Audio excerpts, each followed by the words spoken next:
You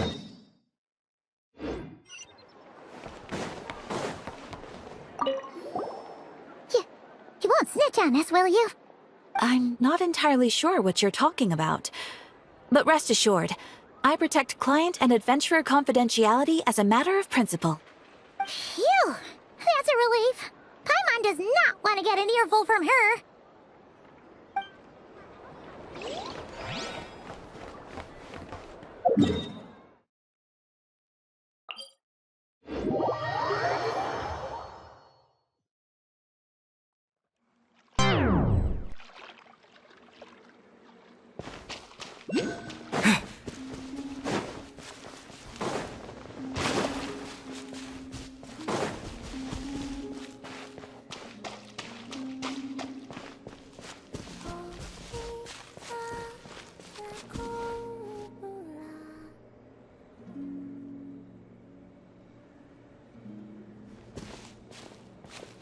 She's sitting up!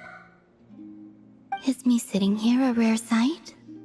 No, we just thought you'd be resting. Perhaps I would have been, were it not for the sudden arrival of some unexpected guests. Not that I consider it a disturbance. After all, you are the only ones who are free to enter. Would it not be a little unfriendly of me to lie down while we speak? I didn't realize you put so much thought into little things like that.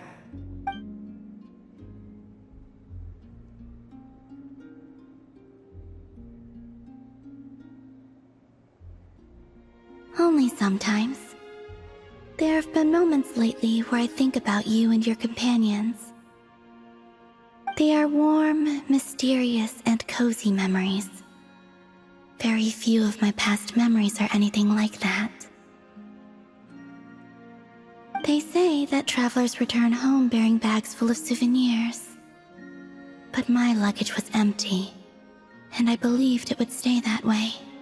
Return home? So, you're still planning on returning to the moon? Yes. This planet continues to reject me, reminding me that I do not belong here. If I remain into that, there will come a day that I disintegrate. And I don't mean reduced to dust, or turned into food for the flowers. I mean, I will cease to exist entirely. Alright then. Well, we're sure gonna miss you. But it sounds like we'll have to say goodbye. How do you intend to return? The Moon Prayer Night is soon to arrive. On that day, the moon will be closest to Teyvat. The Kuvaki in this land will reach its peak at that time. I merely need to grasp the tide, and with relatively little effort. Oh, Paimon gets it! It'll work like a slingshot! You make it sound like she's gonna get blasted up to the moon. If I did that, I suspect I would crash into the false sky. I will be using a much gentler approach. But I do like the analogy. It's fun. You see? She gets Paimon's sense of humor. In the blink of an eye, the time has come to part ways. It does feel that way, doesn't it? Time seems to fly fastest when you are enjoying it. I have always thought of myself as a wanderer on this earth, and it has never expressed any desire to keep me here. Yet, just as I plan to depart, it tugs at my arm. Is this a gesture of affection? Or is the world mocking me? Oh. Were you hoping I can answer that? Yes. You are a traveler, so you must have a lot of experience in this area. Then, what I would say is, enjoy the moment. That's right! Don't overthink it! Happiness is happiness and joy is joy! The point is to enjoy it, not analyze it! I see. Then what I would say is, even though I am very tired right now, I am still happy. I can't tell from the tone of your voice. Oh, really? You don't think I sound happy? I'm just kidding. I could tell you were in a good mood today from the moment we saw you. A joke, albeit not a funny one. Anyway, I assume you're here about you-know-what. Give me your hand. Actually, it's not that. There's something else we wanted to discuss with you. Oh. Then, do you still want to give me your hand? Or not? Sure.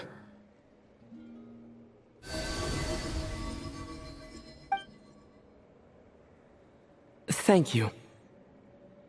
So, I've heard that in the Moon Prayer Nights of the past, people here would hold celebrations in the Moon Goddess's honor. Since you helped so much in our fight against the Reeyn of Solnari, I think you deserve a farewell party before you return home. I haven't asked everyone else for their opinions on this yet, but I'd like to invite you to join the upcoming Moon Prayer Night. I've never joined a Moon Prayer Night before. I'm not sure what I would even do. Oh, don't worry about that. We take care of everything. All you need to do is show up. Of course, there's no need to force it if you're not feeling strong enough. It's just, this kind of felt like a golden opportunity. But they call me Kutar, and the Fatui have an arrest warrant out for me. I shouldn't appear in public right now.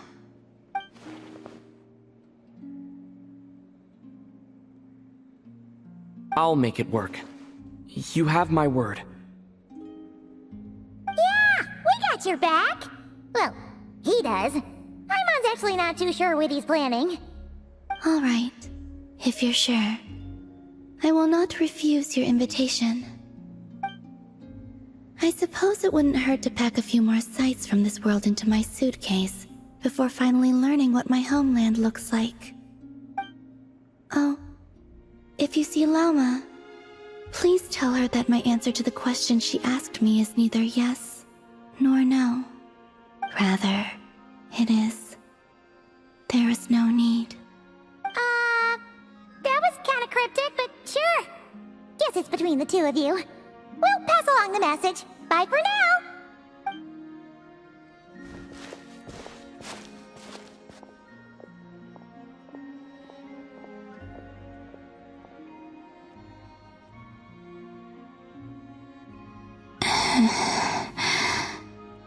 And also, I do not know.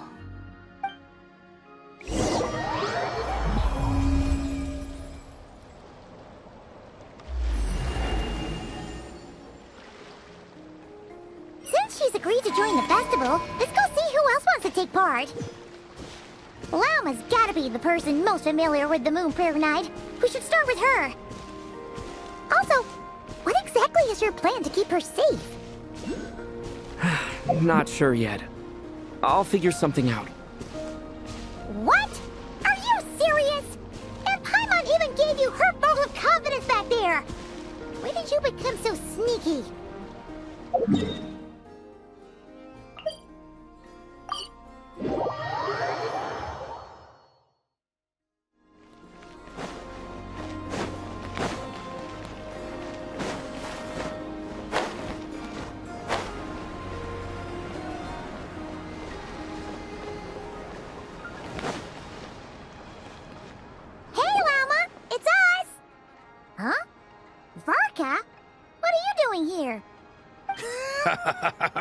Beats me. I had a bit too much to drink last night, and when I woke up, I was on Hisi Island.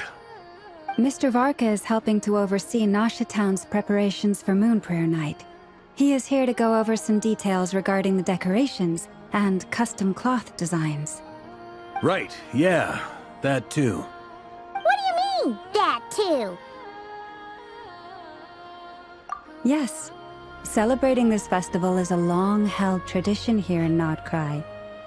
On this day, the crescent moon at the top branches of the verdant crest turns into a full moon, and the moon prayer blossoms bloom with a special radiance. Our people take these to be blessed omens. It's an especially welcome event coming off the back of all that nasty business with Reeyn. Everyone got put through the ringer recently, and now they're looking to turn their fortunes around. The big shots in town all agree that a big, lively celebration is just what we need to rebuild people's faith in this place. No wonder Catherine said that people weren't so bothered about the religious element. That's right. It's become more of a local custom by this point. The celebrations have little to do with whether the religious stories behind this event are true or not. Even the Frost Moon Scions are eagerly awaiting the coming of Moon Prayer Night, despite now knowing that their past beliefs were founded on a falsehood. That's fair. It's a bit like the Lantern Ride in Liyue. It's a chance for people to enjoy themselves, not debate the existence of the Adepti. Oh, one other thing! We just went to see Columbina. We went ahead and invited her to take part in the festival this time. Hope it's okay. Wait, so... you mean she agreed to it? Huh. That's quite a surprise. Then, I suppose that she intends to return to the moon on that day. Oh, yeah! It's kind of a complicated process, but basically, it's like a slingshot. I understand. In truth, I had a feeling that she might make such a decision. Well, if Kuthar has decided to participate in the festival, we should prepare accordingly. Yeah, exactly. She was saying how it could be risky for her to show her face in public. We were wondering if there was any way we could hide her. Unfortunately, the people who carved the statues did an excellent job of capturing her likeness. It will be very challenging to hide a goddess whose face everyone is so familiar with. Darn! We may have bitten off more than we can chew here. Nah, don't sweat the small stuff. We can handle that. Huh? Are you saying you have a plan? Not as such, no, but the most important thing with a festival is to keep the mood light and your spirits up. You can't go preparing for a festival with those long faces. You'll never convince anyone to enjoy themselves. The Mondstatter spirit is strong with this one. As it happens, I agree with Mr. Varka. Let's start by making our appreciation for Kuthar the beating heart of the festive atmosphere. And who knows? Once we get the ball rolling, perhaps everything will just fall into place. Hey! Did you catch that? Lama said the thing! Or close enough, at least. I'm looking forward to the Moon Prayer Night already. We have a festival in Mondstadt called Windbloom, and you can always tell which couples are celebrating it for their first time by the smiles on their faces. Big, beaming smiles like their whole face is glowing. And I have a feeling we'll get to see that same smile on the Moon Goddess's face at this festival. Not quite the same, surely. Anyway, I'll take care of business in the city, but I'll have to leave the decor up to you and the Frost Moon Scions. No one else can capture that traditional aesthetic quite like you guys.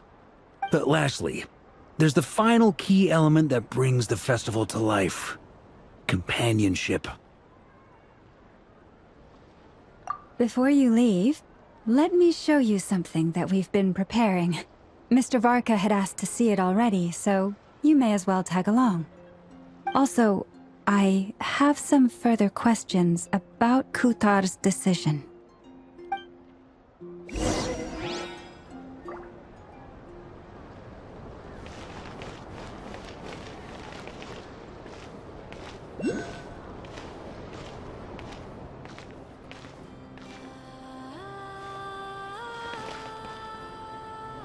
Huh?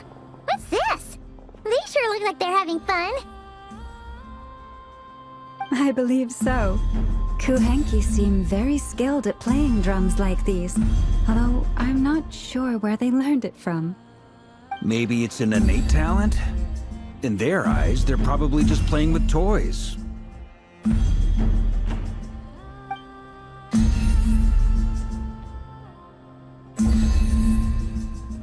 Wanatar! You want to play too?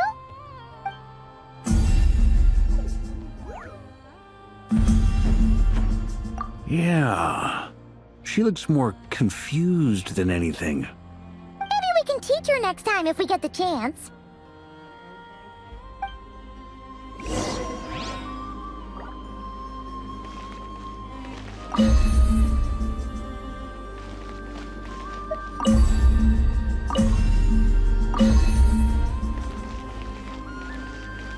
What are these floaty things? Moon veils. We hang them from buildings in the city during the festival. When you look at the sky through them, it creates a lovely misty effect.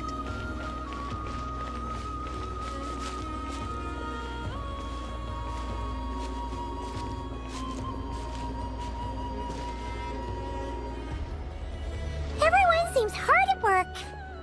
They are preparing items for Moon Prayer Night. For instance, the sculpture being made over here, Mr. Varka and I were just finalizing the details of where it will be placed. Ah, there she is. I didn't know the finished article would be so large. Not to worry, though. All the necessary arrangements have been made. Just let me know once it's ready, and I'll get some people to ship it over.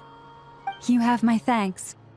And over here, we are preparing a very traditional confection. Oh, look at all these colors! It looks great! Can Paimon try one? Of course. I have a feeling you'll like it a lot. You bet! Sweets and treats are Paimon's favorite! If you included those in the Feast of the Moon, I bet Paimon would have joined the Frost Moon Scions by now. There will also be verdant crests like this present in Nasha Town during the festival. The timing of Moon Prayer Night is not completely set in advance. We make a rough estimate, then observe the changes in the verdant crests and moon prayer blossoms to guide us. As such, the wait itself is a fun feature of this particular festival.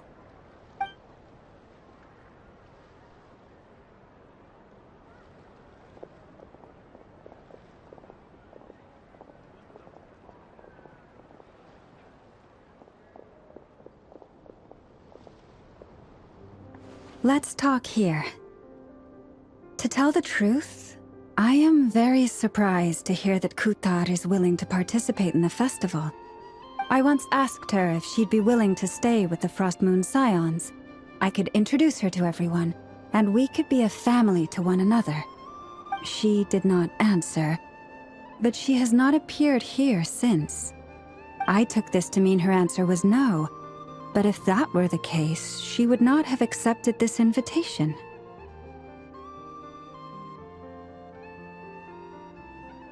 Ah, I see. Maybe she is right. Maybe the Frost Moon Scions of today no longer need a moon goddess. But my wish was not for her to come here and be worshipped as a deity. I simply wanted to offer her a place to stay. I'm sure she believes that showing herself here might invite Fatui intervention, and as such she does not wish to cause us trouble. But what really pains me about all this is that this is her birthplace. She ought to belong here, yet no one has been able to grant her shelter. I think I'm qualified to weigh in here. When someone's about to depart on a long trip, what they need is blessings, not burdens. We should wish her the best, not make the journey harder than it already is. Anyway, she's agreed to attend, hasn't she? All we need to do is simply respect her decision. I see your point. Yes, she will soon depart after all. Our job is to leave her with some happy memories. Besides, who's to say her journey to the moon is a one-way trip? It's not like she can't come back and visit if she wants, right? Paimon agrees wholeheartedly.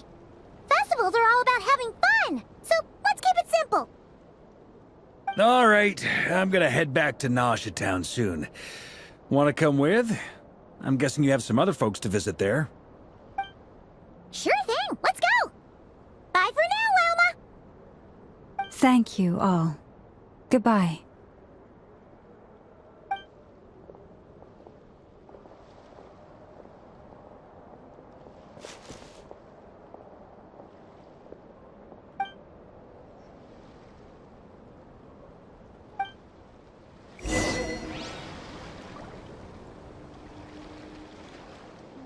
Huh?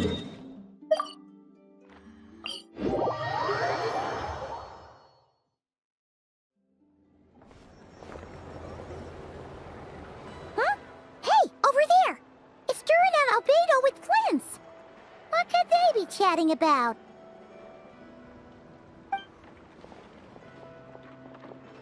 Your guess is as good as mine. Ah, Grand Master, and the Traveler and Paimon. Hello there. It's been a while. Perfect.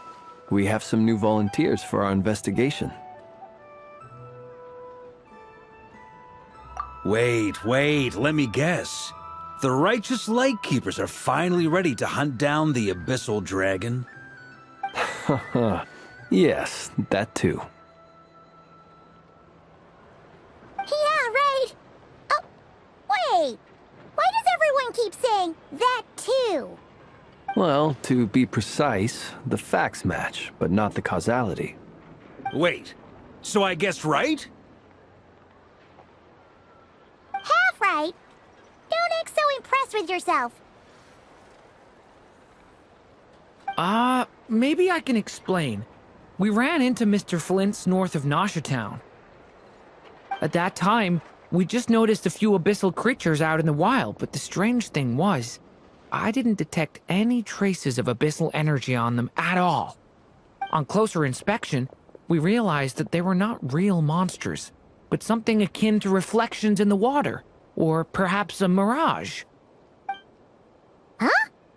What do you mean? Like, you could see them, but not touch them?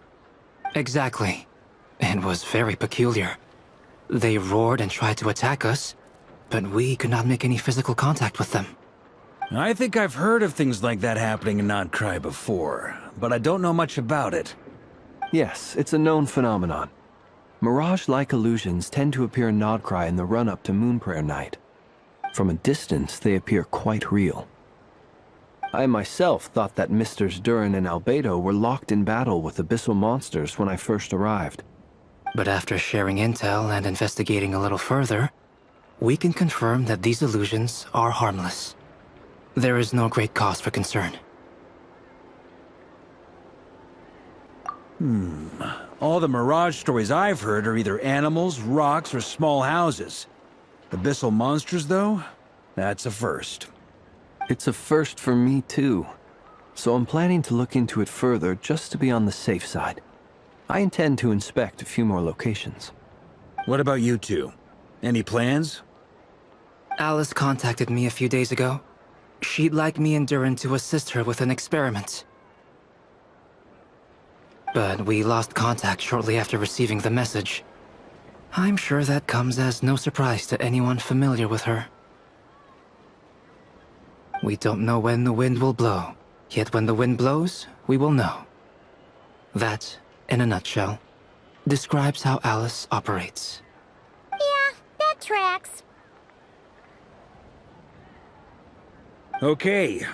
Well, I suggest we investigate this Mirage business in the meantime. It's piqued my curiosity, and I'm pretty sure I know someone who will already be 10 steps ahead of us. Well said. Right? Whatever's happening in Nod-Krai, she always seems to be the first one to know. Let's go see what she knows. We can invite her and her staff to the festival while we're at it.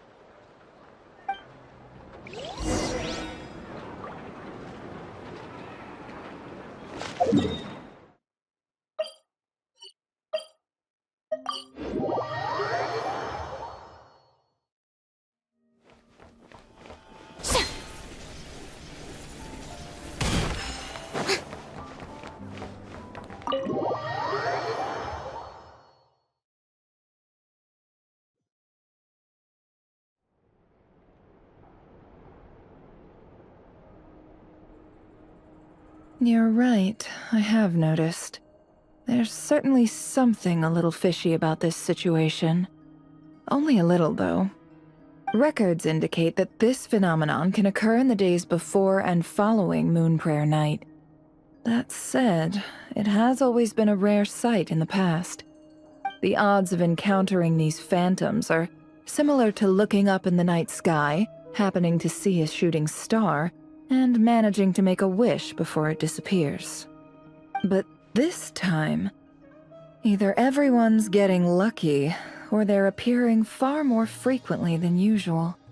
Yehoda's out gathering intel as we speak. In the meantime, let me check off some points of interest. First, the Abyss. The ones we saw seem to be abyssal monsters. Indeed. But we have identified one location where many more of them have made an appearance. And not just monsters, but human phantoms too. Given the scale and nature of the phantoms, it's almost as if someone's last memories are coming to life. Or perhaps the memories of multiple people. Oh. So you mean the phantom monsters are hunting down the phantom humans? Exactly. The phantoms can interact with each other, but we have no means of intervening. In addition, some of the human phantoms would seem to be from the very distant past. This is clear both from the clothing they wear and the stories they tell. They claim to be from Hyperborea, a name which I've heard from Lauma before. If this is true, it means they must be from 6,000 years ago.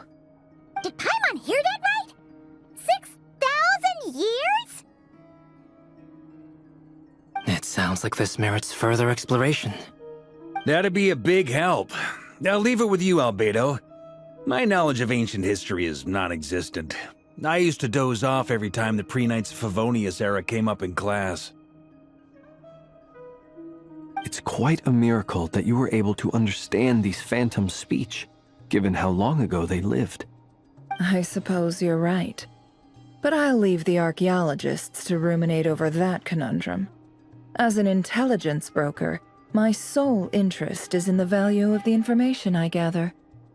Which, in this case, hopefully means earning myself some good favor with our dear Lady Moonchanter. So calculating.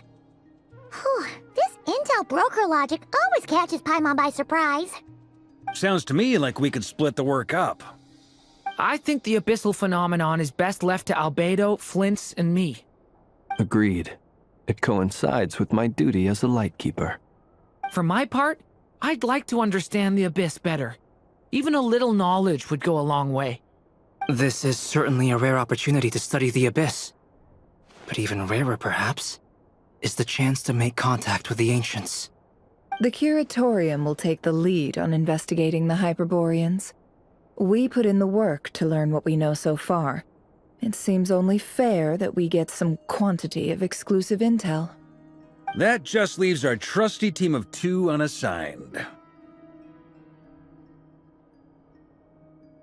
Since you became an honorary knight, of course. This was part of my grand plan all along. Ha ha ha!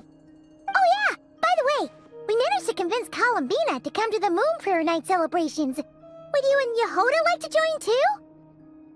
She agreed to that? Huh. Quite an achievement. Never underestimate the traveler, I guess. I'd be happy to join. No point shutting myself inside when the streets are all decked out. I doubt any clients will be visiting during the festival in any case. And Yehoda loves a party, so I'm sure she'll jump at the opportunity. No. No. No. No. No. No. No. No. No. Way to contradict me in front of... Wait. No, that's not what I have bad news, boss. So many people. All right, everyone inside. Quick.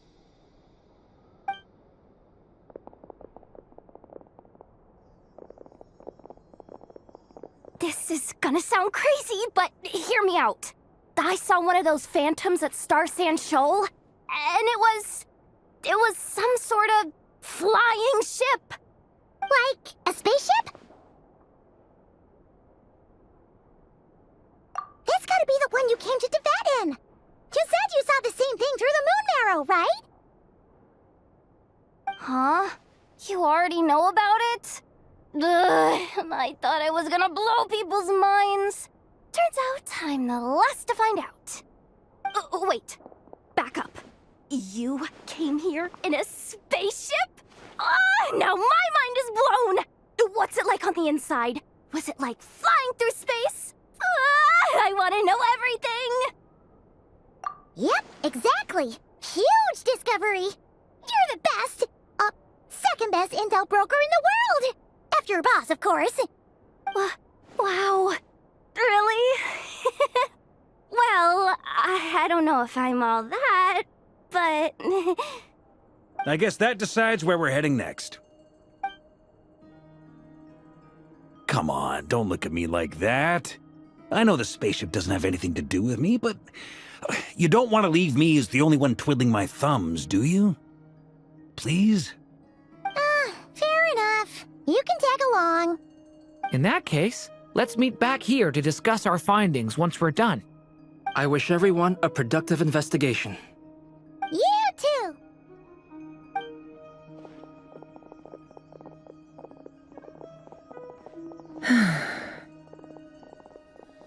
What's up, boss? Aren't we gonna head out? Tell me, Yehoda, when did the Curatorium start giving out intel for free? Oh, sorry, boss.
What do you know? Yehoda was right on the money. This Phantom really is your spaceship. But that's so weird. Why would it show up here? Is it some kind of projection? Or a ghost? Like, maybe it no longer exists, but somehow it left an afterimage? Ah, you're already here. Miss Lauma, what a surprise. I thought you were busy with festival preparations. I was, until one of our people informed me that a strange sight had appeared at Star Sand Shoal. No one's ever seen something quite like this before. I thought I should see it for myself. Same here. Oh, so we heard that these things appear around the festival period. Any idea why that is? Unfortunately not. We have very limited information about them, since they can't be interacted with. And no human phantoms have ever made an appearance before now. The most we've been able to deduce is that these sightings appear to be connected to the increase in Kuvaki energy around this time. Yeah, seems like that's all we can do. This is all so confusing. Allow me to lend you a hand.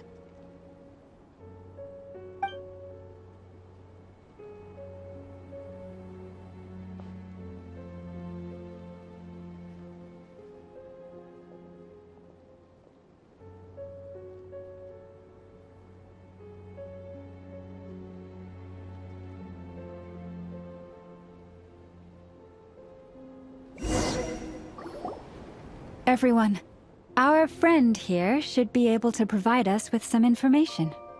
Is that a phantom rhymehorn deer? I've heard about how the Frost Moon Scions live in harmony with the animals and can even communicate with them. That's coming in handy now, for sure. Okay. Yes, I understand. Then how about this?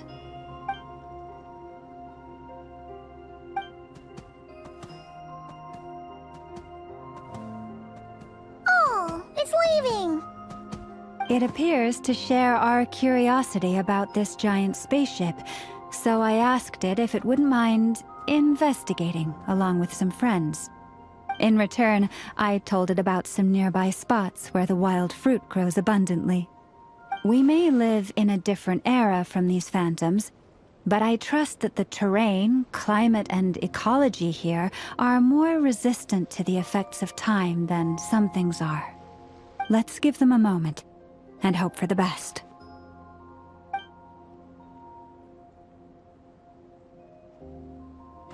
All back together? Must have been a lot of fruit. Indeed. Now let me ask them some questions.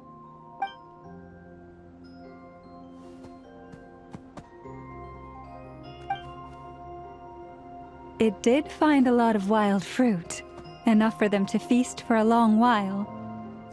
This puffin circled in the air several times, but didn't spot anything out of the ordinary. Certainly nothing to do with the spaceship.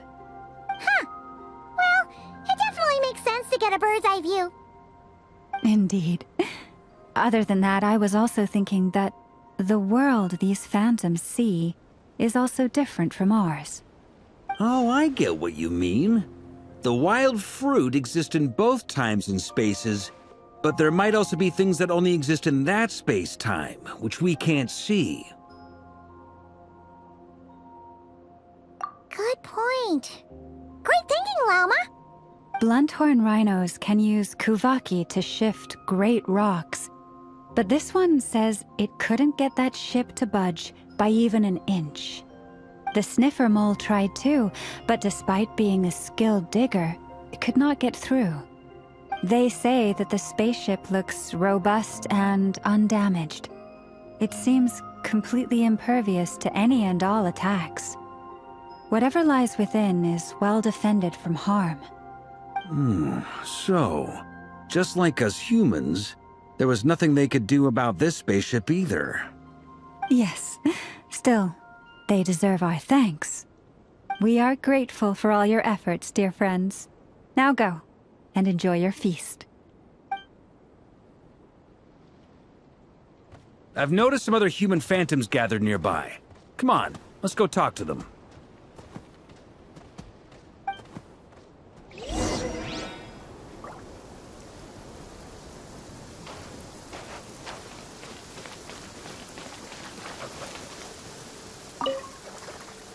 Those illusions and those people.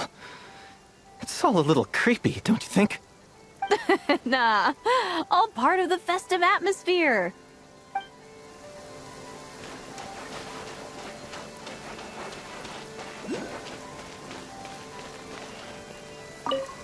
Have you ever seen anything like this?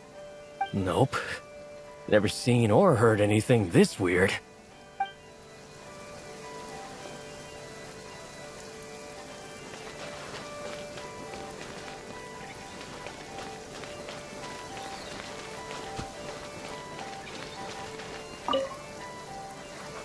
What is this thing? I've never seen it move, and there's no way to get inside. Goodness knows. My grandpa says it's been sitting here at least since his grandpa was still alive. What about his grandpa? Did he say anything to your grandpa's grandpa about it? Huh? I don't know. In all likelihood, it was here back then too. Hard to imagine something this huge could move. Guess that means that as far as they're concerned, this ship's been around a long time.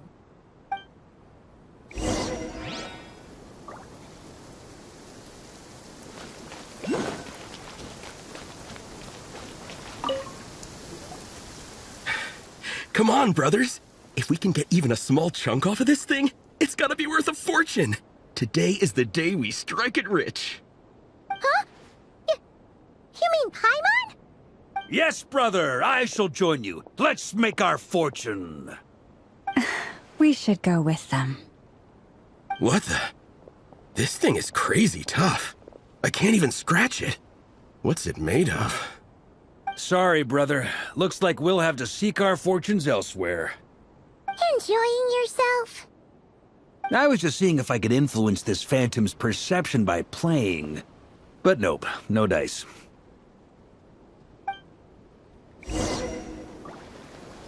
I'm sure we're all starting to build up an idea of what's going on here now that we've spoken to some of the people. These phantoms are reenacting real historical events in Nod-Krai. It's almost like we're in some kind of interactive stage play. We can talk to the actors, but the plot is fixed, and we can't influence it. It makes sense. History is set in stone. The objective facts of the past cannot be changed. Paimon totally thought you were just goofing around earlier. But actually, you were doing some serious investigating.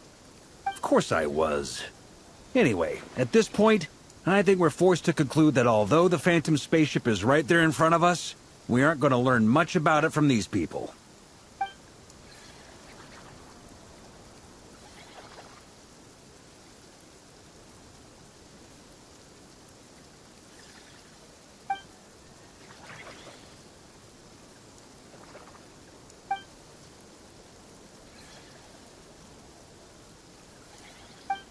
Don't be discouraged.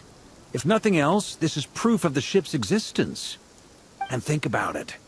So many people tried to hack their way inside, but no one could get the door open. It's made of very tough material. To me, that says that we'll either find the ship itself or the story behind it. It's just a matter of time. Huh. Every now and then, when Varka gets serious, he actually does seem like Grandmaster material for once. I wonder how the others are doing.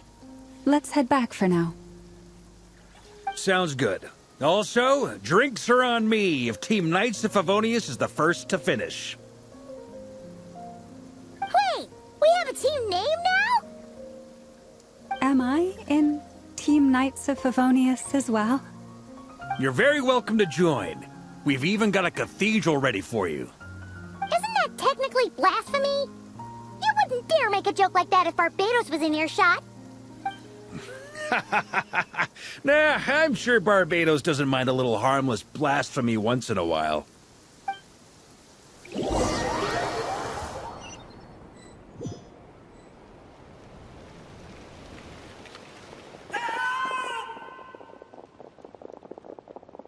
Oh, no! Get away! Oh.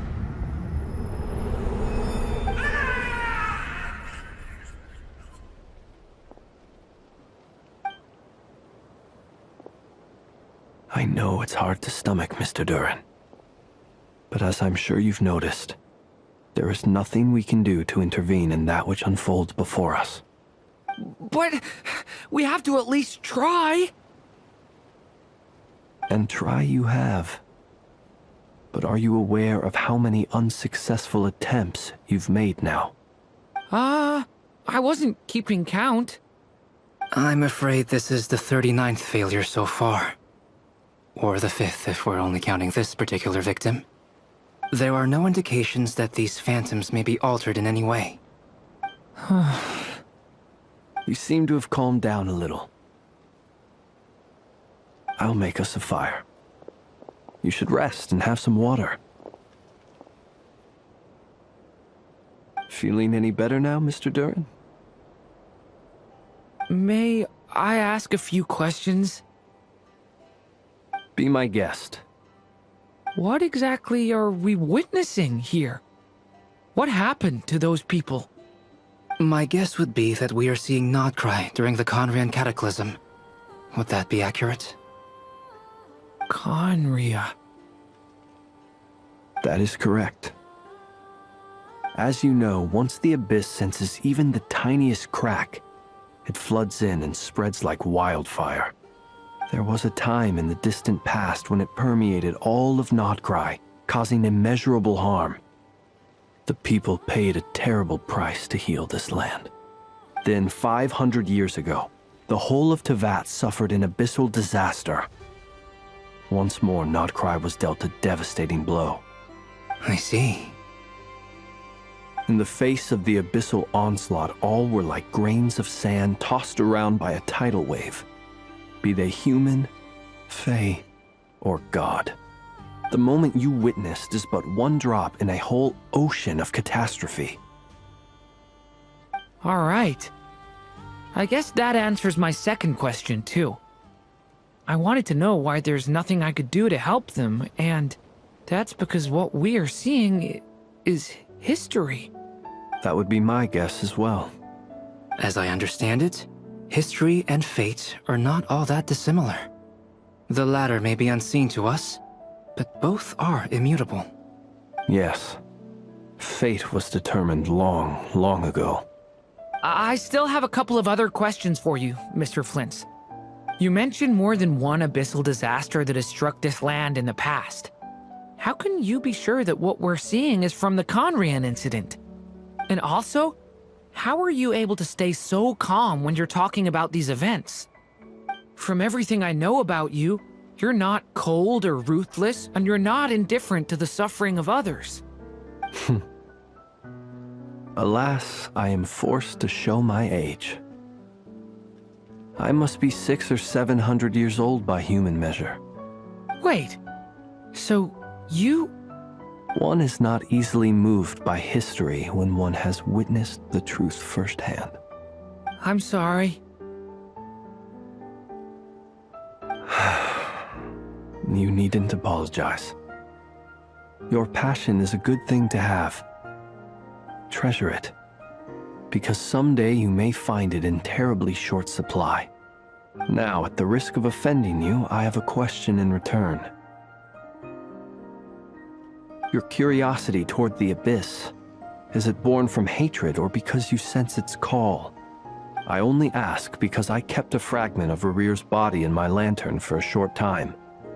Specifically, his heart. So I know what a burden it can be to carry the abyss with you. And I hear its power growling from somewhere within you. In my eyes, your mere existence is a miracle. My honest answer is... I don't know. I don't think I have the confidence to say for certain. What I will say is the abyss is not the only issue that haunts me. Even before I became who I am today, the question dogged me constantly. Should I even exist at all? My doubts remain unresolved. But when we fought Reeyn, something became a little clearer to me. Sometimes it is the darkness within us that allows us to achieve the impossible.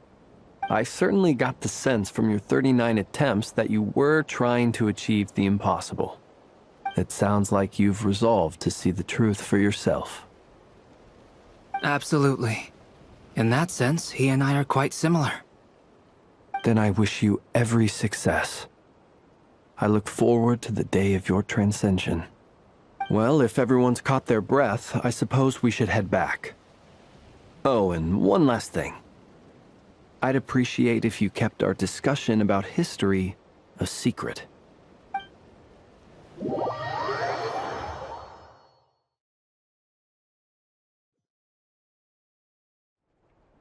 Incredibly, our separate investigations led us all to the same conclusion.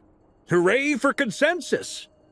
Yeah, but we barely learned anything, though. I totally thought this would be the mother lode.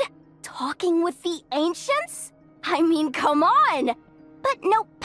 All we got was useless snippets of conversation. And all this stuff about moons and hyperopia. What a load of baloney.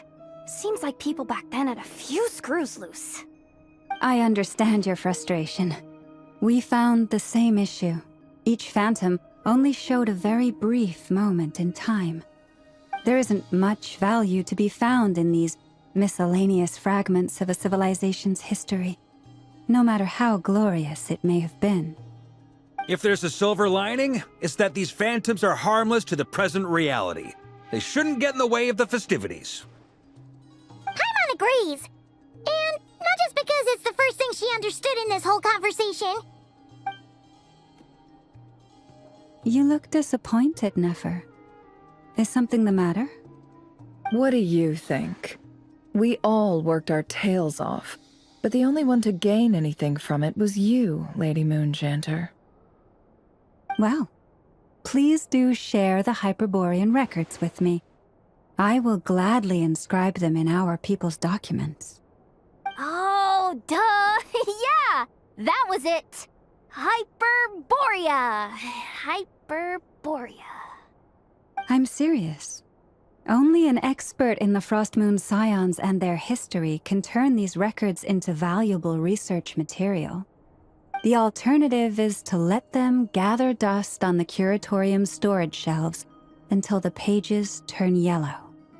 Nefer, you're wise enough to know that cooperating and sharing the profits is the best course of action here. Well, that goes without saying. Sure, let's do that. Huh? But didn't you say we aren't supposed to give out intel for free? Sorry. Shutting up. Shutting up. Now is not a good time to push Nefer's buttons. Anyway, back to Moon Prayer Night. I'm thinking that we should prepare something a little special, aside from the usual decorations and so on. You mean a parting gift? Can't go wrong with food. Although, does food go bad on the moon? Perhaps a lantern would be a better choice. It might be dark up there. It could prove difficult to light a lantern on the moon. Magical stones might serve that purpose better. What about a clockwork mecha model from Fontaine? I've got a whole bunch at home. I use them for fighting practice in my free time. None of these sound like things she would be even remotely interested in. But we don't interact with her enough to know what she likes. Yeah. It would really save us the guesswork if someone could find out what she's into. Wait, what the? Traveler? They're all looking at you. Great! Haha, problem solved. Now, I need to stop by Dory's. Gonna need her help sourcing a bunch of stuff for the festival. Then let's leave it there for now. We all have our own business to attend to. Traveler, if you find out what Kutar likes, let us know right away.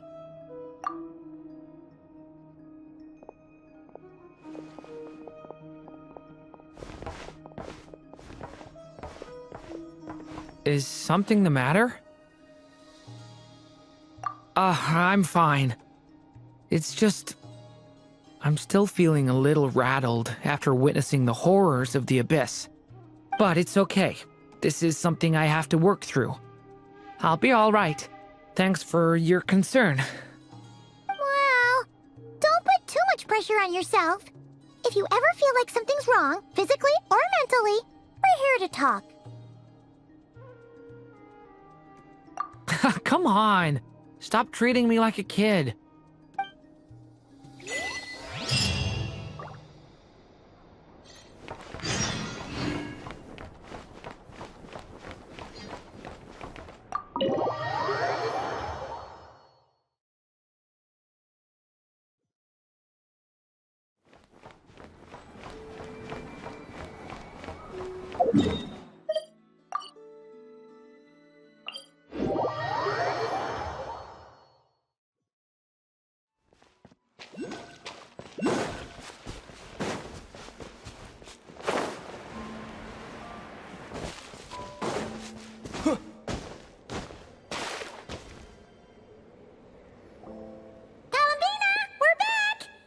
Huh?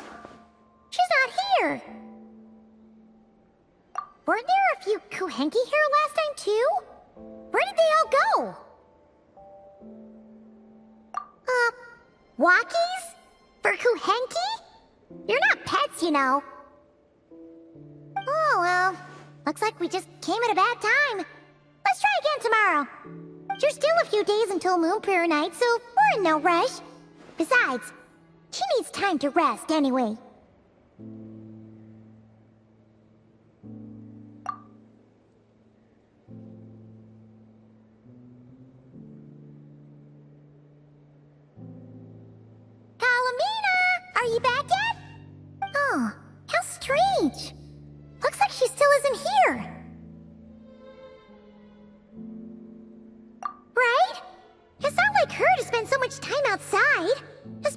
think she's worried about attracting unwanted attention. What about Luanatar? Luanatar, you there? Hey! Do you know where Columbina went? Sorry, didn't understand. But if you know where she is, could you take us to her? Yeah, that's even stranger. What about them? Oh, that's not good news. They change color when Columbina gets weaker, right? And they look super pale right now.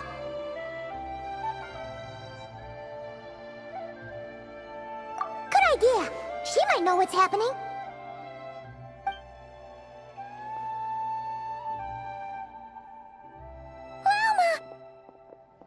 Ah, it's you. How is Kutar? Is she okay? No, she hasn't. I came here to check on her after I noticed the flowers had changed color. Based on past precedent, she must be very weak right now. Even getting up to walk would be a struggle. It seems unlikely that she wandered off outside. Not to mention that she doesn't do that at the best of times either. So yeah, this is super weird. No. Very few people are in the know about Kutar's whereabouts. And if anyone suspicious had visited, they'd have left some sort of evidence. Come on, let's go to Nasha Town. If anyone has seen her, someone there will know about it. It's Nod-Krai's information hub after all. Makes sense. Let's go!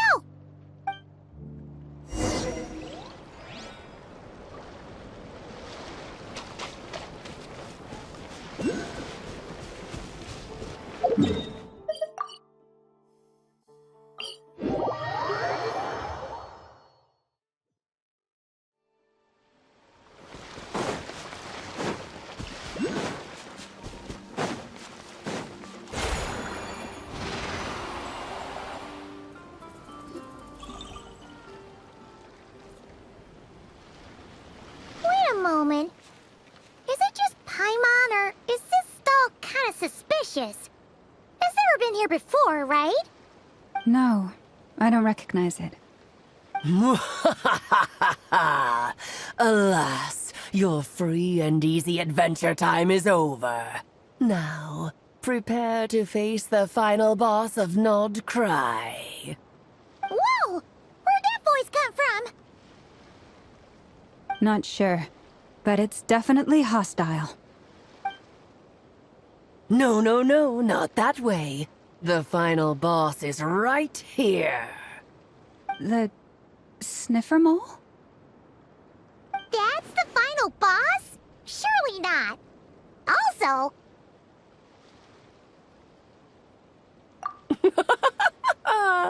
Okay, the jig is up. I'll stop teasing you. Turn around. I'm right behind you. It seems I've managed to leave quite an indelible impression, even though you've never seen my face. Ah, nothing could make a great mage more pleased with herself.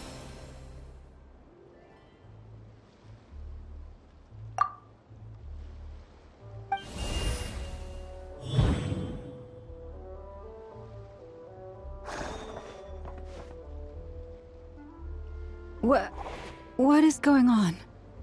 I've heard that all the big shots in Teyvat have long, wordy titles that stun people speechless when they make their entrance. Unfortunately, none of them are affiliated with the Hexenzirkel, and we ourselves keep a very low profile. The notorious name-dropping doesn't quite work for us. Still, I, for one, think I'm really quite amazing. So that didn't stop me from coming up with a title anyway. Alice? It's really you this time? Not a lantern or a Dodoko, but Alice in the flesh? Oh, that's right. So, what do you think? How does it feel to finally meet me? You look like... Oh, that's the first thing you thought. A little surprising, but that actually makes me very happy. Because that means that when Klee grows up, she'll be just as stunningly beautiful as her mother. So she's a friend of yours? Kind of. This is actually the first time we've seen her in person. I see. Madam Mage, that was, quite a powerful entrance. I certainly won't be forgetting it anytime soon. It's okay, Lauma, don't force it. Paimon will do the honors. This is Alice from the Hexen Circle. She's a friend of ours. And of Arcus, too. That's right. She's a good person, just kinda unpredictable. Well, what is the human heart if not unpredictable? Hmm? If we could not do as we please, how would we differ from machines? I am Lauma, Moon Chanter of the Frost Moon Scions. It is a pleasure to meet you. Oh, I know. Before you got here, I spent a good, 15 minutes getting up to speed on Nod-Krai's present situation. In other words, I've read the whole in the last episode part, so we can skip the pleasantries. Fair enough. Well, Miss Alice, I can already tell that you have quite a unique personality. He'll get used to it. Paimon sure is. So anyway, what are you doing in Nod-Krai, Alice? Oh, I thought I told you already. This time, I'm the final boss. And what a formidable foe I shall be. Powerful, confident, decisive, and good luck finding my weak spot. You will never succeed.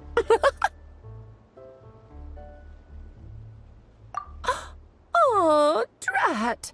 My one weakness, and you found it in an instant. Fate has been dealt a devastating blow. Thus falls the great Dodo King. Why are you playing along with this nonsense? For funsies, of course. What's wrong, Paimon? Are you disappointed in me? Am I a gigantic letdown? No, it's just... you seem like a busy lady. And this is the one time you've shown up in person. Paimon figured it would be for something more high stakes than just goofing around. You're quite right. I'm here in Nod-Krai because something big happened. Something big enough it caught the attention of the Hexen Circle. It concerns the 3 moons, Tevat's borders, and of course, the moon goddess you are currently searching for. Kind of. Why don't we discuss this over a pot of tea? My main reason for coming on this trip to Tevat was, of course, to have some fun. But I do technically have a job to do as well, namely, maintaining the stability of Tevat's borders. I'll skip over the complicated parts, but to sum it up, abyssal energies are all that lie beyond Tevat's border. We'd find ourselves in a real pickle if they ever made it through. And the phantoms you've been seeing are a sign that the border has been disturbed. No wonder they tend to show up around Moon Prayer Night. Is it because the real moon is now so close to us that its power can cross the border? In part, but only a negligible amount passes through. Just enough to influence the verdant crests and so on. And as you've noticed, there has been an unprecedented number of phantoms appearing this year. The influence of the moon beyond the border cannot explain this. No, there is another far greater factor at play. The trilunar syzygy. A trilunar syzygy? Eons ago, before the heavenly principles came to Tevat, it was the then 3 moon goddesses who controlled the laws of this world.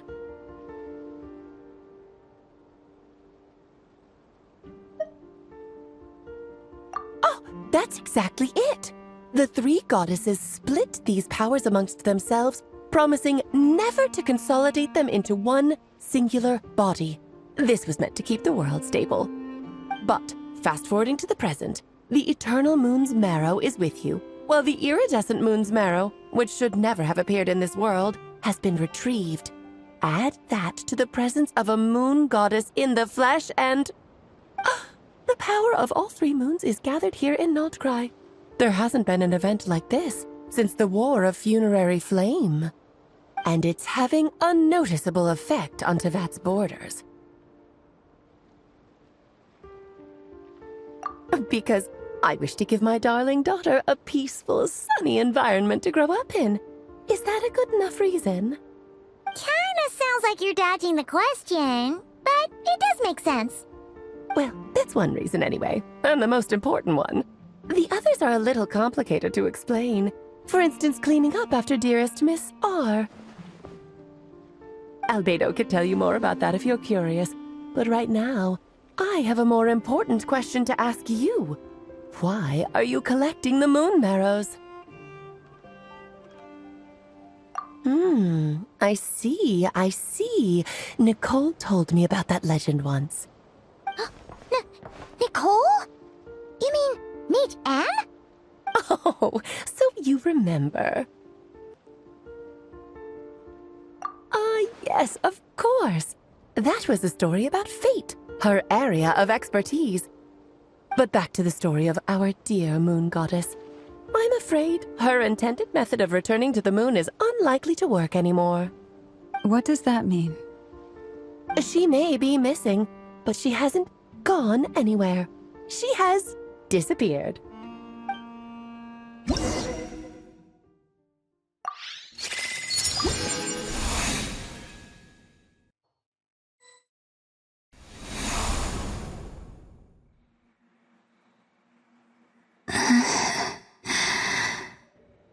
My body is so heavy.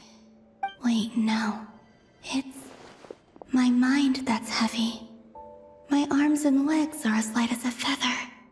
What's happening to me? I feel drowsy, like I've been asleep for too long. Is it daytime or nighttime? Is the moon out? I think I'll go for a walk.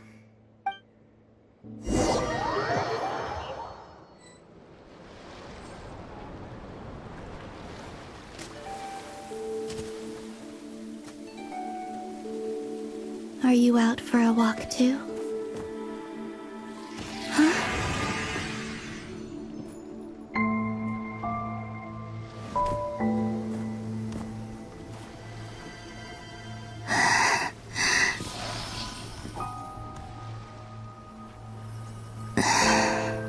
The day has come at last.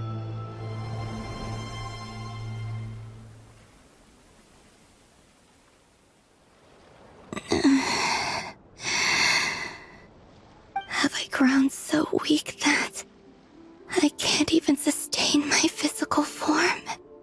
But Moon Prayer Night is nearly here. I was so close to returning home. Death is near.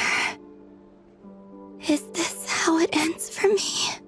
Will I return to the moon after I disappear? Or... I don't want it to end like this. So far, at least, I still exist. Even if not physically, I can still feel. But as my power wanes, I'm sure that too will fade. I suppose I might take one final look at this world. The world where I was born.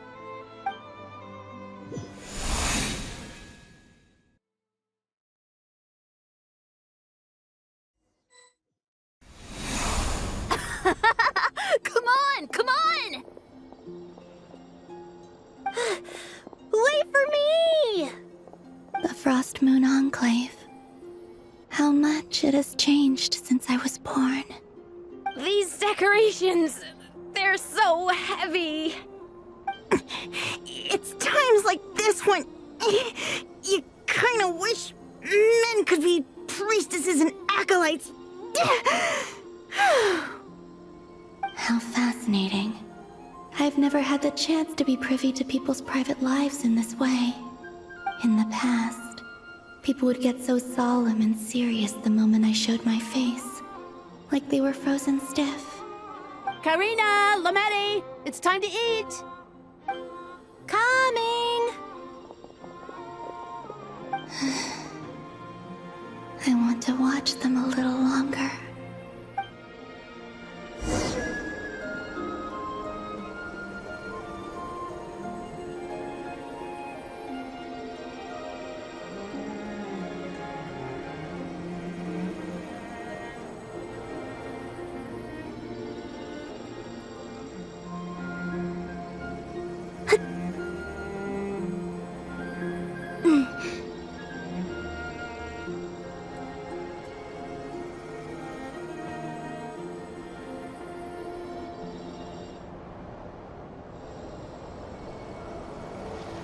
So just fill these balloons with air, right? Yep. Try a couple now to test things out. The rest can wait till Moon Prayer Night. Think fast. Rita! Teasing an acolyte of the Frost Moon Scions? Surely that's a punishable offense. Take this!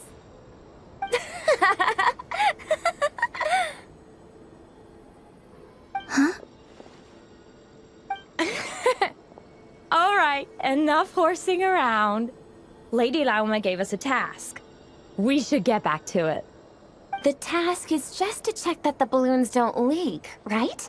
Doesn't matter if we fill them with air or water. Yeah. Okay, you got me there. And you got me there. But still, we can't use all the balloons before the festival even starts. We won't use all of them. And as long as Lady Lauma's trusted acolyte doesn't snitch, this can stay as a little secret between friends. A couple more can't do any harm, right? Oh, you menace. Then, think fast! Is pumping a balloon full of water really so much fun?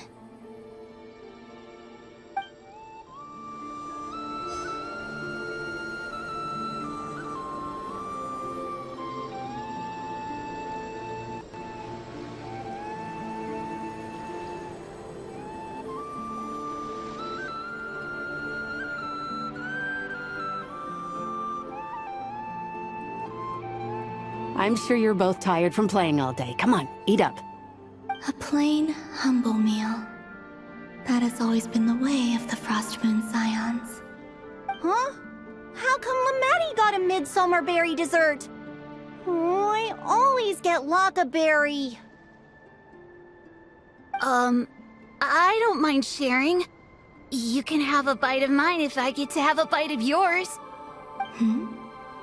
They're sharing food? I've never shared food with anyone before. Even at the Harbinger tea parties, everyone just ate off their own plate.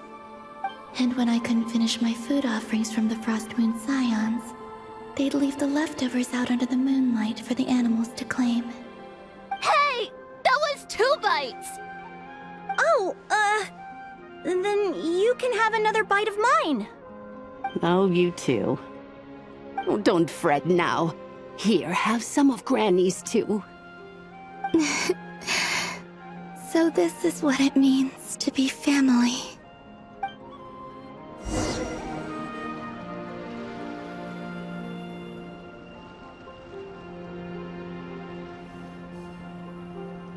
I'm seeing so much that I'd never usually get to see. They'd never act like this when I was around. It's nice, being able to just watch people in peace in these final moments. What a rare opportunity. I think I'll go take a look around Nasha Town, too. Maybe the Traveler will be there.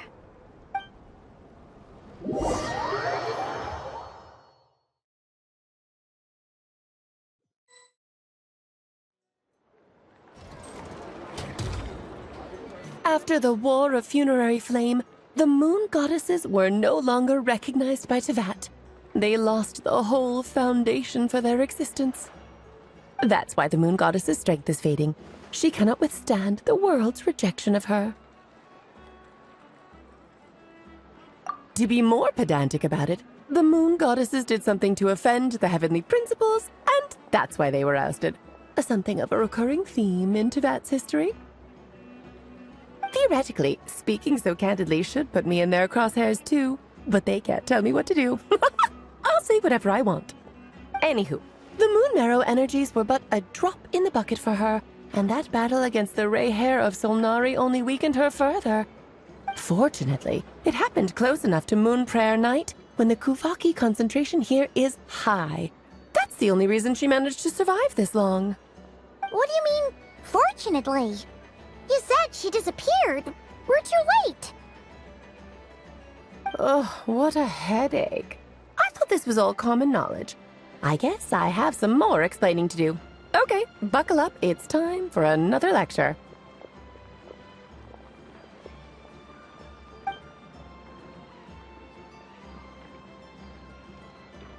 Now, I said earlier that the moon goddesses lost the foundation for their existence. The reason for that has to do with the natural order. Basically, the rationale for their existence in Tevat was lost. The same logic applies to the present moon goddess too. Consider her existence so far. Her comrades in the Fatui called her Damselette. And she was worshipped as Kutar by the Frost Moon Scions. But these connections have now been severed, whether by her hand or yours. So, the rationale that once sustained her existence is now gone. Wait, we did that to her? Oh, well, strictly speaking, yes. But let's not start pointing fingers, shall we? I'll only end up as the big bad villain, and that's not the kind of final boss I want to be. Of course I do. I'm only the greatest mage in the whole entire world. Now, if you wish to find your moon goddess, there are two problems we need to solve. Firstly, we'll need to strengthen the connection between her and Tevat, at least enough to sustain her until Moon Prayer Night. Strengthen her connection? But does that mean I'll have to rally all the Frost Moon faithful behind this? I'm afraid a bygone faith and a former home won't be of any help to her now. Do you know her name? Her name? Oh, yes. Names are very important things. A name is a fundamental concept that anchors one's entire existence.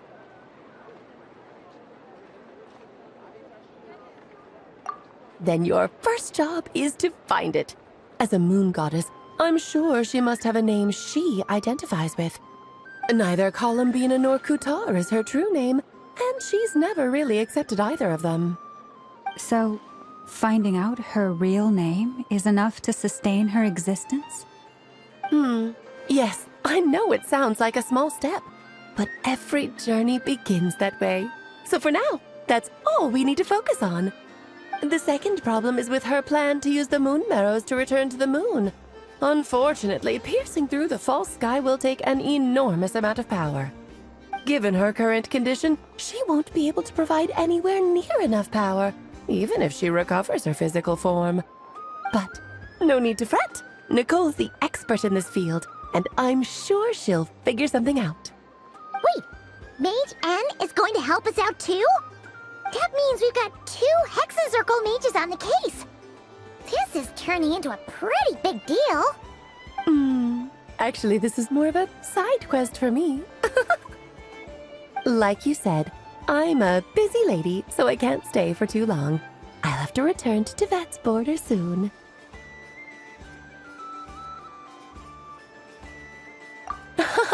That's the upside you get for looking out for my little Klee. Hopefully that will incentivize you to carry on keeping her company in the future. Anyway, jokes aside, you'd better get moving. It will take quite a miracle for the moon goddess's consciousness to hold out till Moon Prayer Night. Oh, I suppose I might as well tell you where Nicole is before I leave. Off you go now. Time to meet your new friend. Oh, yes, and a little suggestion. Don't forget to mind your heads. What? I wonder how Durin's doing. I should really go see him before I head back. You really are super busy. I most certainly am. There's so many children I have to keep tabs on just in Mondstadt. Durin, Albedo, Venti, Varka. Klee didn't make the list, huh? Of course not. Klee is my pride and joy. I have no qualms about her, because she's the best child in the whole wide world. Yeah. Klee's a little angel. I'm glad you agree. Well, all the best. See you when I see you.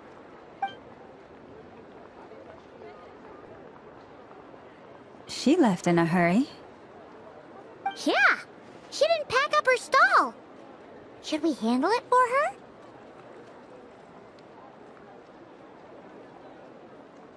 I must say, I am now very curious about her daughter. Klee, wasn't it? What's she like? That's a long story. Come on, we'll fill you in as we go.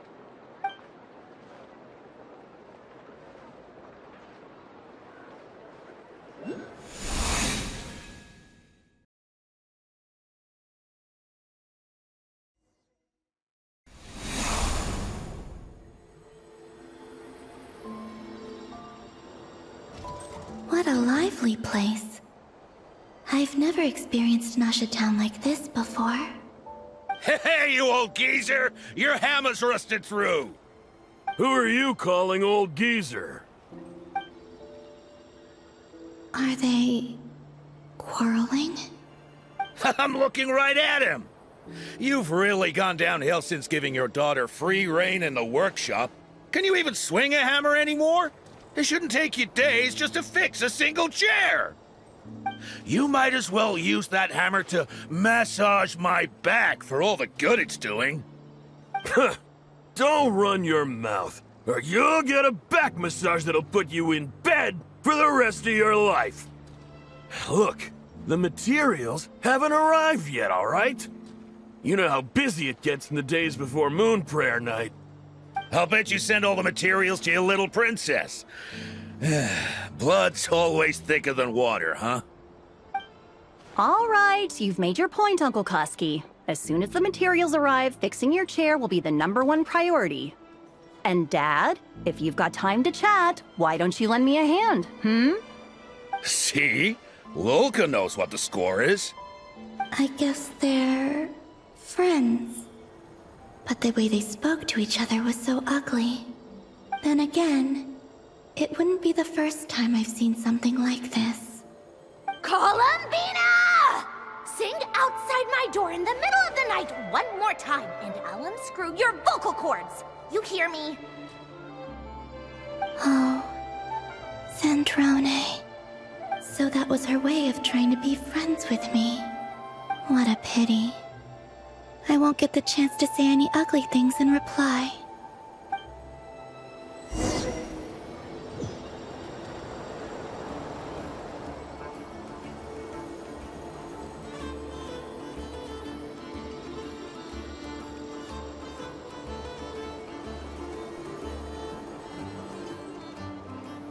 Hey, have you decided what to give her for Moon Prayer Night? I sure have. She's gonna get the surprise of her life when she's least expecting it. Then I'll whip out the ring and pop the question. The surprise of her life. What a fun turn of phrase. Cool, I get the picture. You can spare me the gushy details. Ooh, looks like we have a customer. Hello there, ma'am. Would you like some Moon Prayer Night candy? Huh? Is he talking to me? Can he see me? Here you go.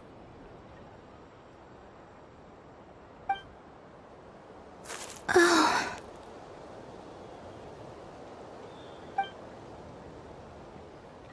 Come back anytime. Right. Now, where were we?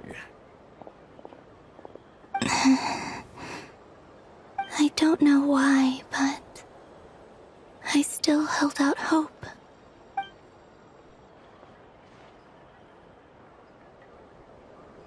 The most important thing right now is to find that mage.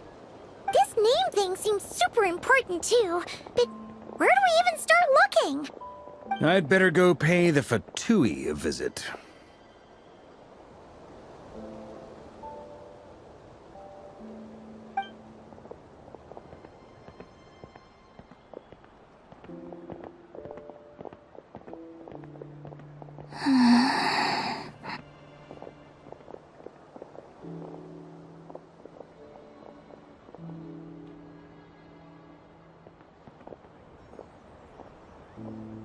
Columbina?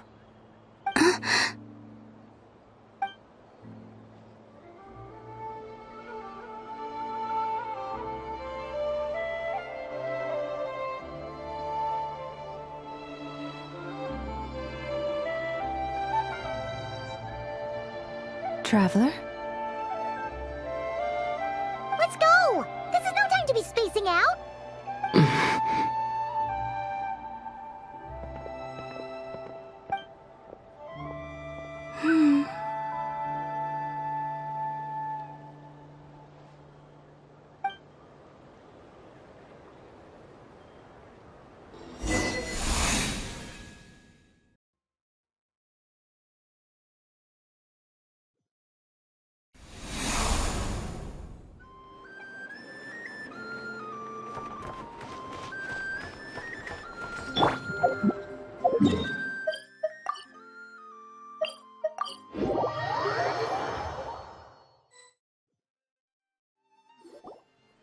Where are they going? They mentioned a mage and... a name? So, Mr. Varka, are you acquainted with this Nicole? Or should I call her Mage N? Not really. We've never met, though she has come up in conversation. From what I've gathered, Alice kinda took Nicole under her wing. Taught her how to speak in a more ladylike fashion, that kind of thing. Huh. Hard to imagine Alice as an etiquette coach. Yeah, Alice is a larger-than-life personality, I'll give you that. But then again, that's why she's able to draw such an eclectic mix of people into her inner circle. If I remember correctly, being an interesting person is actually one of her main entry requirements. So, if you ever wanted to join the Hexenzirkel, I'm sure you'd both be eligible to apply. Hey! Don't go around making promises on Alice's behalf! I wouldn't dare. I'm just trying to paint a picture of the Hexenzirkel for you. Okay, sure. Anyway, since none of us have ever met Nicole, how are we supposed to find her? We can't just go up to every woman in sight and ask, "Hey, are you Nicole?" Maybe something she's wearing will give it away? Like, a wind bloom pinned to her chest or something. Wait a minute. Alice never said Nicole was from Mondstadt. Oh, true.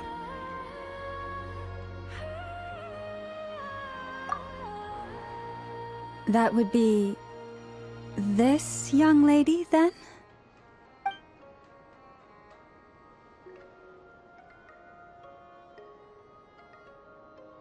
Hey there! Sorry to disturb you, but... are you Miss Nicole? Varka, Knight of Boreas of the Knights of Favonius. Alice might have mentioned me before. Ah! Have we got the wrong person? Sorry. Well, this is awkward. When I shook my head, I meant, no, Alice hasn't mentioned you before. Huh? Where is this voice coming from? My apologies. For certain reasons, I am unable to speak. This is the only way I can communicate with you. It might take some getting used to, but I hope you can understand. Hey, it's fine. I'm more shocked by the fact that Alice never speaks about me. I mean, As for you two, we have crossed paths twice before, but it is nonetheless a pleasure to finally meet you. It's really you! Thanks for all your guidance in the past! You're quite welcome. This time, things are different. We have reached the unwritten pages of the story. You might say that we stand at the crossroads of fate. Now then, allow me to formally introduce myself. My name is... No, stop! Alice! I can't believe it!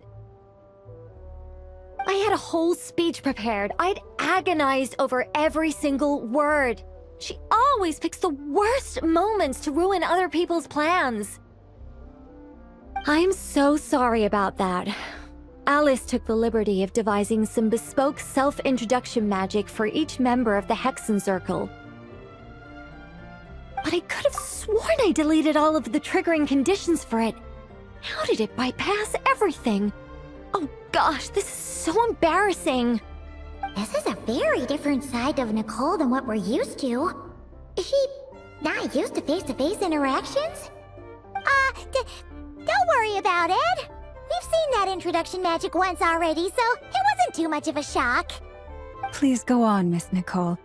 We'd love to hear what you have to say, or, well, communicate. Huh? Are they talking to this lady? But... Will you all promise to forget that horrendously embarrassing introduction? Sorry? Embarrassing? When?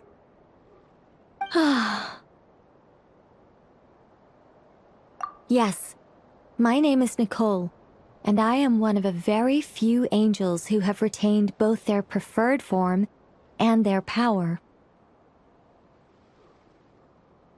The Traveler and Paimon should be no strangers to this concept. There is another of our kind in Natlan. They call her the Lord of the Night. Right! Paimon remembers her! Yes. Well, I have retained more of my power than she. It's because I don't have a long-term duty to fulfill. To be more specific... no. We'll be here all day if I get into the specifics. Moving on. If I'm not mistaken, you are here because you wish to learn how one might reach the moon beyond the sky. That's right. Is that something you can give us any guidance on? Yes, I do know a way. It began with the Hyperboreans, who lived after the War of Funerary Flame. Blank looks. Maybe I should start with the background of the war. Or maybe not.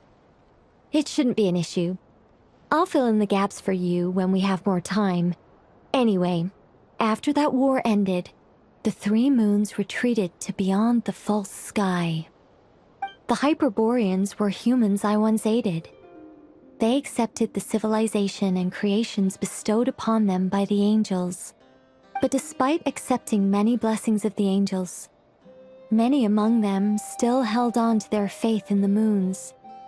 They were reluctant to accept the new order. Even after the War of Funerary Flame, they sought to contact the moon goddesses beyond the sky and receive their guidance. But all three had passed away by that point.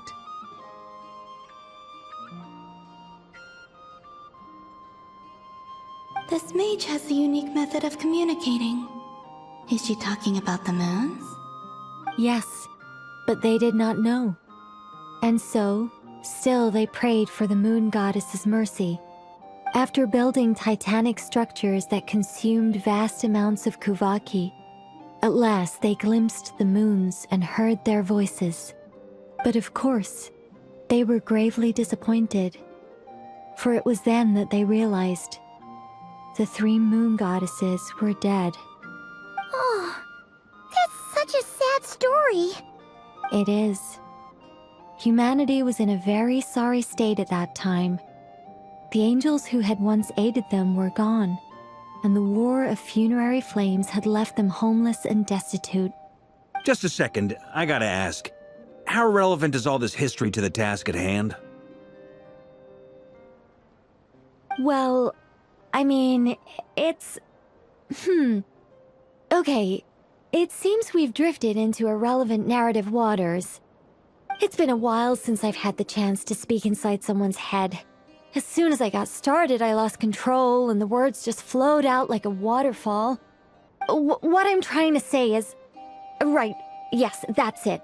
The relevant part is the ritual created by the Hyperboreans.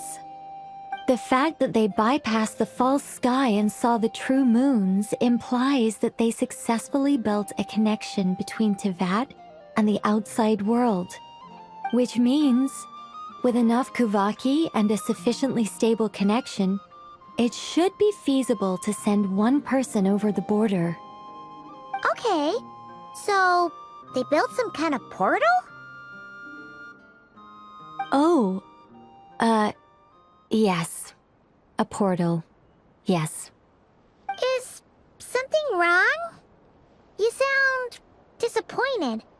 I just didn't expect you to summarize it so well. It turns out I could have said all that in one word, if only I'd managed to think of it. No, please, it's fine. This is invaluable knowledge. I'll be sure to record and preserve everything in writing. Oh, really? Well, in that case, I suppose I could backtrack and add some more detail. I did gloss over a few things so far. Whoa, whoa, whoa, time out. Let's summarize what we've got first. The Hyperboreans were the last ones to use this method, right? So we somehow need to find whatever structure they built and make sure there's enough Kuvaki to power it up. Luckily, we have the moon marrow of both the eternal and iridescent moons, so we're all good for Kuvaki. Which means the key issue we need to focus on is finding the place. Am I right so far? Yes. Although I expect the structure is long gone by now. That said, what if we could take advantage of the phantoms to travel back to a time when it still existed? Well, travel back isn't quite accurate. It's more like we'd be creating a handshake between 2 points in space-time. We wouldn't even have to pick a time when it still existed. It could just be a time when it still appeared in phantom form via projection, or we could project our own phantoms, fold them together, and... You look lost. Was that too hard to follow? Yeah, things got a little, technical there. Paimon's brain is reaching capacity. All right. Let me think about how to put this more simply. Okay, got it. Over the next few days, I'll search for phantoms that we can use. Once I find one that meets the criteria, I'll let you know and we'll regroup. By completing certain rituals, specific individuals will be able to enter the phantom and make it to the Hyperborean structure. If everything checks out, and it looks feasible, we'll just need to wait for Moon Prayer Night, and we can send the Moon Goddess back home. I'm really skimping on the detail here. Is this making any sense at all? I think so. For now, we'll just wait to hear from you. Yes. Basically, yes. Great. Counting on you. In the meantime, we'll focus on finding the Moon Goddess's name. My name? Are they looking for a way to stop me from disappearing? Excuse me, Miss... Go on, Miss Nicole. This conversation was a little all over the place. I didn't catch your name. I am Lauma, of the Frost Moon Scions. Ah, I did wonder. I noticed that you listened very intently when I spoke about Hyperborea and the moon's history. If you'd be interested, I'd love to visit you this evening and go through it again in greater detail. Also, if you were serious about making a record, it would be too risky to simply write down the raw details as is. I would suggest some tweaks.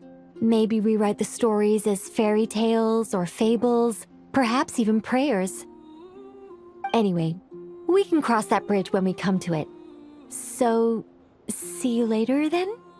Oh, and no need to prepare anything. Just a cup of tea will do.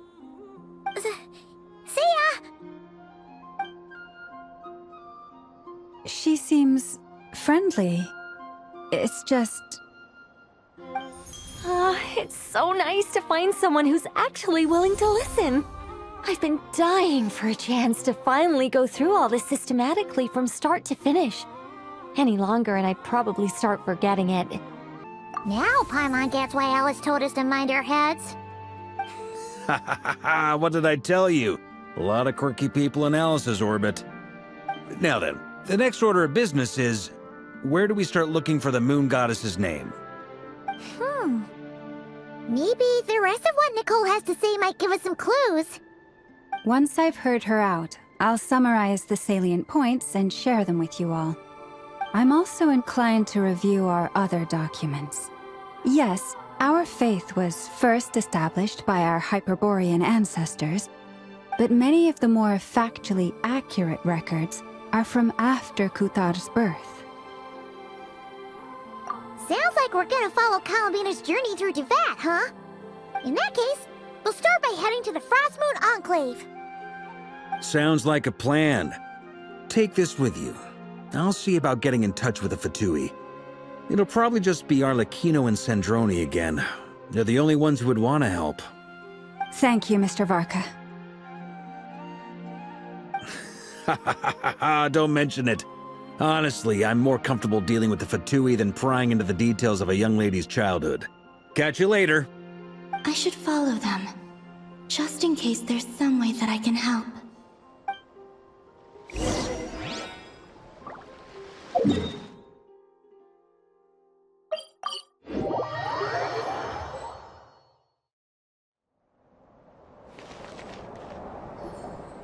A while ago, I took the time to organize all documents in our possession that pertain to Kuthar. What you see here is the material I consider reliable. You're saying there's unreliable material too? Yes. Most of the information we have was transmitted through an oral tradition. Inevitably, some of her stories were mythologized and deified over the years through countless retellings. That's why I organized them into reliable and unreliable. There's no sense seeking answers in history unless we can ensure the veracity of the historical record. Makes sense. Alright, let's take a look through.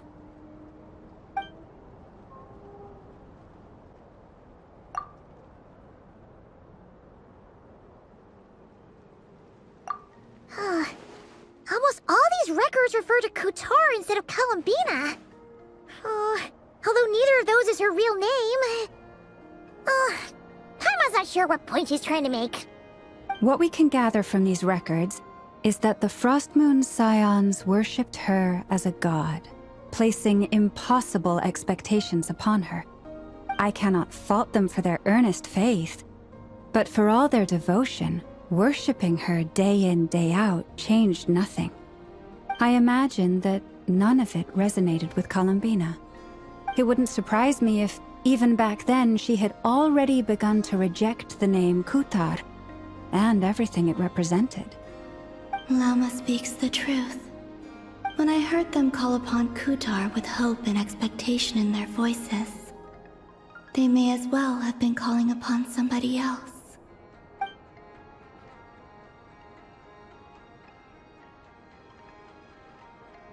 Well, that's a bit complicated. I looked at the level of detail, perceived authenticity, prose style, and how realistic their portrayal of Kuthar seemed to be. Amongst the Frost Moon Scions of today, only I know of her existence, and I alone have spoken to her face to face.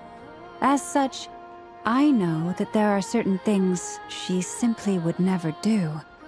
That being said, I have sensed some changes in her lately. Changes? Me? Seems like this is getting us nowhere. For what it's worth, why don't we check the unreliable sources too? Sure. Give me a moment.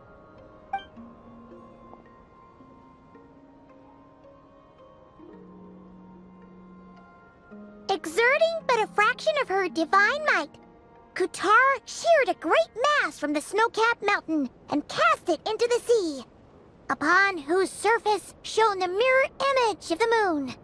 Thus was formed the island of Hisi. Yeah, right. That doesn't even begin to pass the sniff test. The 3 moons are naught but lies through and through. Only one moon has ever shone for us, and Kutar is her name. The vast majority of ancient texts are filled with fanciful tales like these. I trust you understand my criteria a little better now.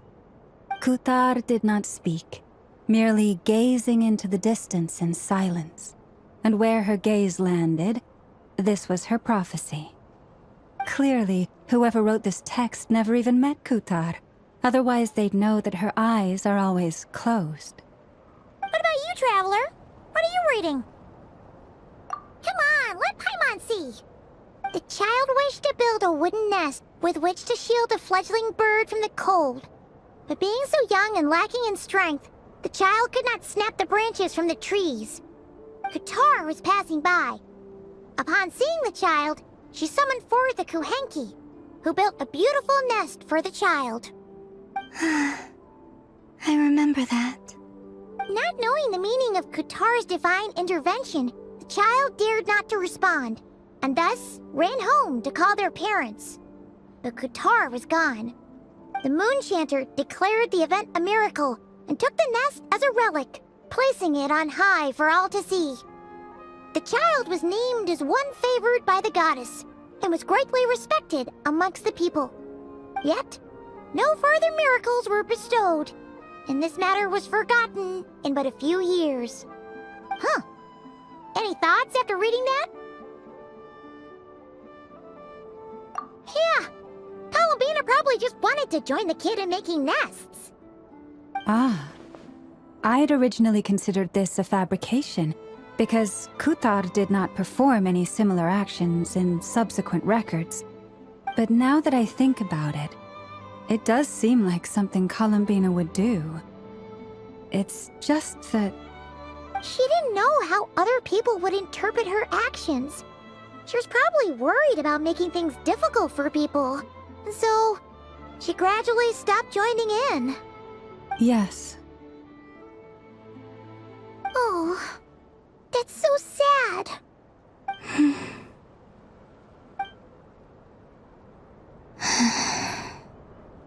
And now, I can make no such gestures of warmth, even if I want to.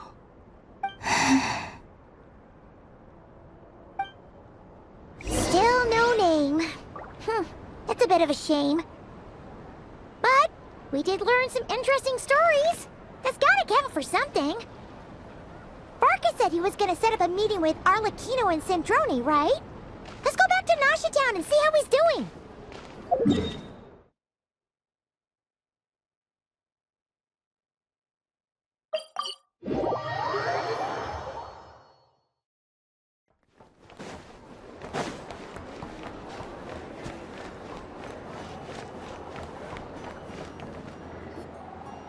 Let's see. There's Varka. Oh, and it's Durin and Albedo too. Yeah, this is pretty much the same place we bumped into each other last time. I convinced them to stick around a little longer. We were all waiting on people, so I figured having a little company would help pass the time. Ah, so you've been waiting for us? Does this mean that you've already arranged things with the Fatui? Sure does. Now you're back, we can go meet up with them together. How'd your investigation at the Frost Moon Enclave go? Well, we didn't find out Columbina's true name. But apart from that, it went pretty well. Aha, just as well that I didn't tag along then. I'm sure our moon goddess wouldn't want every man and his dog knowing all about her private life. Still, desperate times, desperate measures, I guess. Someone had to do it. So, Varka was waiting on us, but what about you two? Are you waiting for Alice? Oh, no, we already met with her. We discussed that experiment I mentioned to you last time. Oh, and she also handed me this communication device.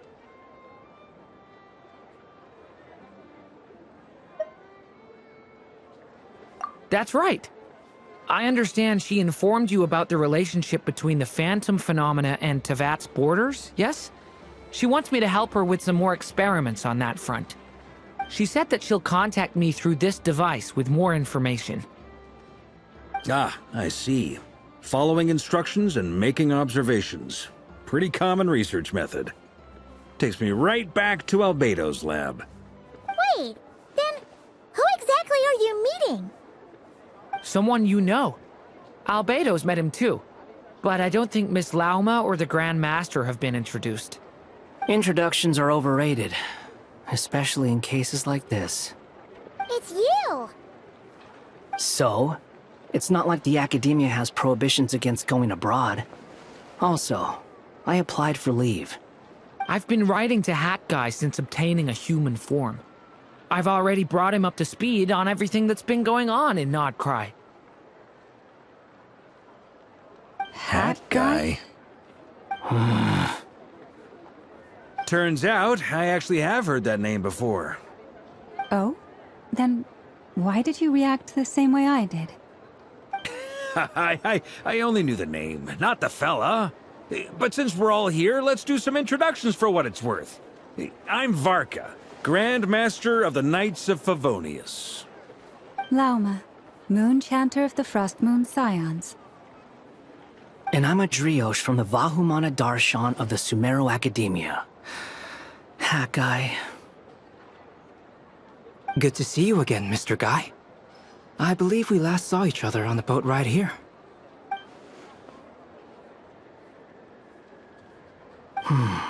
Mind you, the only reason I came here is because there's someone I want to look into. Who's that?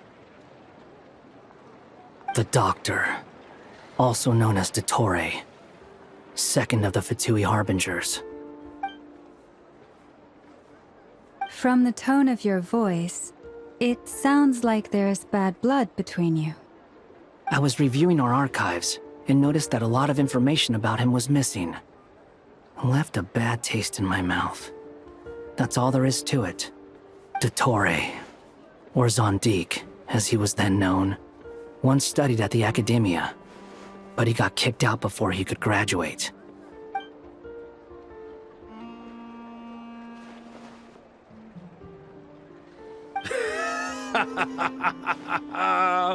So the Harbinger's #2 man is a college dropout? How embarrassing for them. Last we heard, he was planning something. We actually heard that a few times before, even coming to Nocturne, but we haven't seen a trace of him since we got here. He only appears when something interests him. For all we know, he might have left already. But the fact he did something here at all is worth noting. It'll fill a couple extra lines in his file. Why does it sound less like a file you're writing and more like a criminal record? Anyway, we were just about to meet 2 of the other Harbingers. Want to come along? You might learn a thing or two about him there. Sure.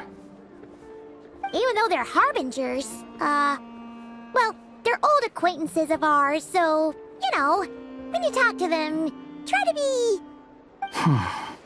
I got it. The Frost Moon Scions' relations with the Fatui remain tense. Forgive me if I do not attend. In that case, we'll continue assisting Miss Alice with her experiments. Good stuff. Everyone's having a fruitful time. All right, we better get going. I'll lead the way.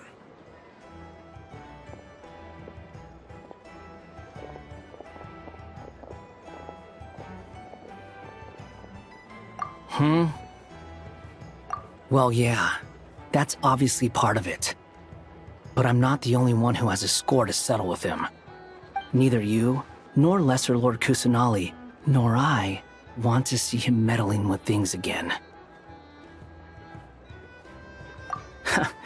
What's the hurry? Don't worry. Pigeons always know which way home is.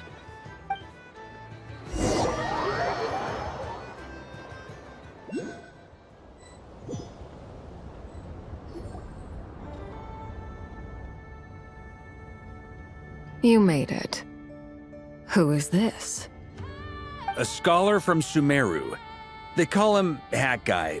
He's an old friend of the Travelers. Wait, this is the academia representative you wrote about? He doesn't exactly look the part.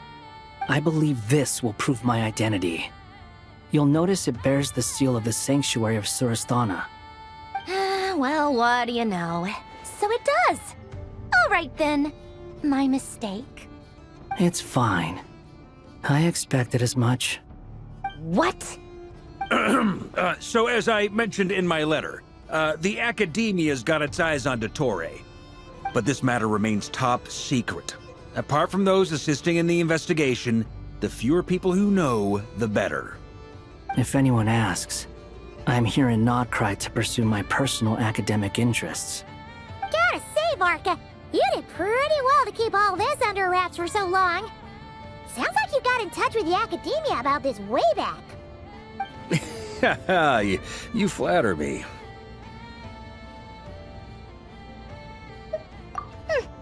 Where do I even start? Remember that time we fought Reeyn at Star Sand Shoal? He sure let me have it then, didn't he? I'll bet Dottore had that all sketched out, with me as his convenient little pawn. He could not care less about us if he tried, but hey! The feeling's mutual. Does Dottore really strike you as the sort who values his relationships with his colleagues? Fair point. Definitely not. Which is why I always keep my guard up whenever he starts making suspicious moves. To that extent, our motivations align. On top of which, I consider you trustworthy people. Now, back on topic. In the wake of the Reeyn of Solnari episode, Sandrone and I grew suspicious about Dottore's complete inaction during the entire affair.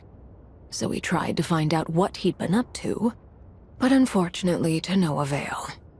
He never lets anyone in on his plans. The more he cares about something, the more secretive he gets. Indeed. Perhaps he believes that by keeping a low profile, he can avoid trouble.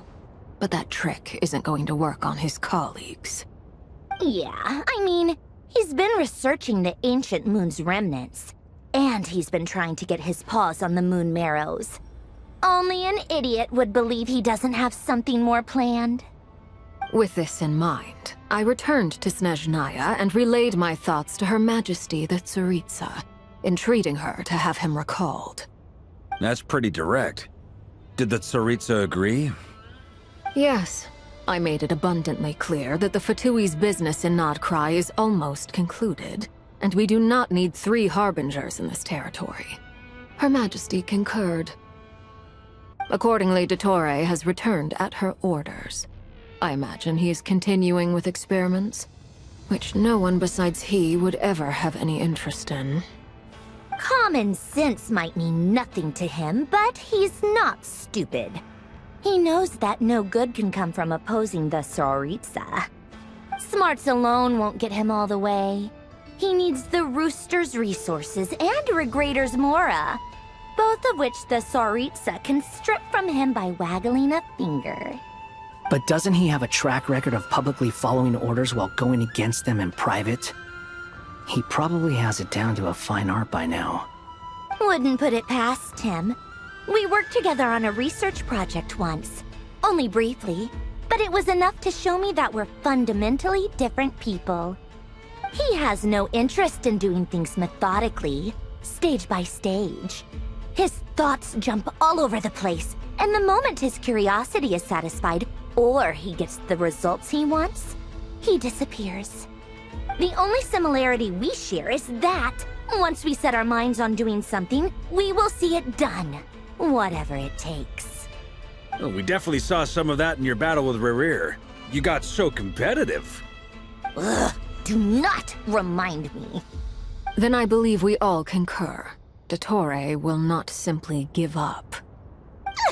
Fantastic. Now This is turning into a whole day of unpleasant memories.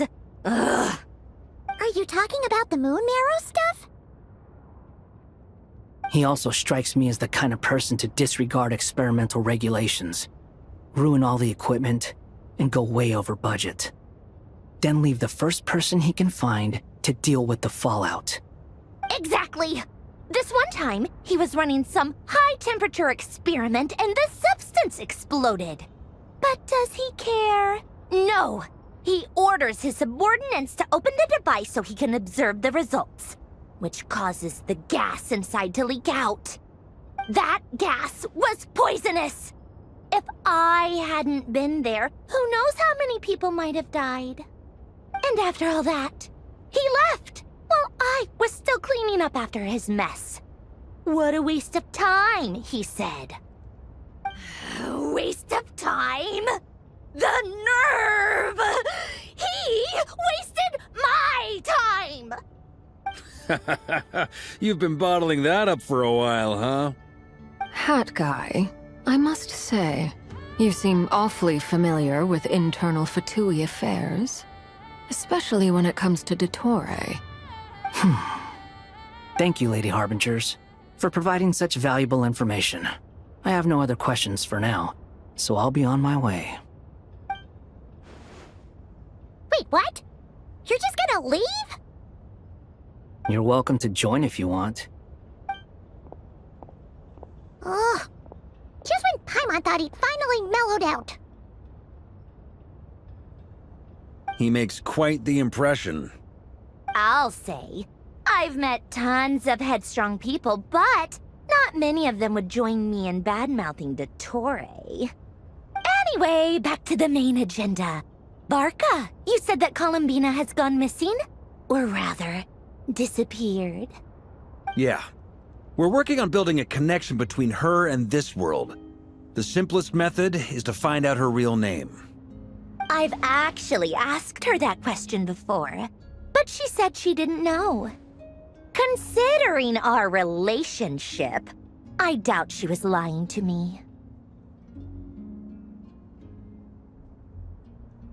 As far as I recall, she was never dispatched by Her Majesty to claim a gnosis or anything like that.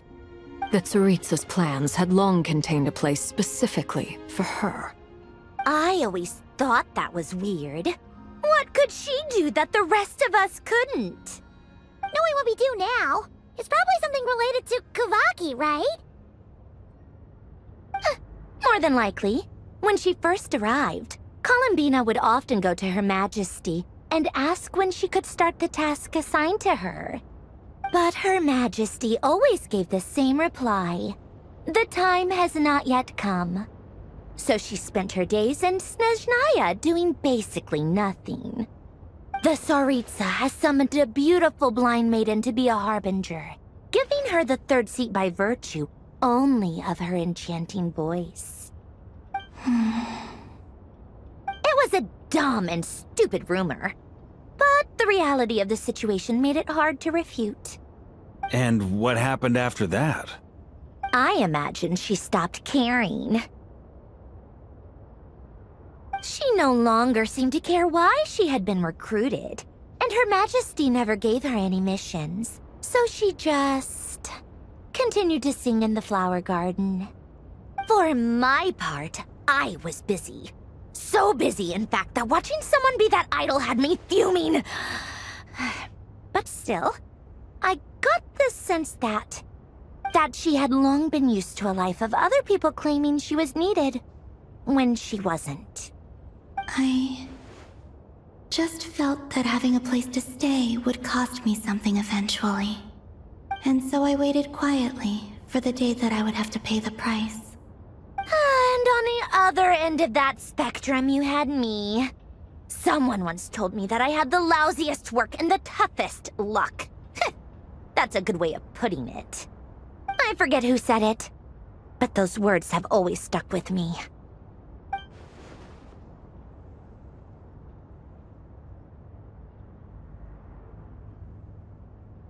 But you've done your job exceptionally well all this time. Because at heart, you are a conscientious person.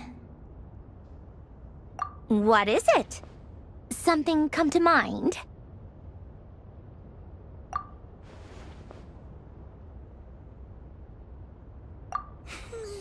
That makes sense. Nothing screams you are needed like your name shouted from across the town. Well, good luck with it. But if you ask me, Columbina is still the most shoutable name. I'm just so used to it now, after all the arguments we've had. I can't be bothered trying to remember another name for her. Nor I. Sandrone. Harlequino.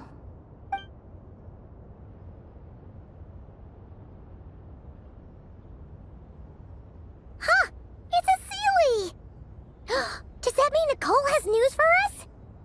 Ladies, I thank you for your hospitality. If the chance ever comes up, I definitely owe you both a drink sometime. I'm sure it will. You can make your own way out. Heck, you've been here enough times, you probably know your way around better than I do.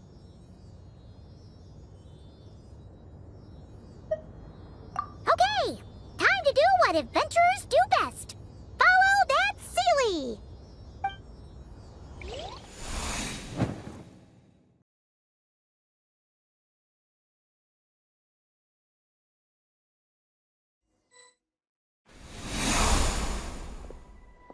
Here you are.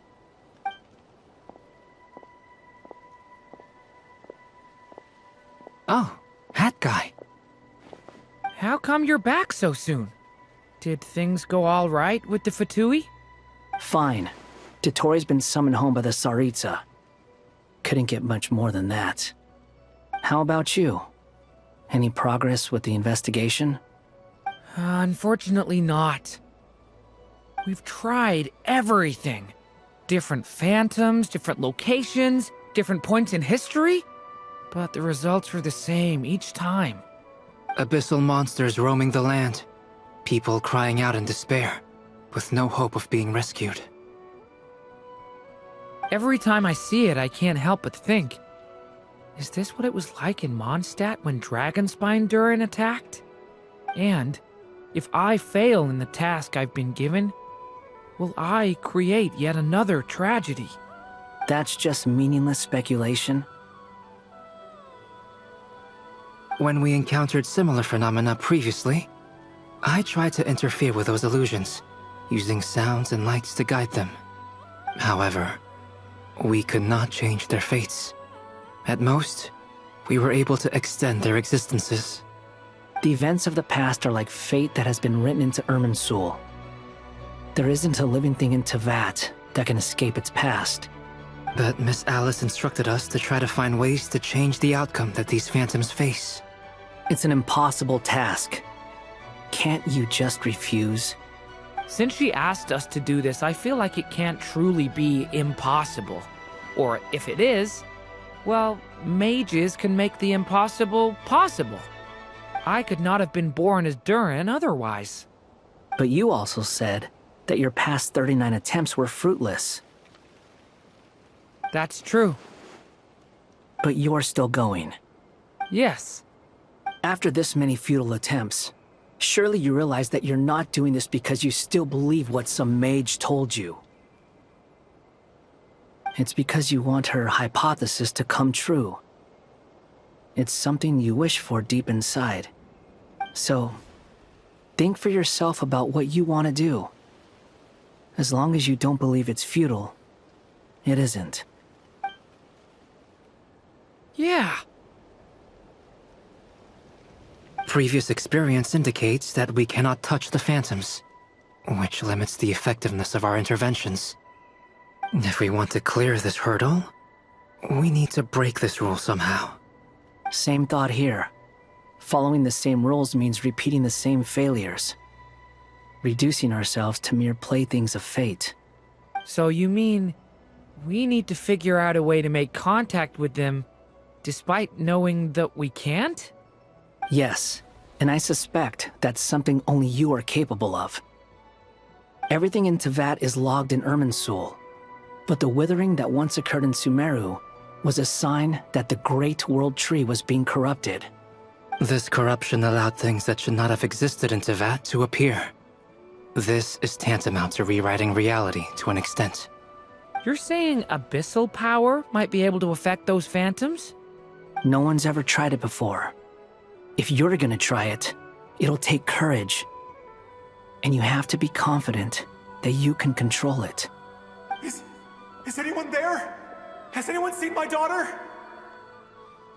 She's missing. I have to find her. I hear someone inside. Spargana? Are you in there? Ah! If I can use my abyssal powers to warn him that there is danger here, maybe it'll change his decision. Maybe he'll stay away. Yes. The important thing is not the nature of the power, but rather how you use it. To intimidate and obstruct. Sounds about right for the Abyss. Let me try. I should be able to influence that thing. Have you seen a little girl? What? This isn't the time for that! Just run!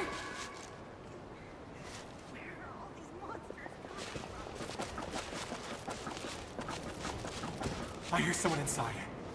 Spargana? Are you in there?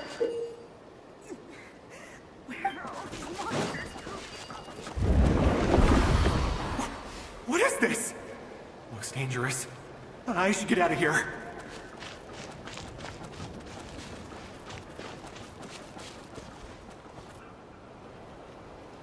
He really left. Ha! We did it!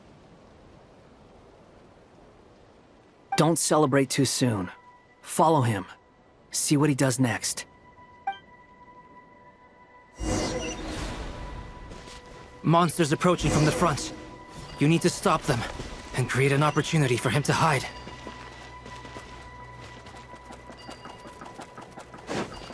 No! There's monsters ahead!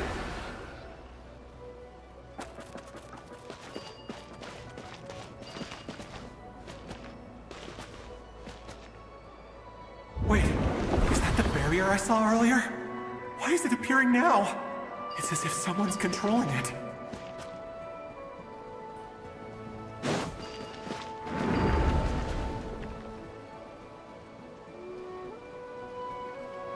The monsters are gone. Is it safe now?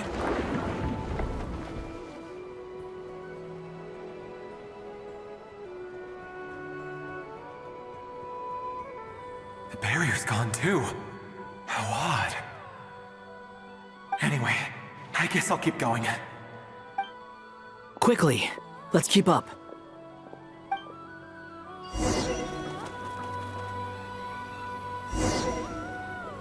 Wait, there was someone else here?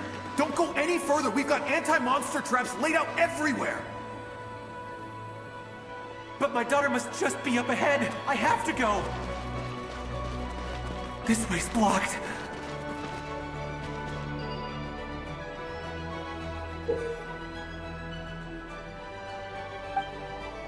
We might be able to use the explosives over there, but we need to take care not to hurt him.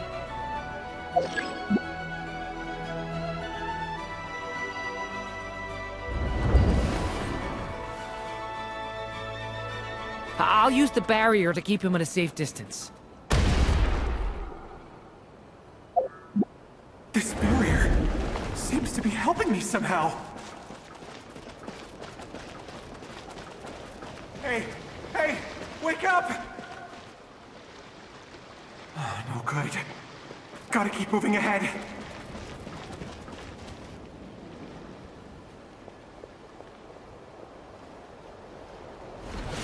So many monsters!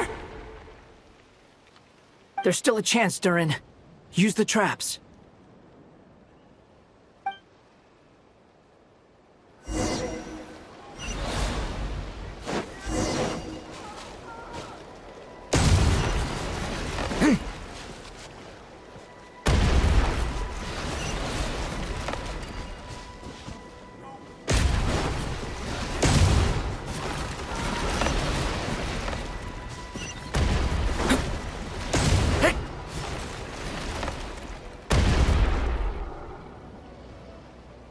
This is a new development. I've never seen this happen before. We might just be able to save this person.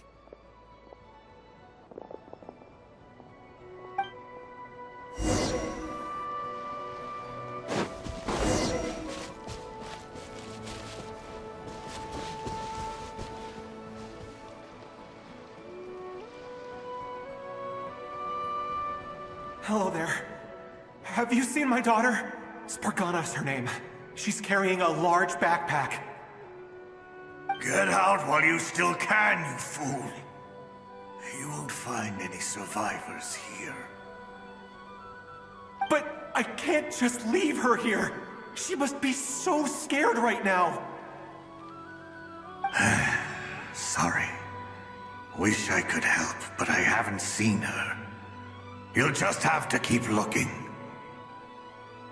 Okay, thank you. If I do find her, I'll get her to shelter and come back for you.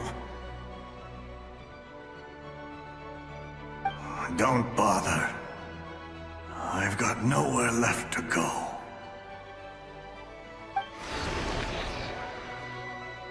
What's that noise? Monster! No, if he goes inside, he'll be walking into a trap. Let's try this once more. This time, we have to stop him.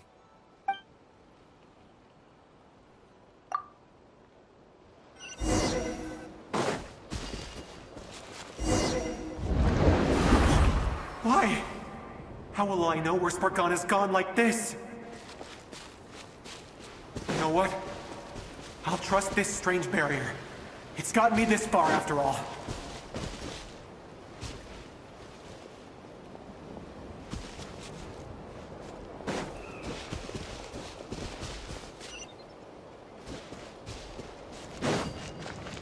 Spargana, are you there?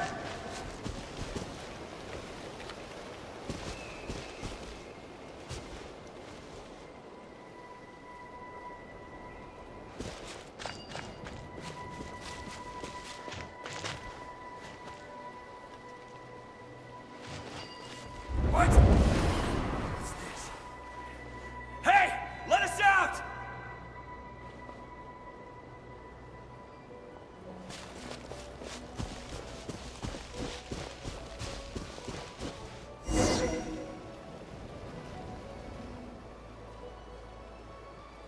Huh? That looks like one of my daughter's books! Thank you. Thank you! Yes, it's one of hers for sure. That's her name on it right there. She left her backpack here.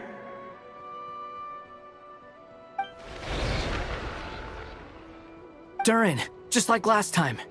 Use the explosives.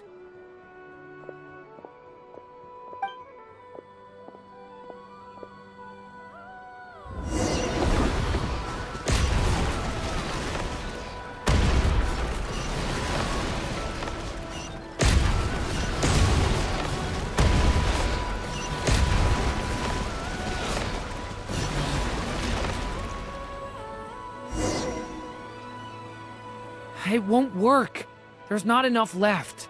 If he makes it in, he'll die. But then, this clue could be the key to him finding his daughter. It might not be the only one. Better he misses that clue than loses his life. I guess so.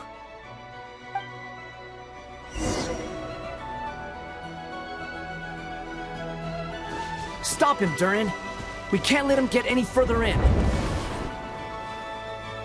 It's my daughter's book! She's passed this way! Why? Why won't you let me go in? I've searched and searched and searched just for this! But how will I find her without any clues? I no longer have anywhere else to go.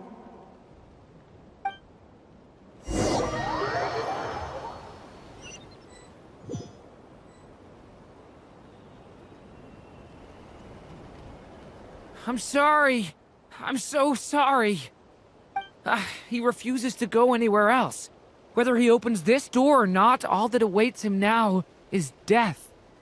We couldn't change his fate. Albedo? Hat Guy?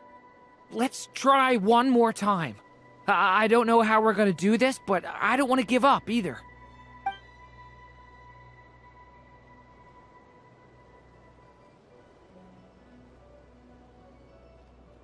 Why am I here?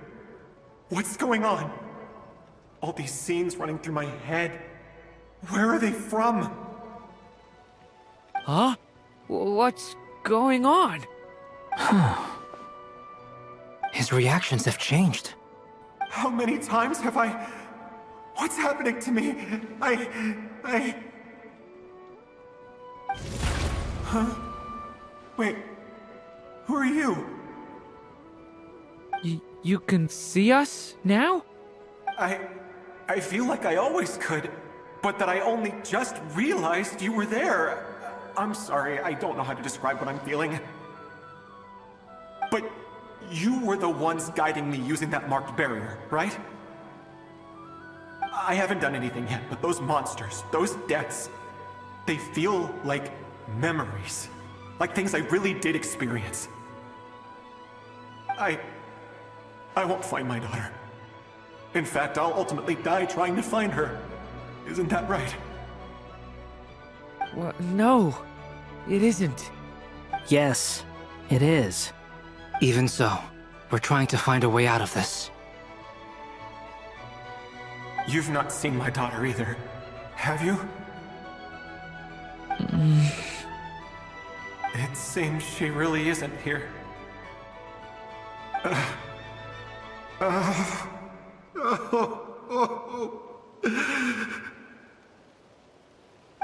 I'm sorry we couldn't help you.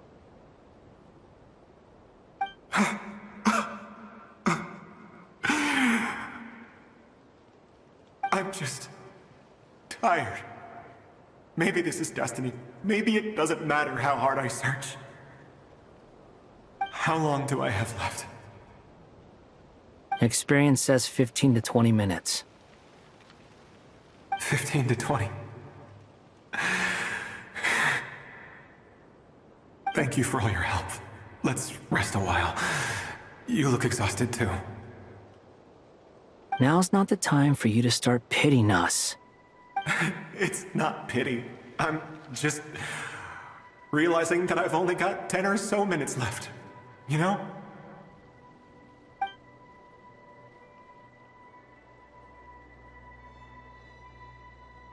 You say you're from Mondstadt, yes? A place with windmills, where people enjoy limitless freedom? And you're from Sumeru, where they've built an academy into a giant tree? Yes. It seems you've never heard of either place. Those names are unknown to me, I'm afraid, yes. Have you heard of Hyperborea?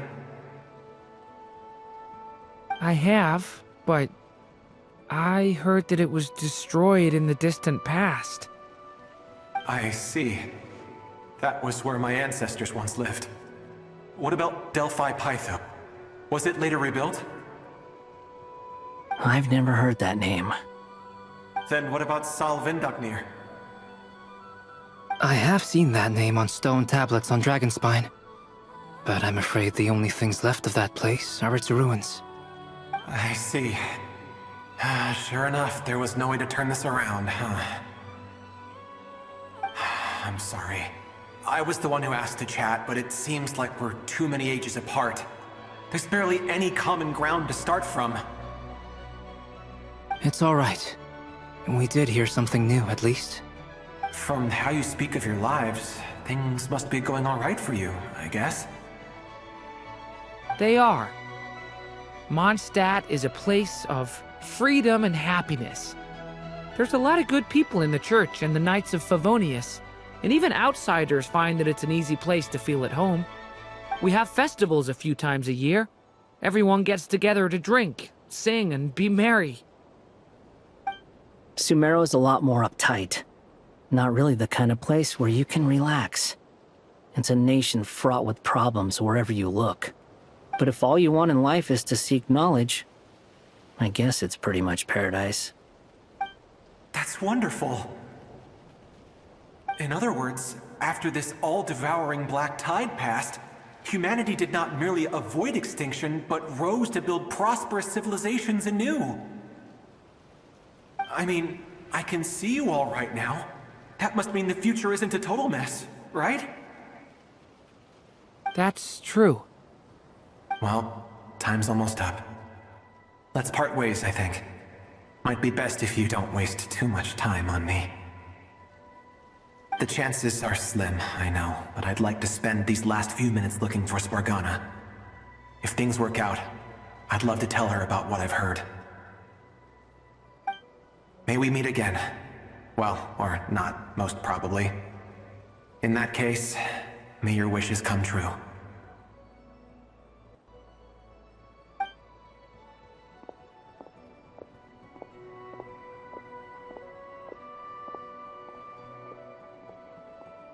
He's gone. In a few minutes, he will meet the end that was his to begin with. The ending of this tale did not change, but I believe that we've just made the most progress we have yet. May your wishes come true. If only it were so simple. Hat guy, could I ask you a question? You've never talked about your past. It seems complicated, and it weighs heavily on you, too. Would you be willing to tell me about it? I mean, sometimes it's better to get things out in the open. Take that guy we try to help, for instance. At least he said goodbye with a smile, right? I know about Albedo's past. Our experiences are very similar, and he created me.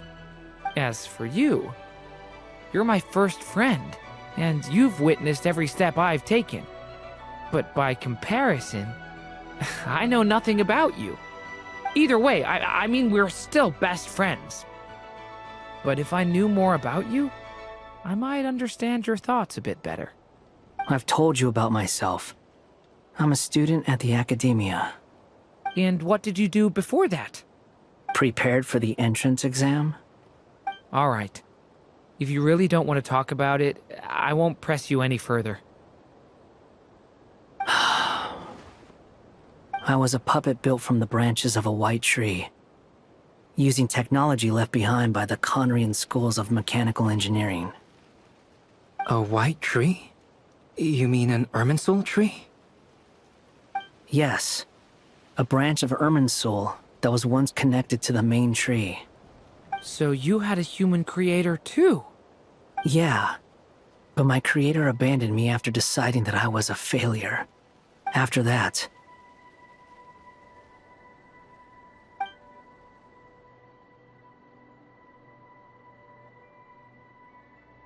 Durin. Resisting the influence of the Abyss, suppressing the urge to destroy, trying to do the right thing. None of these things are easy. But no matter how hard they are, trying to rewrite past wrongs is far harder. You asked me if you would create a new tragedy if you failed. I told you there was no point speculating about that. But the real answer is, yes, you absolutely will. That guy. But at least you've got people here to help steer you away from the wrong path. So, just keep aiming towards the light. I will. I promise. All right, break time's over. Hello, Durin speaking. Hello, friends, it's me. What have you been up to, I'm detecting some unmistakable fluctuations here at the border. The amplitude isn't particularly high, but they're completely different signals from the ones before, and the scale is comparable to those I've detected previously. Alice, we were unable to save that person. However, he appears to have retained a portion of the memories gained through that cycle, and was able to hold a conversation with us. I see. Well, that is rather odd indeed. It definitely merits further attention. Could I trouble you to keep trying the same approach? I need to gather some more data. Counting on you. I should probably have Nicole come and check this out as well.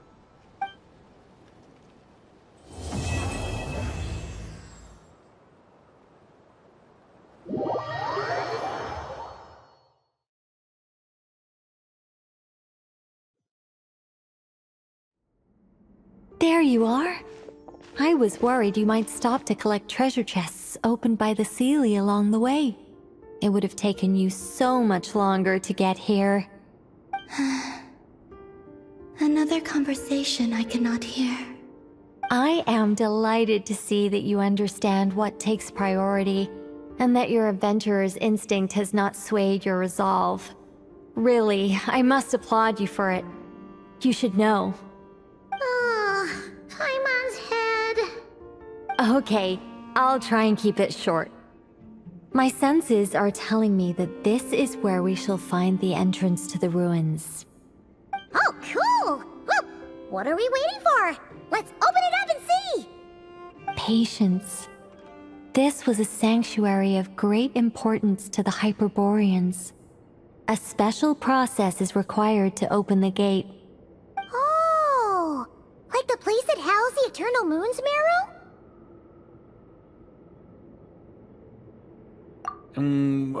Okay, so what's the plan? Need us to do anything? And just the short version, if you can. Ah. Alright then. I was planning to start with some background on the invention of these techniques. Are you sure you don't want to hear it? It's quite informative. Remember what you were saying about priorities? Fine. Simply put, we need 3 human representatives to successfully undergo a process of Kuvaki resonance. Think of it as a test from the 3 moon goddesses to see if the entrants are qualified, with the most recognizable qualification being Kuvaki. Pretty sure Lauma would ace that test. Oh, wait. But we need 3 people. I also have no doubt that the Moon Chanter would be qualified. But we would need 2 other people with the same constitution. Therefore, the most feasible method is not so much to follow the rules, but to figure out how the test functions and find a workaround. I've done some research, and it turns out the mechanism is rather crude. We'll simply need humans to stand before it who have sufficient Kuvaki energy within them. I'm with you so far. How do we get the Kuvaki in them? The easiest way would be transfusion. Take some Kuvaki from Nod-Krai's soil, put it into the bloodstream, and get it circulating in the body. So we're going to cheat on the test? Precisely. There are other methods, but this is the simplest one. Cheating the system is much easier than trying to hide from it. Huh? Sorry? Does the idea of cheating upset you, Miss Lauma? No, that's not it. I suddenly had an idea. Oh, what is it? It's about Moon Prayer Night. I figured out a way for Kutar to join in the festivities. Huh? But as Paimon said, we need to have our priorities straight. Let's get back to the test. I'll follow up with Nefer on the festival arrangements. Oh, okay. Anyway, is this really the best method we have? A Kuvaki transfusion sounds dangerous, no matter how you slice it. If you think that's dangerous, wait till you hear the other methods. I'd be more than happy to go through them if you'd like. There are several. No need, we're good. Let's go with this one. Very well. Kuvaki transfusion it is. Now, I should mention that the risks can be greater or lower depending on individual compatibility. It would be rash to simply infuse the Kuvaki and hope for the best. If the body rejects it, the reaction can be quite severe. The symptoms are similar to another condition that some people living here suffer from, known as congenital Kuvaki sensitivity. So, before we execute our plan, I will perform a simple test of my own to see who is compatible and who is not. Once that is done, we will have to complete the resonance process as rapidly as possible. The participants must remain stationary while the Kuvaki circulates and bonds with them, and they mustn't eat or drink anything. What? No eating or drinking? That's some hardcore fasting. They'll all be monks by the time they're through.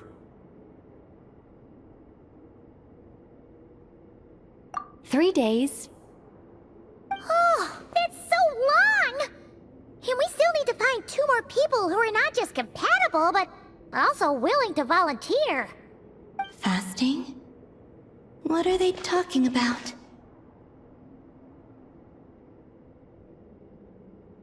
Really? Don't you want to think this through? Haha, count me in too. 3 days without food? I can handle that. Miss Nicole has made it clear that this is the easiest way. The way I see it, there's nothing else to discuss. It's time to step up.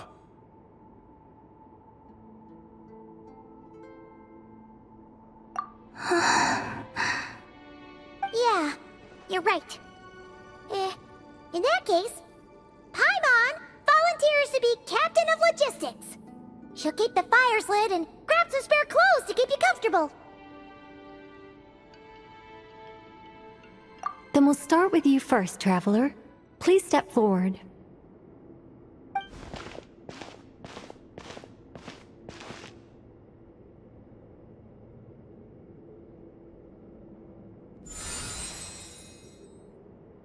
How's it going?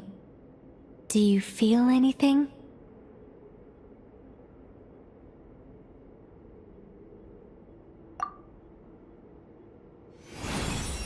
How about now?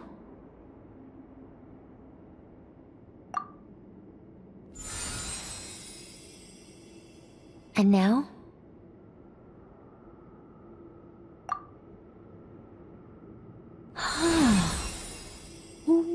What about now? You guys, it's not a competition, you know. All right, I'm officially impressed. Even as a descender, you can withstand far more than I imagined.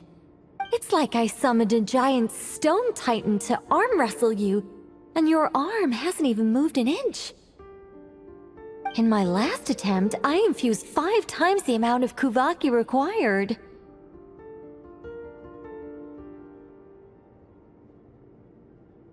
Yes, safe to say, compatibility won't be an issue for you. You're eligible to join. You're next, Mr. Varka. Sure, here goes nothing. All right, I'll start where we left off. 5 times the required Kuvaki dose. Whoa, whoa, whoa, hey, wait a minute. How's it going? Ooh, no, not great. I kind of want to puke. Feels like I've been drinking too much. A few bottles of wine, then a big stein of Dark Horse, with some hard liquor from Liyue mixed in. You think this is funny? I just lost to a young lady in an arm wrestling contest. I'm never gonna live that down. My apologies. I'll lower the concentration and try again. Oh. How's it going now? I'm not as dizzy as last time, but I can still feel it pulsing around. In that case, you wouldn't be an ideal choice, Mr. Varka. Let's try someone else. Okay. Let's go ask some of our other friends then.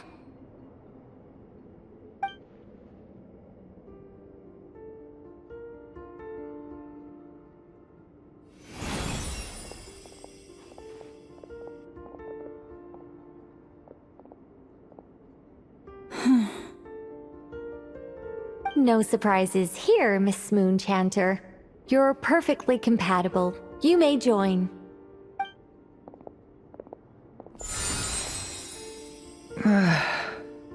I'm getting a slight headache. Shame. You were so close.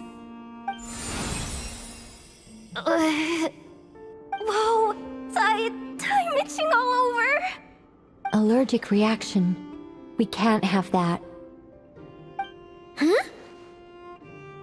Well, are you gonna start or what? The Hexen Circle is an organization that cares for and protects children. We will not have them do dangerous things. Not even tests.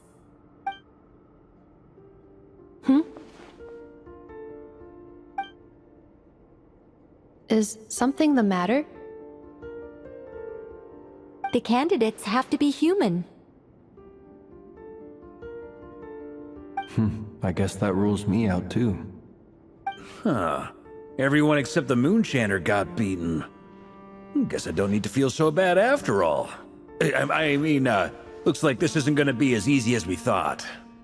Perhaps I could ask for volunteers among the Frost Moon Scions. I'll see about talking to some trusted Lightkeeper colleagues. Itlua springs to mind. In fact, I think we had some former Frost Moon Scions join our ranks recently.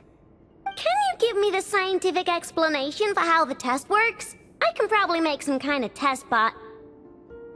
Then, we can just zip through Nasha Town, going up to people and pressing a button to check their status. Wouldn't that be way easier? No. Wow! No elaboration for once. How about I contact the Knights of Favonia's garrison in the Wave Chaser plane? Shame that Lohan's already left.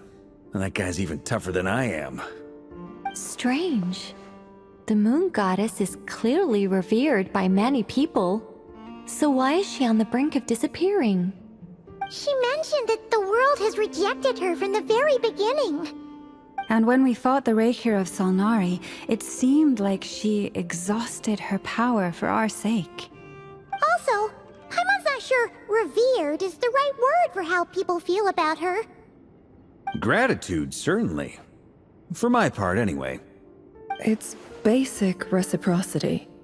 She helped us, so she deserves our help in return. Yeah, even though she looked like she didn't care, she still saved a ton of people, including me. A review of the relevant data leads me to conclude that Miss Columbina is a good person. Yep, you bet! They really think so? I'm super surprised that Columbina isn't her actual name, though. I think it really suits her. It's light and graceful and... yeah, just a really pretty name. I know, right? Unfortunately, that's not our decision to make. Columbina.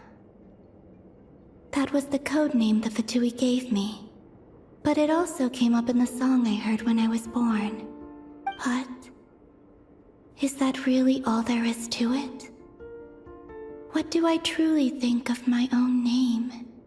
Is there anyone left who will still call me by that name?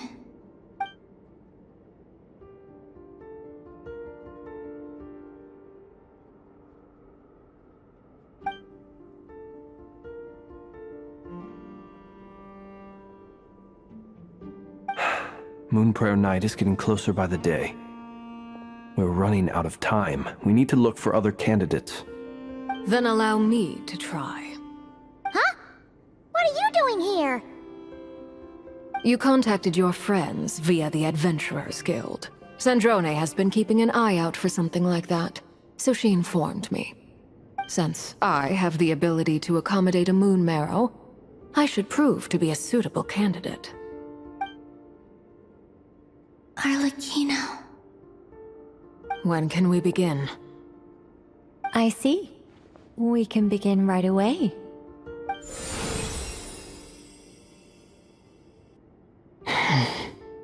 How was it? Did you feel any discomfort? Not at all. Then it seems we shan't need to look for additional candidates after all. Great! Cool. Alright, like Paimon said, the rest of us can take turns making sure the three of them stay warm and comfy. Then, my job is to take care of the caretakers.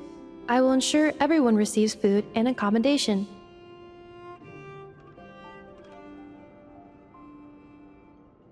I'm ready as well.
The work is done.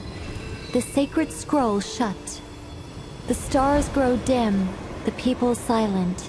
The white sun sets, the silver moon rises. O path to the temple, appear now before us.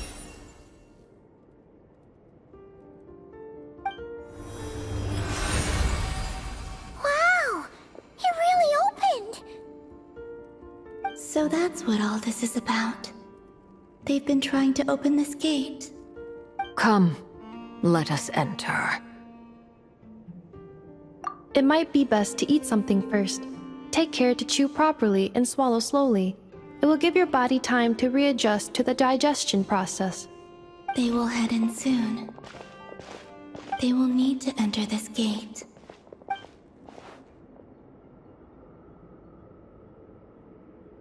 Huh? I cannot pass through. Is it because I have no physical body? It has been 3 days. My strength has all but completely faded.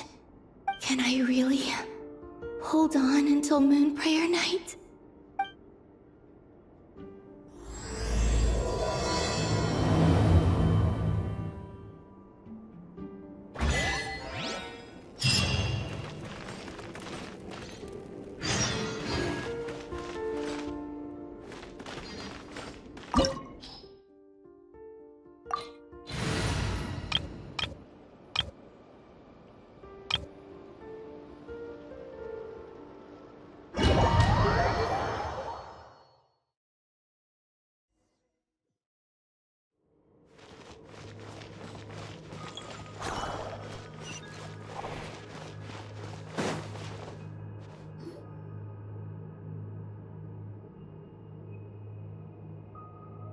Are these people... Judging by their clothes, they appear to be phantom Hyperboreans from the distant past. That could mean they have some clues about the moon goddess's name, right?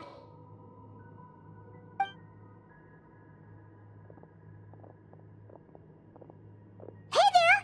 Could you tell us what the moon goddess's name is? Sorry. That's probably a weird question, huh? How do we explain this? The moons are long gone, and their goddesses are dead. Their names no longer mean anything. When a new moon goddess is born, we will surely know her name. We have used every last resource at our disposal. All that remains is to wait, patiently and quietly.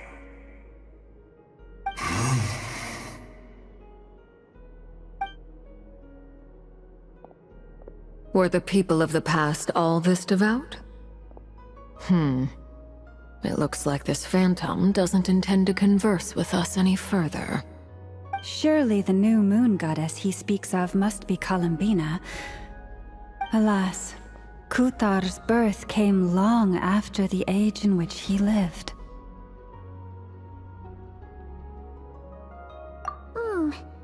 But, maybe if we find a phantom from a more recent age, they might know Columbina's real name. True. Keep an eye out. We should be able to tell which era they're from by the clothes they wear. Yeah! You've been pretty talkative this whole time. What changed? Oh, nothing. I'm fine. You all make good points. When the Hyperboreans speak of moon goddesses, they mean the three from truly ancient times. I can't imagine they would know anything about our current moon goddess. There once was a time when the moon goddesses blessed them greatly and protected them from harm. So, when the war between the gods and dragons plunged the world into chaos, it seems they looked once more to the moons for help, praying for a new goddess to be born. Yeah, that checks out. Let's continue on. Who knows what else we may discover?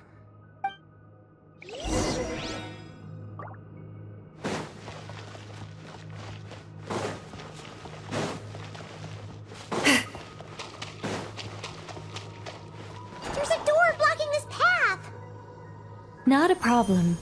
Try this.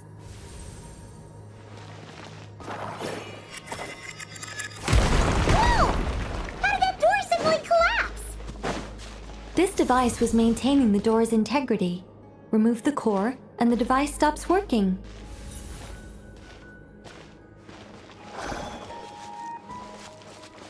Is this our destination?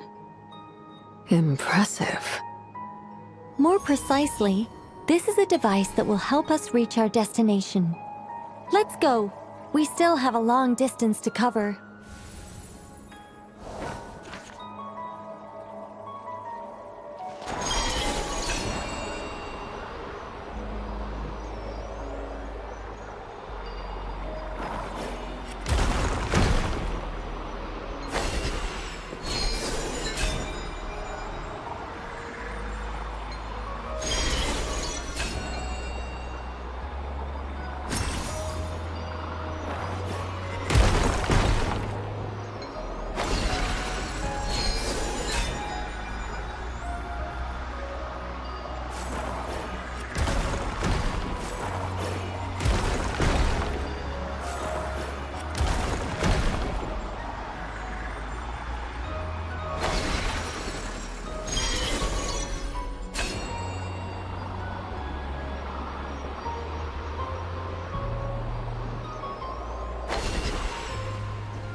Let's try that device again.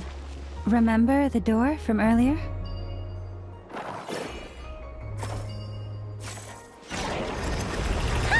So it works in reverse, too!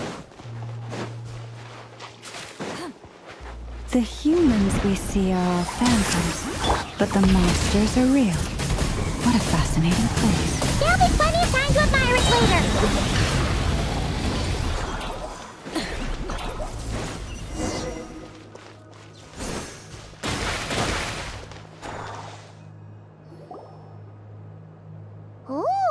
There's a whole bunch of artwork in here. Seems pretty old. Nicole, this is probably your area of expertise. What do all these paintings mean? Let me see. To understand these murals requires some knowledge of the history surrounding the War of Funerary Flame. I shared a little of this with Lauma before. Yes. I think I follow. The dispute between the Moon Sisters. The transformation by Nibelung. Oh no, it's no trouble. I'd be delighted to share the tale again. Alright then. Tevat's 3 moons and their goddesses were brought into being by the will of Nibelung, the then ruler of Tevat. But when the heavenly principles came, they changed the world completely, down to its very foundations. The moon goddesses were nowhere near strong enough to challenge this entity. But the heavenly principles did not view them as heretical entities that had to be removed. Essentially, the 3 moons existed to keep this planet alive and operational, which did not directly conflict with the heavenly principles' aims. Nevertheless, the inherent precariousness of this arrangement would soon be revealed. Nibelung returned. Yes. He did, and thus began the War of Funerary Flame, a battle for dominance between Nibelung and the heavenly principles. Discord would soon emerge between the 3 Moon Sisters. One would voice the opinion that they should follow Nibelung, for it was he who first hung the moons in the sky. Another would argue that taking sides in the conflict would only bring the world closer to ruin. There was no telling where it would lead, especially since their creator had returned, bearing the perilous power of the Abyss. Nibelung would eventually discover their disloyalty. He had all 3 imprisoned before transforming the moons into weapons with which to fight against the heavenly principles. What? Weapons? Yes. The very moons that had once defended the planet became instruments of death and destruction, striking terror into the hearts of all living things. And although the heavenly principles and the three moon sisters had once been at peace, it now seemed that the moons posed an unacceptable threat to Teyvat. It is possible that the heavenly principles did not know of the goddess's imprisonment. If so, the weaponization of the moons would surely have been viewed as an intentional breach of the peace agreement. Regardless of who knew what, when, the heavenly principles shattered two moons and flung the other beyond the skies. Whether the goddesses managed to escape Nibelung's captivity after his fall, nobody knows. But this much is certain. From that day on, the moons no longer belonged to Teyvat. The rejections slowly drained their power until eventually they passed away. So that's the full story. You say the moons ceased belonging to Teyvat from then on. Why then would Columbina be born here?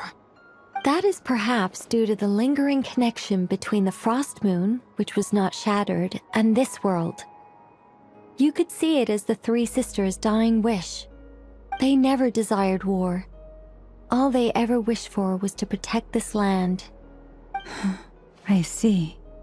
If the final fate of the three goddesses is as you say, then Columbina faces the same grave danger. Our investigation has yet to bear fruit. We must hurry.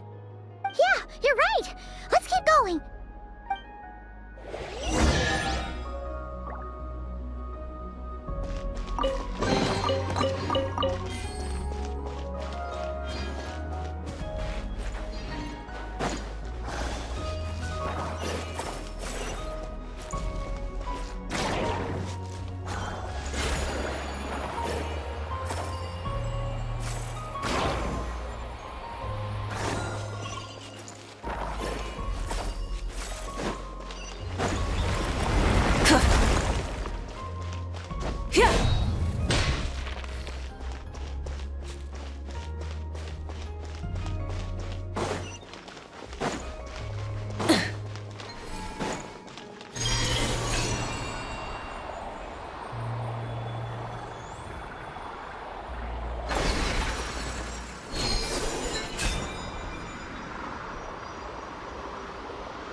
We're finally here! Guessing we'll need to activate this thing? Indeed. I was a little worried about that at first, but as we got closer, I sensed that the Kuvaki within it flows unimpeded. It should be functioning normally. The only issue is how to activate it. It's looking a little worse for wear. What about the cores from some of the other devices we've seen? Can we repair it using those? In all likelihood, yes. I imagine that would have been the Hyperborean's backup plan. Let's look for some cores.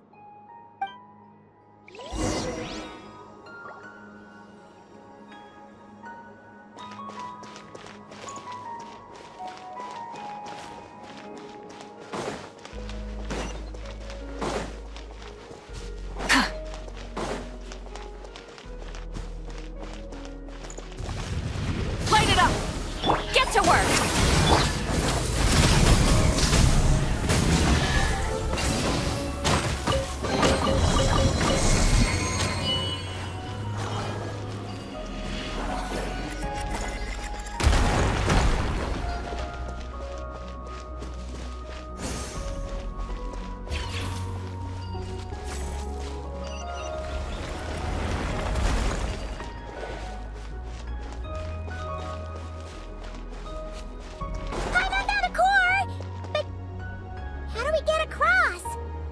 Walk up, then jump down.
The device is up and running.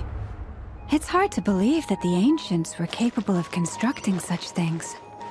Paimon sees our destination! It's right up ahead! Yes, let's go.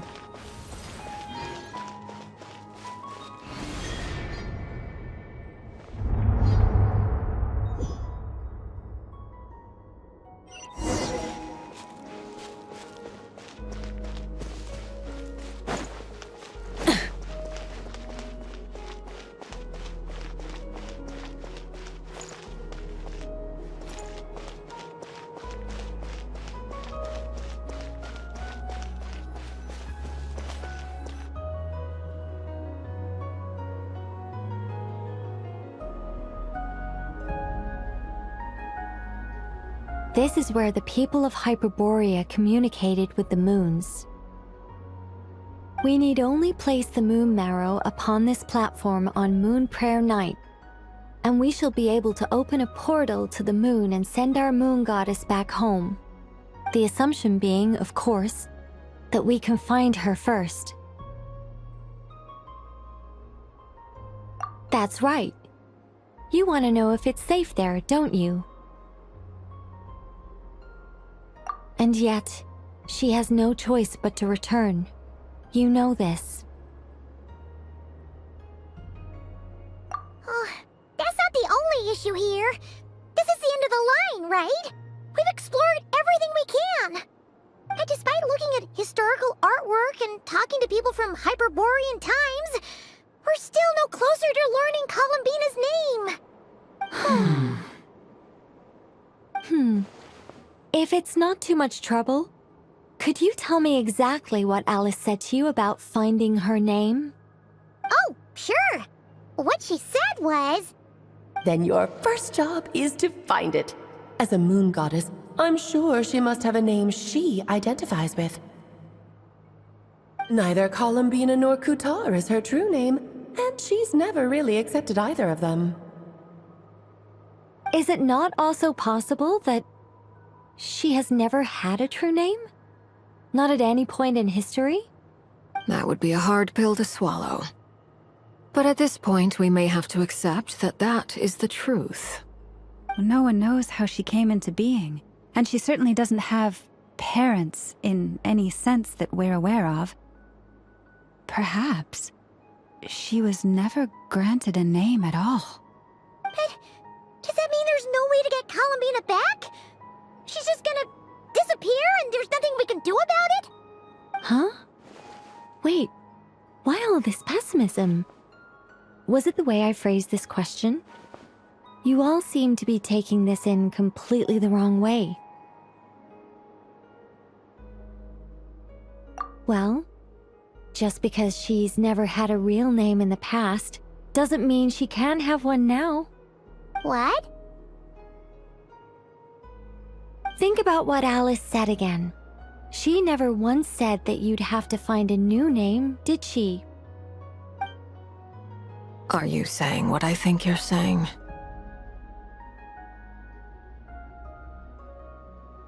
Yes. Names are anchors that connect us to the world. If she doesn't have one already, then all we have to do is create one, no? It's like... yes. Traveler, when you first arrived in Teyvat, do you think you would have turned around if someone behind you shouted, "Hey, Tumaini"? But what about now? I understand what you mean. Life is a long journey. Even the friends and family by our side can change over time. When people call you by different names, what matters isn't so much the words themselves, but what they symbolize. And of course, whether that resonates with you. Lumine. So, Close your eyes and picture the moon goddess in your mind. If you were to call out to her in this moment, what would you say? Columbina. Columbina. Paimon would call her Columbina too. Well, she has long forsaken everything that Kuthar represents. I think from now on I should call her Columbina too. Well, it sounds to me like you found your answer. Are you sure? Is it really that simple? We haven't found her this whole time, and not for lack of trying. For a journey like this, the process is every bit as important as the outcome. Had you not searched far and wide, rejecting every other answer you were offered? How could you have come to an answer you felt was finally correct? Oh, it all makes sense now. This has Alice's fingerprints all over it. Are you suggesting that Mage knew from the start that Columbina never had a real name to begin with? I can't say for sure. But I can definitely imagine her chuckling in satisfaction somewhere right now, saying, "Ah, what fun." Llama! Your antlers! You should hurry. The festive moon has begun to rise. Do not worry, for when you called the name Columbina just now, I could sense that the power within was enough to summon back the moon goddess. The power within what? The name? Yes. So, the thing is... What's wrong now? This is so annoying. I really want to explain how that whole thing works. Starting from the founding principles of Teyvat and... Oh, I could talk about this for hours. But... Deep breaths, Nicole. Deep breaths. You're an angel. A sober, sensible, solemn angel who has her priorities straight. Okay then. Sorry for asking. Clearly a bad call on Paimon's part. Anyway, you all need to hurry. Last thing, remember how it felt when you called out that name. Then it is agreed. By the name Columbina, we shall find her. Then we'll throw her the best Moon Prayer Night party ever! And at last, we will send her home.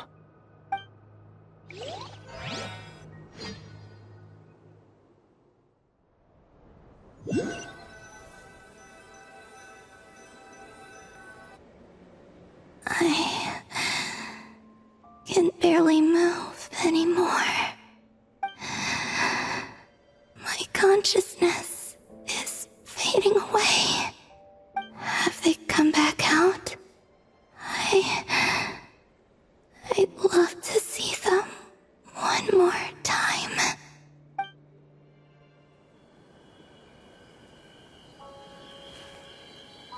They didn't make it.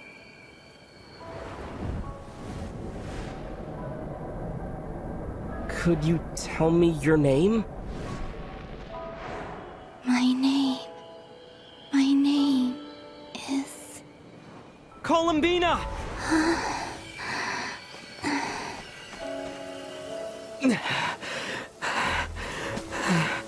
Columbina! Are you here? Columbina! That's the name you gave when we first met. And it's what I've called you ever since. Columbina. It's a fine name. I have many fond memories of Columbina, and so do all of your friends.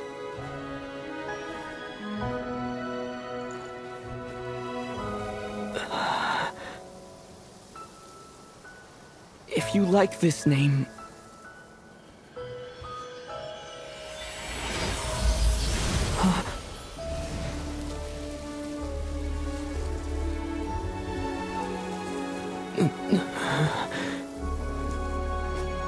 Looking for me?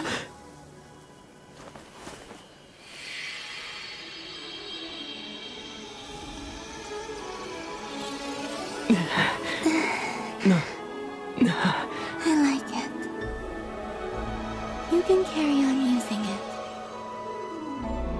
My name is Columbina Hyposelenia.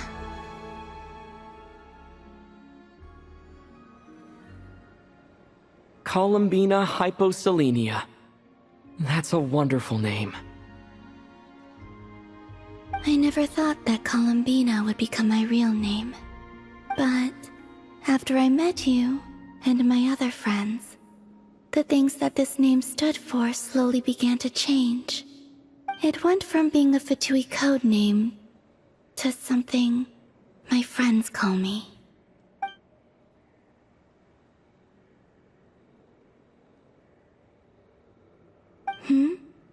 What is it? Why aren't you saying anything? I'm just so happy for you. Thank you. So, where's everyone else? We can go and meet them very soon. Everyone went to different places to try calling your name. Great. I'd like to thank them as well. Everyone's done so much for me. Searching for my name, entering those ancient ruins. Huh? Wait, so you were... Yes, I was there. Not physically, but my consciousness was still holding on. I followed you the whole way. Starting from when? You turned around and called out my name while you were in Nasha Town. Do you remember?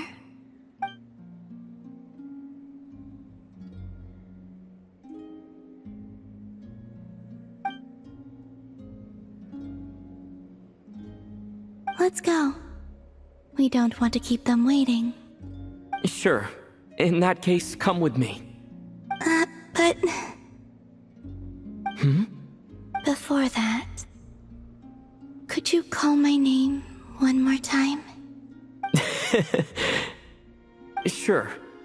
Come with me, Columbina Hyposelenia.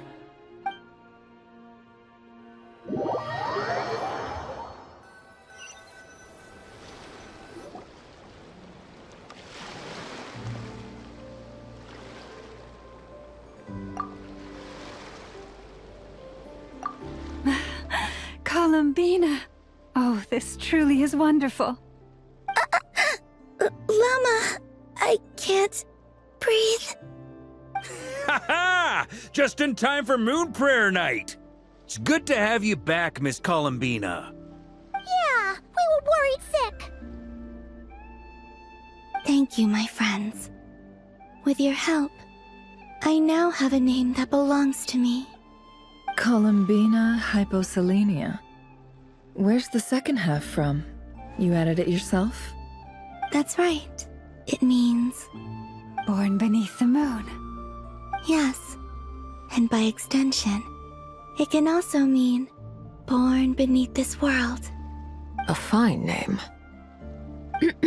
Now, as much as it pains me to interrupt this beautiful reunion, I feel obliged to remind you that the Moon Prayer Night celebrations in Nasha Town have already begun. Don't you want to enjoy the festivities? There's so much to see and do. And some of the ambient lighting and entertainments were sponsored by the kind souls in the Hexen Circle. Nicole? Why have you turned into Dodoko? So you're Miss Nicole. Thank you for helping us, and for helping me find my name. It's nice to finally hear your voice. You're quite welcome. Guiding lost people to hidden treasure is what we Seelie do. And if you ask me, spiritual treasures are far more precious than material ones. Chests are all well and good, but this was what it's all about. Oh, so satisfying. Anyway, I had to go help Alice. It seems like she ran into some trouble. That's why I couldn't be here in person. But don't worry, we're with you in spirit. We'll be celebrating right along with you. Keep an eye out for the Hexen Circle's festive stalls in Nasha Town. I think you'll like what we came up with. Alice said she even managed to rope B in this time. The Frost Moon Scions have also prepared various attractions. I believe Aino, Ineffa, and their crew are setting things up as we speak. On that note, Nefer, About that request I made. It's all in hand. Yehoda is on site to ensure that everything goes off without a hitch. Wonderful. In that case, Traveler? Huh? Come on, Columbina. It's time to celebrate the best moon prayer night ever.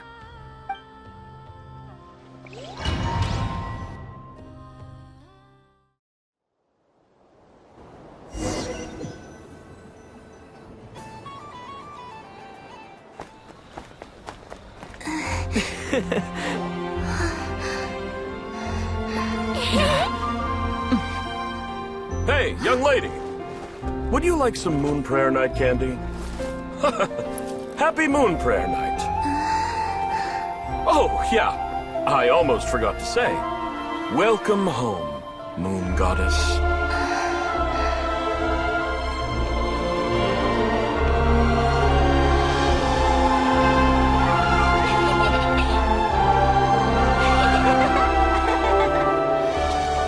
Welcome home, Moon Goddess.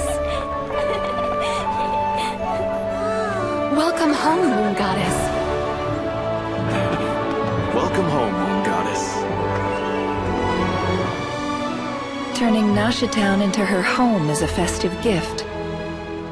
A rather brilliant idea. Perhaps this is what Nod-Krai, Columbina's home, should have been like all along.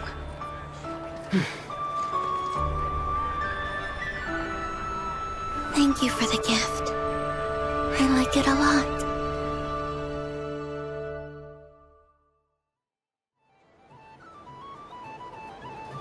This feels like the surprise of my life. I do. I never imagined I'd ever get to enjoy Moon Prayer Night with everyone so freely. If you're happy, we're happy. Quite a strategy you came up with. Hide the tree in the forest. It's not your usual style, Lauma. Is there something about Moon Prayer Night that enhances what's in your head as well as the antlers on top? Apparently so. It even inspired a perennial penny pincher to use their resources for a greater cause. It truly is a magical festival.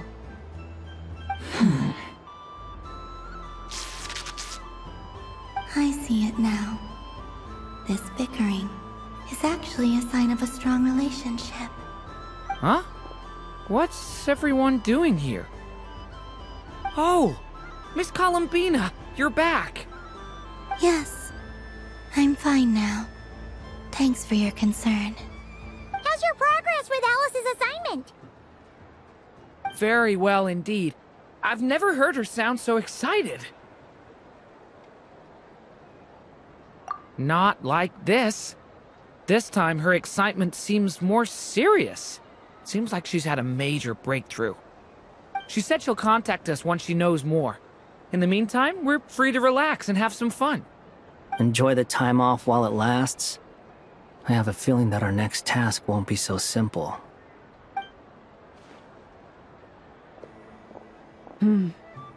I should go. I still have a few things to attend to at the Frost Moon Scion stall. And I think I'll take a look around. With any luck, this once-in-a-year festival will come with once-in-a-year opportunities. Hold up a second. Where's Varka? I believe he made a beeline for the flagship the moment he entered Nashitown. Ah, that's Mondstadters for you. They know what they want when festivals roll around. Goodbye for now, Columbina. I hope you have a wonderful night. I will.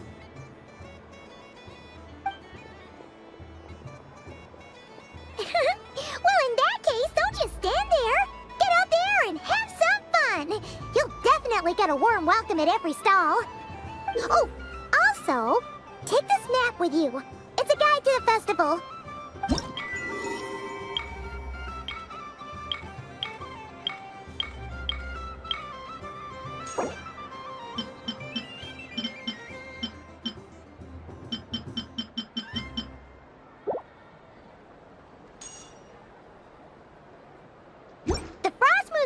stall is Because over here, Lauma's invited a whole bunch of cute animals to celebrate too. Over there is the Hexencircle section. Alice seemed more excited than anyone about this festival, so she insisted on making it a grand affair. Oh, and then there's the Noshatown local specialties, including...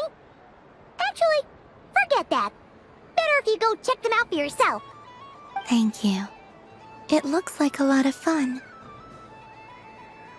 You're not coming with me? We'll be around. But don't you want to browse by yourself for a bit first?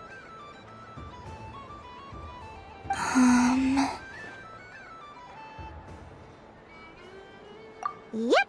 If you find something you like and want to try it out together, just give us a shout. We'll be right with you. Otherwise, just relax and enjoy yourself. There's so much on offer, so try to experience as much as you can. And don't forget to stuff yourself with all the delicious festival food! Alright then. Off I go. Where should I go first?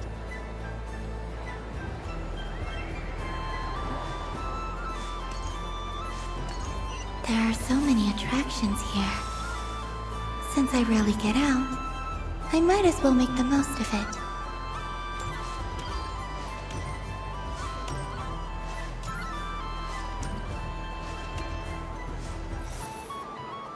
Moon Prayer Candy! Beautiful, tasty Moon Prayer Candy!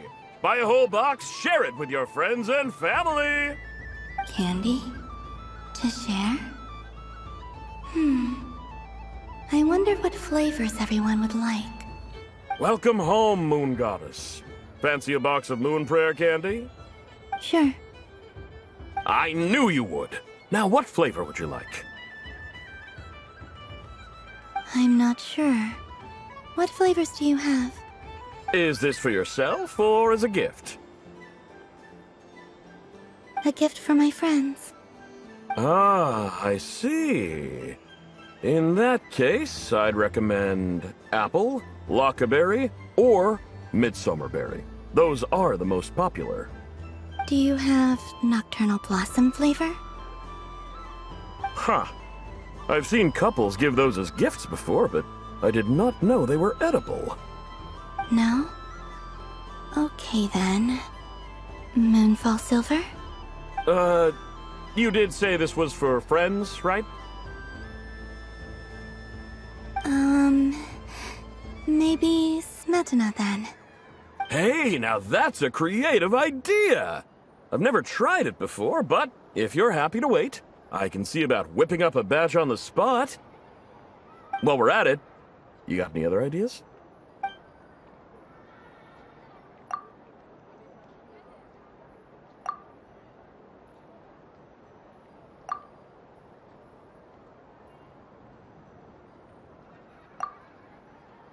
Here you go.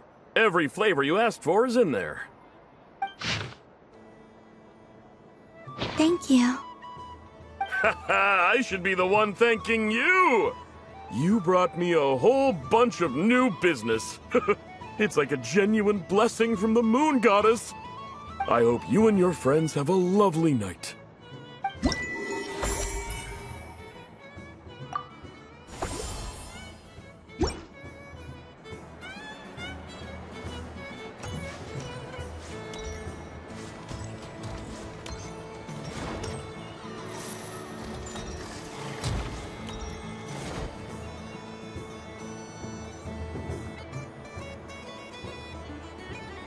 This doesn't make any sense! How am I losing every single time? Wait, Inefa, you're cheating, aren't you? Yeah, that must be it. I am not cheating, I know.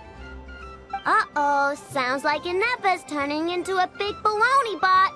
I think it's time for some serious maintenance.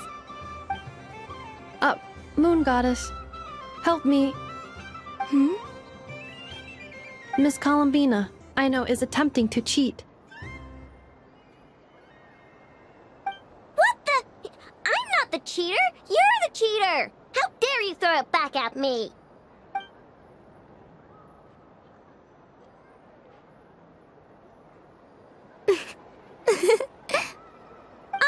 Fine. Let's all laugh at I know. Just you wait till I get home, because I'm gonna make a game bot that can win 100% of the time. Let's see you laugh when I come back and beat your butts. You'll all have your heads covered in stickers when I'm through with you. We came to check everything was okay after all that yelling, but,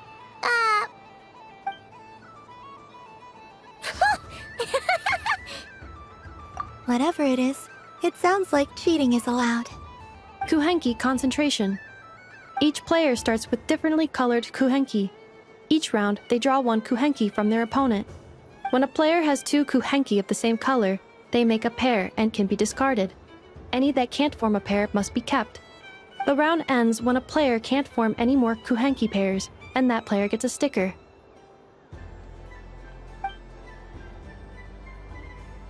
Ooh! Can 4 people play as well? That is fine, so long as the turn order is fixed beforehand. Alrighty then! In that case, the 2 of us will join as one team. Okay, but if you lose, you're both getting stickered. I don't want to hear any excuses. Sure. And if we win? If you win, only one of you gets to sticker someone else. I have taken to calling this. I know logic. Hey, lay off me, alright? Okay, so we're starting the game from scratch again, which means all my stickers so far don't count. Looks like Luanatar is the Kuhenki of honor for this game. Anyway, let's go clockwise, starting from Inefa.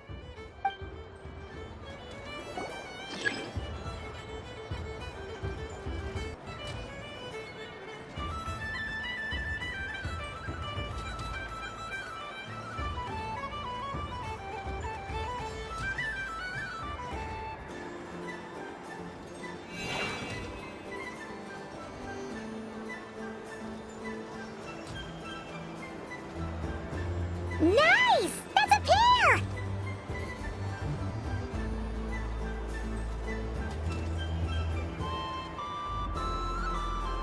Go, go, fly!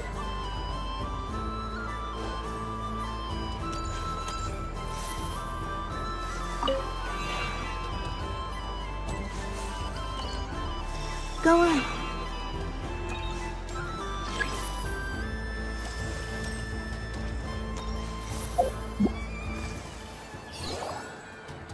I have a pair.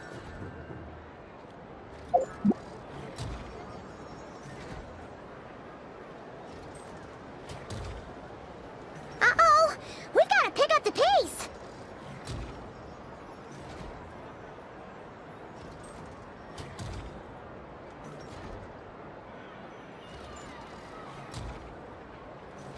Phew, that was too close. I thought I was gonna lose. Let's see who's gonna be the unlucky one!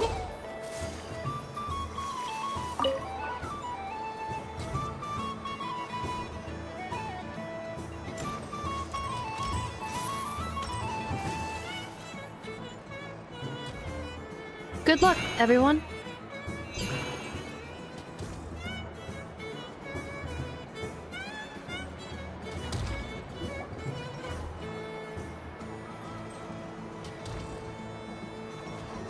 Let me pick a good one.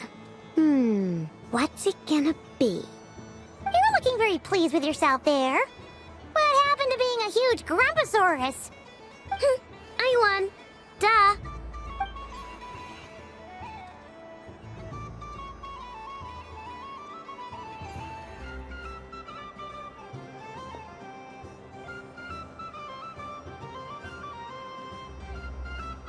Oh, me again? Don't fidget too much, Ino, or the sticker's going to fall off. I don't care. If it falls off, it falls off. If a pair of Kuhenki get discarded, why not a pair of stickers? Huh? Huh?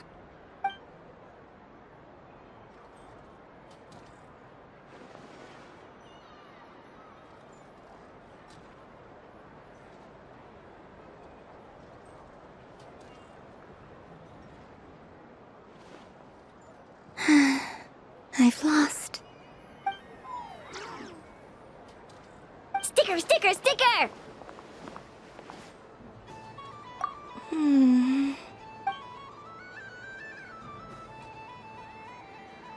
Cute!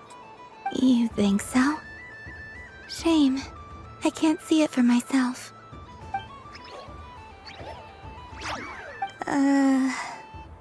What did Luanatar say? She said it looks so cute that she wants me to lose a few more rounds.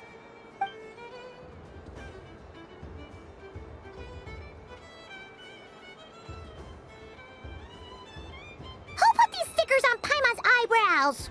Ugh, she can barely see! Alright, now, I think we got enough evidence to prove that there's a serious problem here.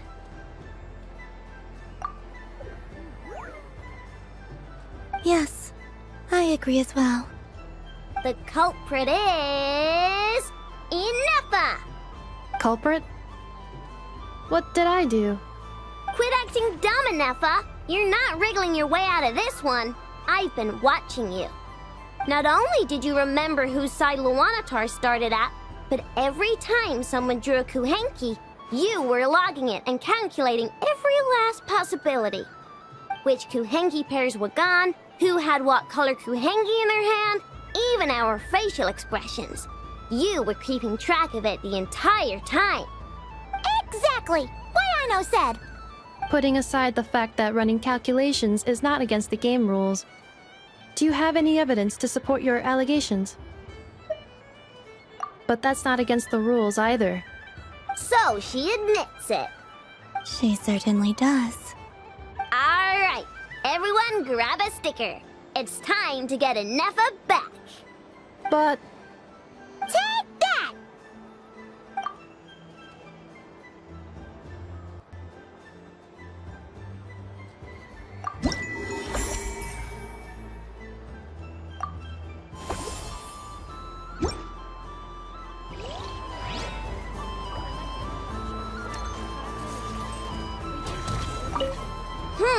I'm never playing games with you ever again, Ineffa. Ooh, moon prayer candy? Sweet. Is it okay if I grab a whole bunch? Psst, Columbina, turn around. Use your huge cloak to block Ineffa's vision. Yum. Oh, this one's even yummier. Ugh, the flavors are blending in my mouth. Ew.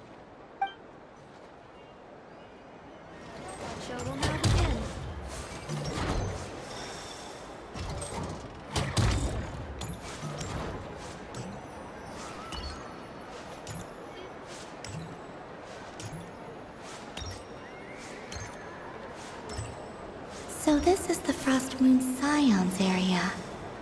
It feels very familiar. But everyone looks much happier than usual.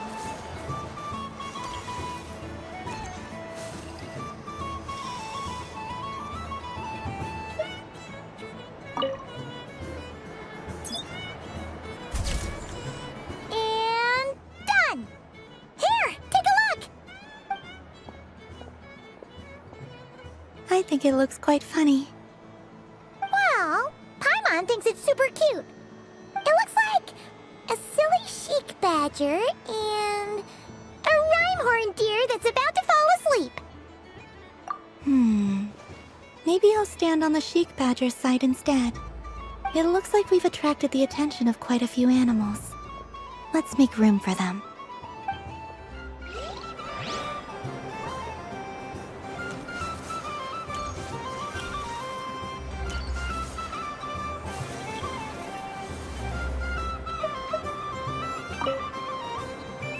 If this were any other day, I'm sure it would make for a great photo opportunity. But Moon Prayer Night has rendered my antlers uncomfortably large. Doesn't it look like this rhymehorn deer has 2 sets of antlers?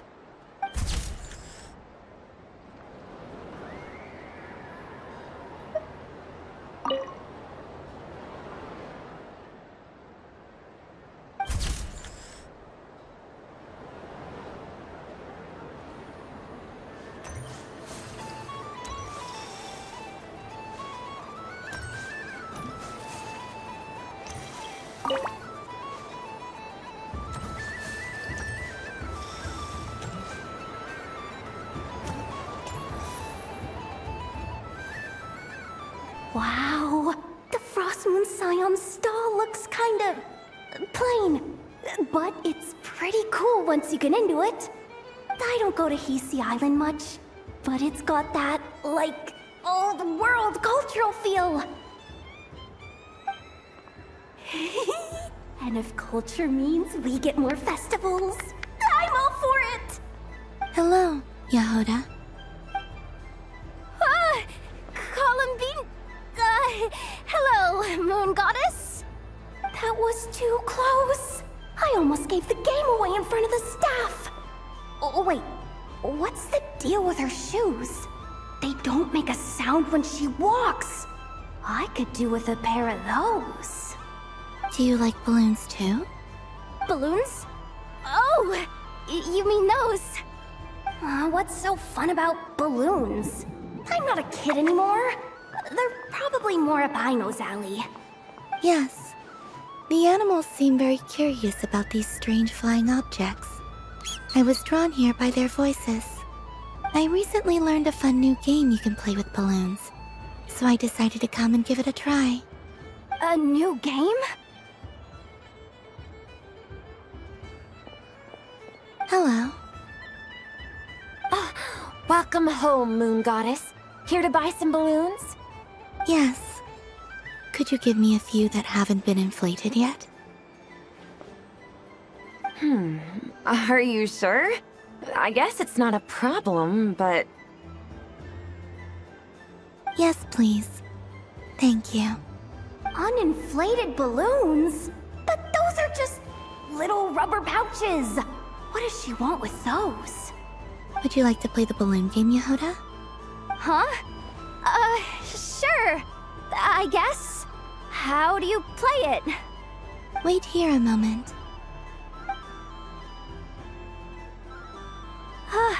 Oh. This is so weird. What have I got myself into now? I thought I saw Columbina nearby. Uh-oh! That's the Fourth Harbinger! Although she's helped us out quite a bit, she's good people, right? Is she looking for Columbina? Oh, guess that's my ticket out of here. I'm not sure my heart can take being sandwiched between two Harbingers.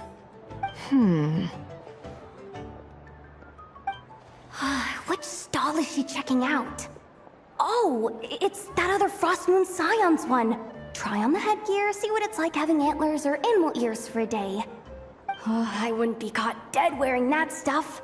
So embarrassing. I have enough gear to carry as it is. Wait, what? She put it on? How peculiar. This would take some getting used to. I wonder if this is what it's like for Lynette. It really suits you, ma'am. What is this? She was so intimidating a moment ago, but now, dang, she's really rocking those ears. How does she make them look so cool? I suppose I may as well keep them on for now. All part of the festive experience. She's coming this way. How do you do, Miss Yehoda? Oh, jeez. Don't talk to me while wearing that thing. Where am I supposed to look? Oh, hey there. I'm looking for Columbina. Have you seen her? She just... Huh?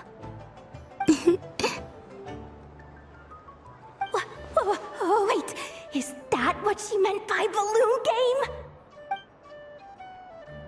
Yeah. Huh? No fair! How come I get caught in the crossfire? An ambush from the rear? Is this a declaration of war, Columbina? Would you like to play too, Arlecchino? Seriously? Are they gonna start some beef right here, right now? Gladly. That said, I believe there is another who would like to join. Boss Nev! Thank goodness! You've got to get me out of here! Things are kicking off big time! Hello there. I'd like 10... no, make that 20 balloons, please. Uninflated. What? Miss Moon Goddess, I hope you're prepared to pay the price for assaulting my employee. Welcome to the game, Nefer. Just to be clear, let's keep this a fair fight, okay? No strange powers, please and thank you. Naturally. Don't just stand there, Yehoda. Aren't you going to team up with me? Huh? Do I have to? Of course. Don't forget, the Curatorium has a reputation to uphold. I knew something like this was gonna happen.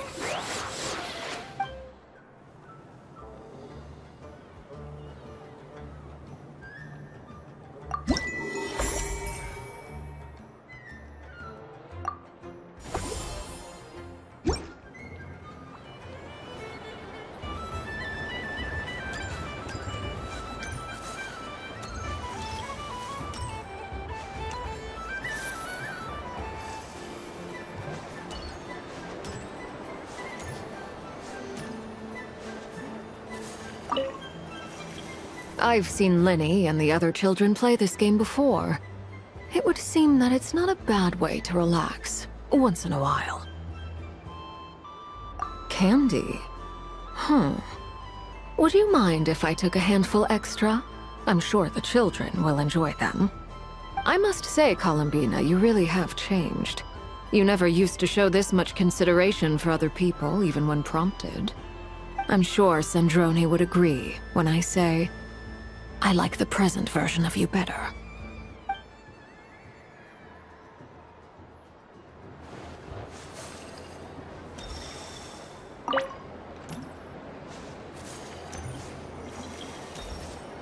What's this? Should I give it a try?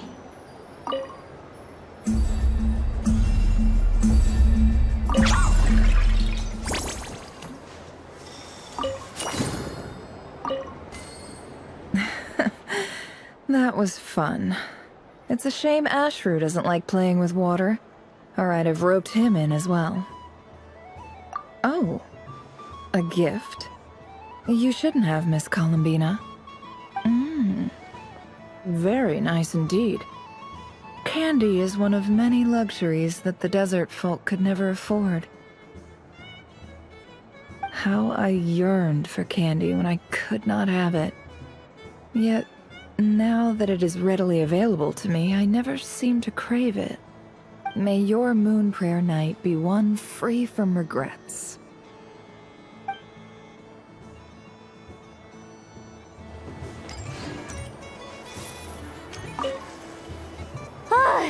I just had a water fight with 2 Fatui Harbingers.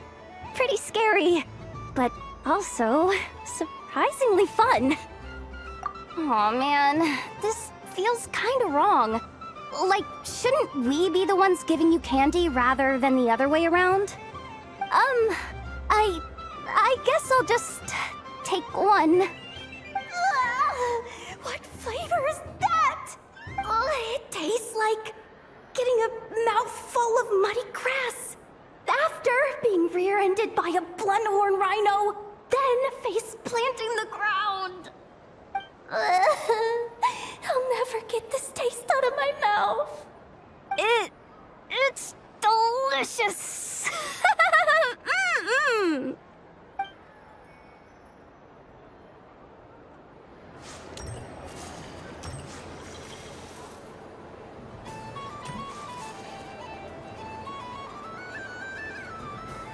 I wish for a never-ending supply of Laka berries.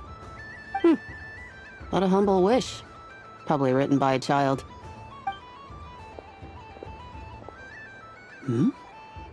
Is that Lama the Moon Chanter?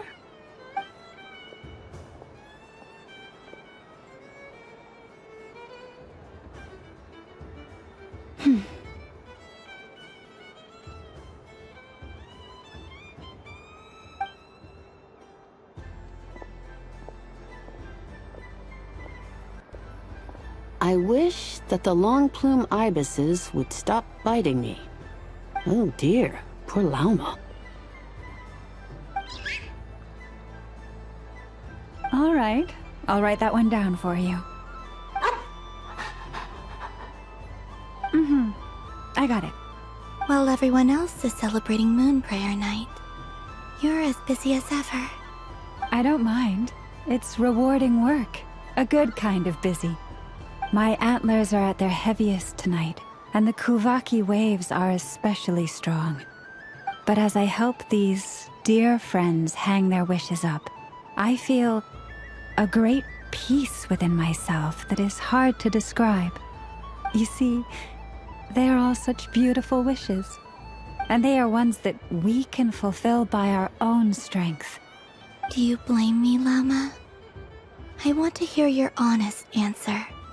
It is by the help of so many people that I can return to the moon. But I feel as though I've hardly done anything in return. You've done plenty, Columbina. I say this in earnest, both as someone who knows your history, and also as a friend who has seen what you've been through. What about as a moon chanter? I feel proud to honor our moon goddess's wish. And I'm sure any moon chanter in history would have felt the same way. Thank you for your kind words, Llama. But... Since you asked for my honesty, I won't lie to you. My feelings are mixed right now. Besides pride, I also feel... I suppose it's a reluctance to let go. Once you return to the moon, we will be far apart and separated by a false sky. I'm sure those of us left behind will gaze up at that sky, yearning for the moon once in a while, just as you used to do. I will miss you, Llama. I will miss you all. I hope to stay in touch. I will try and find some way to send messages down from the moon. Perhaps you could use Kuvaki. I've heard Yehoda say that signals can be sent using long and short waves, or strong and weak lights. That sounds a little complicated. What if we forget what the signals mean? We could prepare a codebook beforehand, but... You're right. It wouldn't really suit you. Still, whatever happens, I believe that you will find your own unique way of communicating with us. And now that I think about that, my heart feels lighter. Because you trust in me? Yes. I have faith in you, and in the power of truth. In my experience, the truth tends to be difficult. But that's what makes it stand out from what is false. So I'm confident that your thoughts and your love will shine through the curtain of lies. We will know it when we see it. Thank you. Now, could you help me hang up my wish? Is this? I wish that all who dwell in this moonlit world can find a place to belong. And I wish that I shall one day see my friends again. It's 2 wishes. I hope that's not too greedy of me. Not at all. And I think you speak for us all with the second one.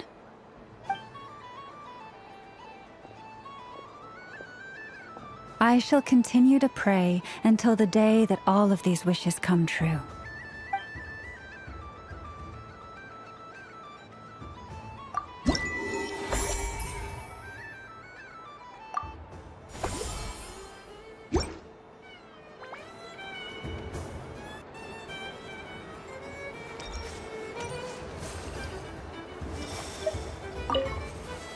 Yes. May everyone's wishes come true. Why, thank you. Don't mind if I do. Oh, my. It's so sweet. I'm so accustomed to plain, simple meals that this sweet treat is quite a shock to the senses. But I savor this moment in its entirety because it tastes like true friendship.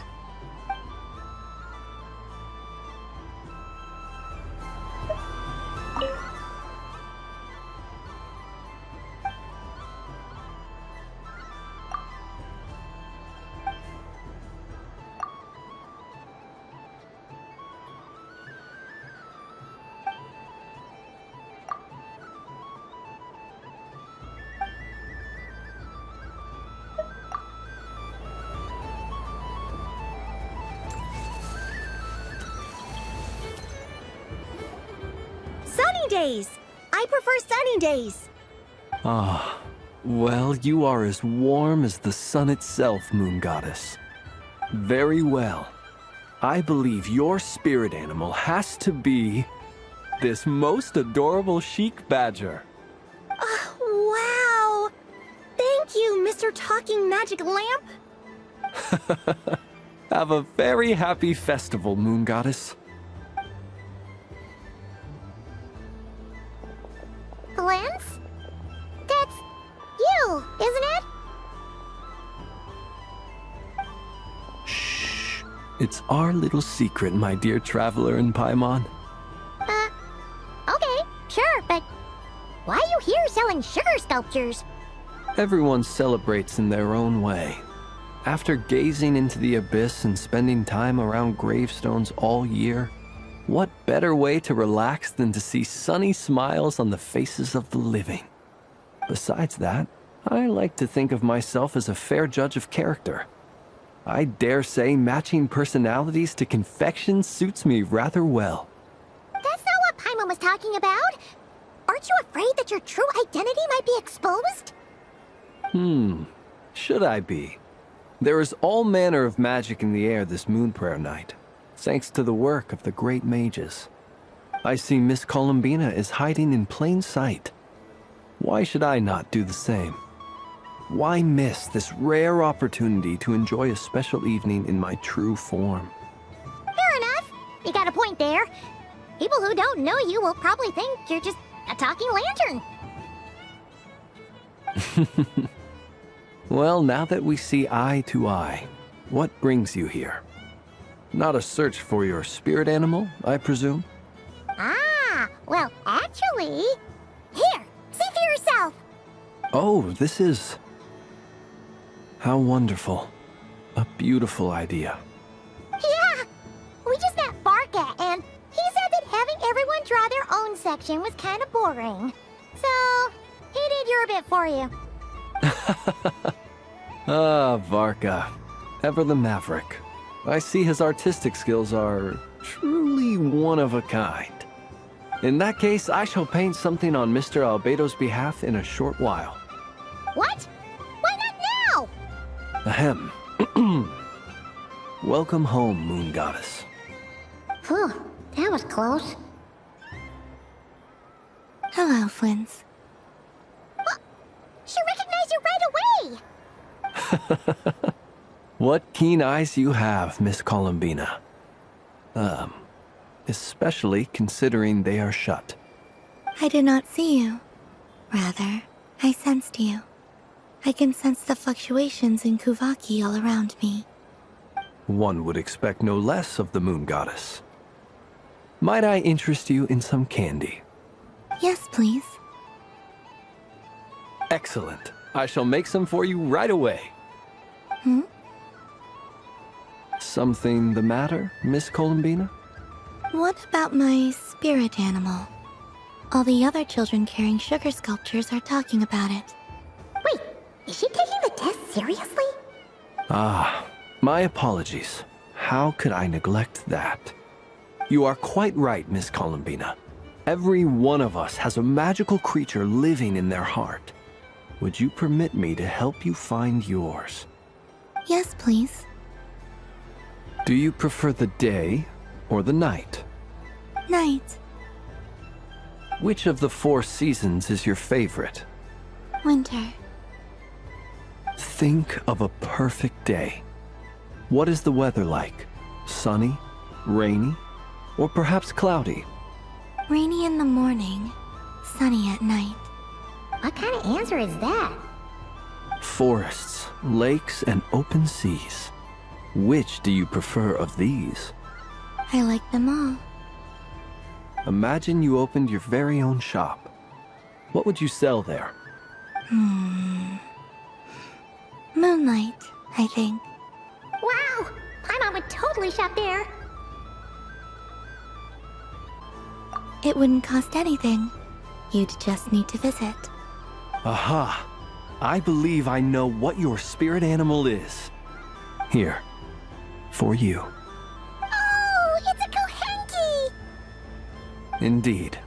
A free-spirited being with a deep love for all things here in Nod-Krai, who selflessly lends her aid to as many people as she can reach. It is the perfect fit for you, Miss Columbina. Thank you. It would be my honor. But you shall have to forgive me. We have known each other for quite some time. I doubt there is any answer I could give that would come as a surprise to you. So instead, would you accept this sugar sculpture as a token of our friendship? It's a lantern.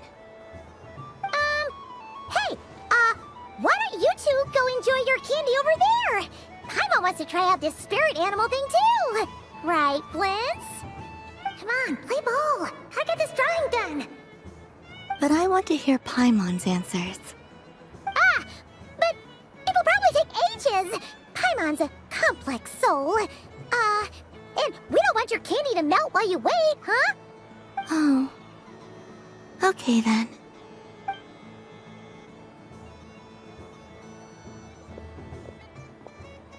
Phew. Nice excuse, Lady Paimon. That was some quick thinking. Yeah, no thanks to you. A little help next time?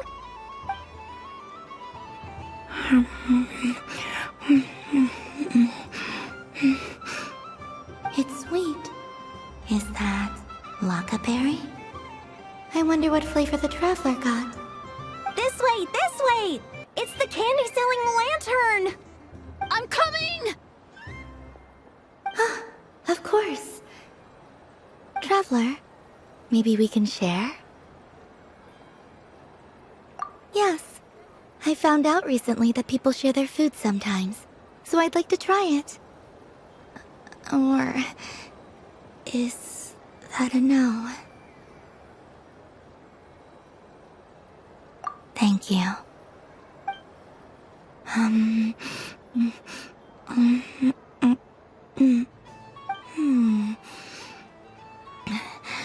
Yours is a little more sour than mine.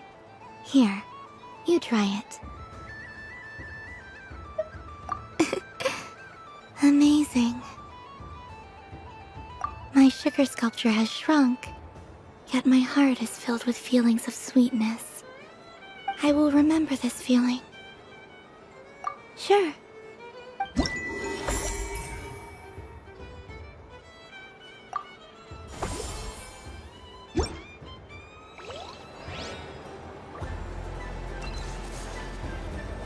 Something about festive lighting always has a way of putting the warmest smiles on people's faces. This is most thoughtful of you, Miss Columbina. Kindness exudes from your heart like benevolent moonlight. Forgive me, but I shall have to enjoy this gift a little later. I hope that the flavor I chose is not the only one of its kind. If others were denied the chance to sample such kindness as you have shown to me, it would be a great pity indeed.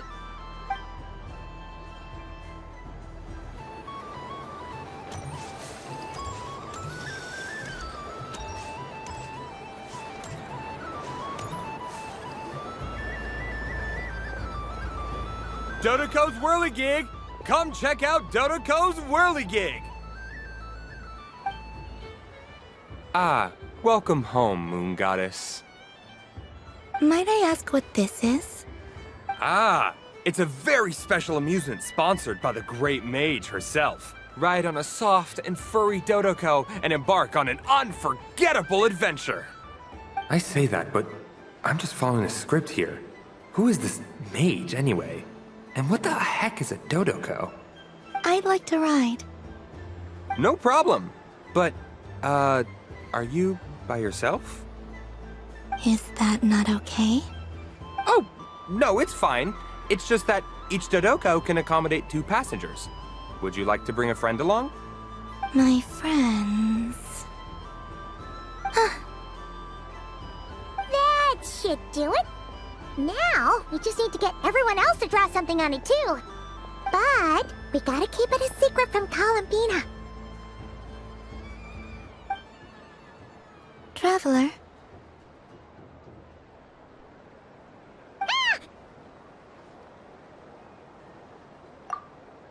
I want to go on that ride. Will you join me? Let's go then.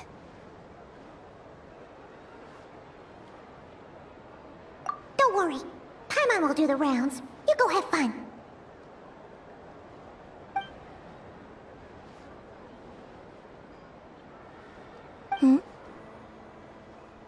All right. I think we have to wait in line over there. Please take your seats. For safety reasons, you mustn't try to leave the ride before it comes to a complete stop. All right, you're all set. I wish you both a wonderful journey.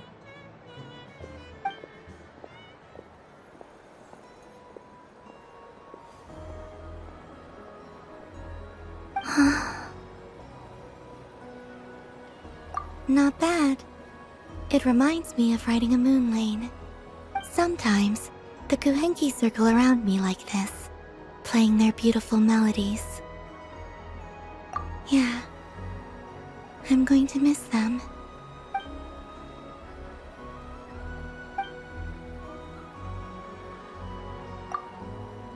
It does. I've felt scared in the past, too. But this is a little different. You know something? I got to see a lot of fascinating things during my disappearance. I saw how the Frost Moon Scions act around their families. So different than how they used to act in my presence. And I also saw how they interact with their friends. It made me curious at first. Why do people act so sincere when they're worshipping gods, but save their truest, warmest feelings for each other? Slowly, I came to realize that it's because they trust one another. They know, deep down, that they'll be accepted for who they are. All of it. The good and the bad.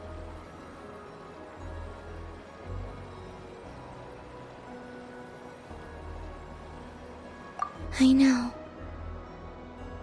I knew it the moment you started calling out my name. What I fear now is the end. I fear losing all this the very night I have gained it.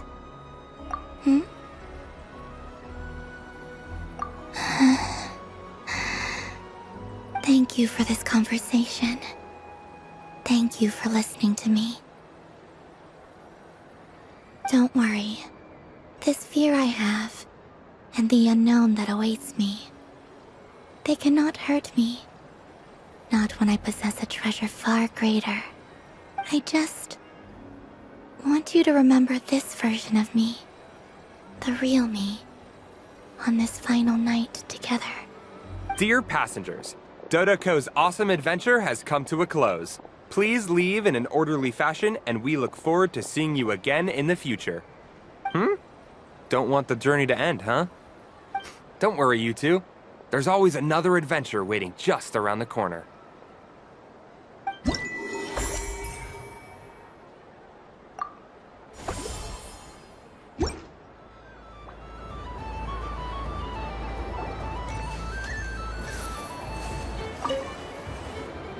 Fun ride, huh?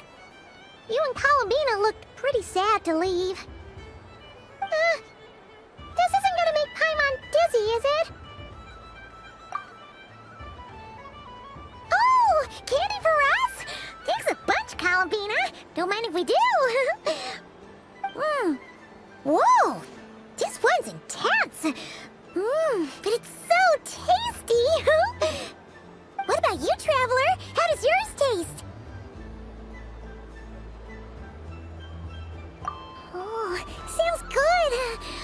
one's drooling now. Are there any more Smetana candies in the box? Yes, I believe so. Okay, gotcha. Let's see.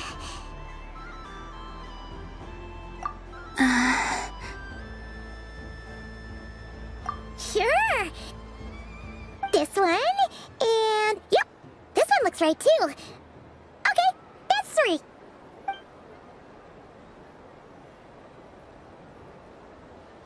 Here we go. 1 per person.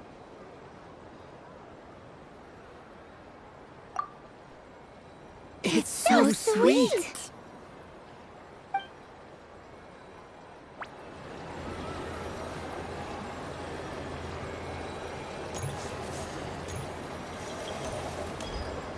This must be the mage's stall.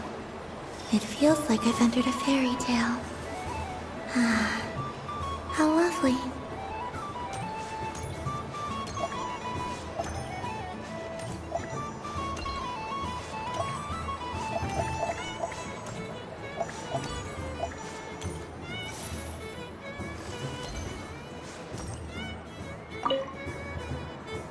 A soft and furry creature that bounces and jumps. Welcome home, Moon Goddess. This one talks, too. Allow me to introduce myself. I am a Dodoco from a distant archipelago, the most mischievous of all my Dodo brothers and Dodo sisters. When the going got tough, I powered through, and when I met obstacles, I boomed them away. That sounds like a lot of fun. Doesn't it just? Oh, but then the trouble started. Recently, I found a lovely beach, the same beautiful jelly color as my hometown, and so I dove in to have a look. Only to find it overgrown with seagrass and nasty little spiky fish everywhere, looking to turn me into a Dodoco kebab. I made it back to shore by the skin of my teeth, but my tail was sorely hurt. Couldn't you just boom them away? Oh, I wanted to, believe me. But I've heard that you, Moon Goddess, can understand animal speech. The last thing I wanted was to cause a gigantic fuss and get taken to court by a school of spiky fish. I'd be driven out of these waters for good, and my winter holiday would be ruined. And so, dear Moon Goddess, I was wondering if you might lend me your allegiance. Are you roping me into a crime? Oh, let's call it a once-in-a-lifetime carefree adventure. Does that sound better? All the festival goers tonight are dressed up as the Moon Goddess, but there's nothing to say that the Moon Goddess can't disguise herself as a Dodoco, is there? Besides, this is your home. You should be free to be whoever you wish. I'm afraid I'm not well acquainted with Dodocos, Madam Mage. Oh, that's quite all right. We Dodocos are innocent, happy creatures with a free-spirited nature. Many, like myself, are mischievous troublemakers. Others are lazy souls who like nothing better than to lie down on a nice rock and take a nap. In our eyes, every creature who yearns for happiness and freedom is a Dodoco. But perhaps in yours, we Dodoco are a fluffier and more mischievous breed of Kuhenki. Yes, that is a much easier image to follow. Oh, wonderful! Then let's play! Grab onto my tail and follow me into the sea! Time to settle some scores with the bad guys!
remarkable talent.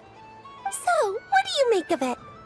The use of Jumpy Dumpties doesn't come as naturally to me as Kuvaki, but their unpredictability makes it fun. I think they call this novelty. Indeed!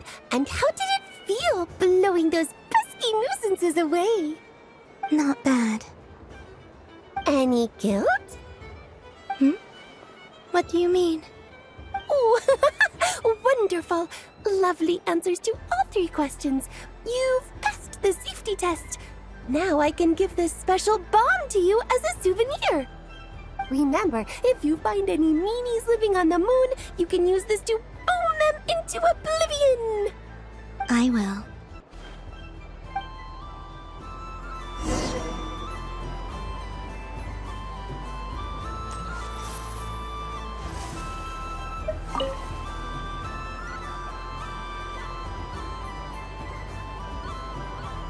I wouldn't say it's unfair, exactly.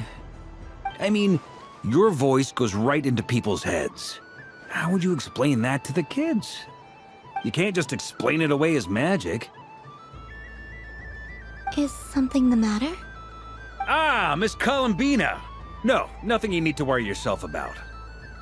Ah, impeccable timing. Stick around for a second, Miss Columbina. I need your input on something. This self-proclaimed Knight of Justice has yet to give me a satisfactory answer. I, for one, would like to hear your verdict on the matter. Hey, now, I left the flagship just to help you out, Miss Nicole. What's going on? So Alice and I are both using long-range remote control spells that work on similar principles, allowing us to attend this festive fair in Dodoko form. Sorry, let me backtrack a little. While similar, there are some key differences. Alice, being a great mage, wanted her Dodoko to reflect something of her own charm and mystique. So she adjusted the way its tail moves when it spins around. An entirely gratuitous move, in my opinion. I hardly see how anyone is going to notice that. If anything, I'd say that anyone who stares intently enough at a Dodoko's tail to notice such a small detail is someone we ought to be highly concerned about. I only say this to emphasize that my question has nothing to do with tails. Now that we're clear on that, why is Alice's Dodoko permitted to interact directly with the children celebrating Moon Prayer Night, while mine is not? Your voice speaks directly into people's minds. See? Exactly what I said. Miss Nicole? Ugh, I can't stand it. I know that probably makes me sound like a whiny child acting out in front of their parents.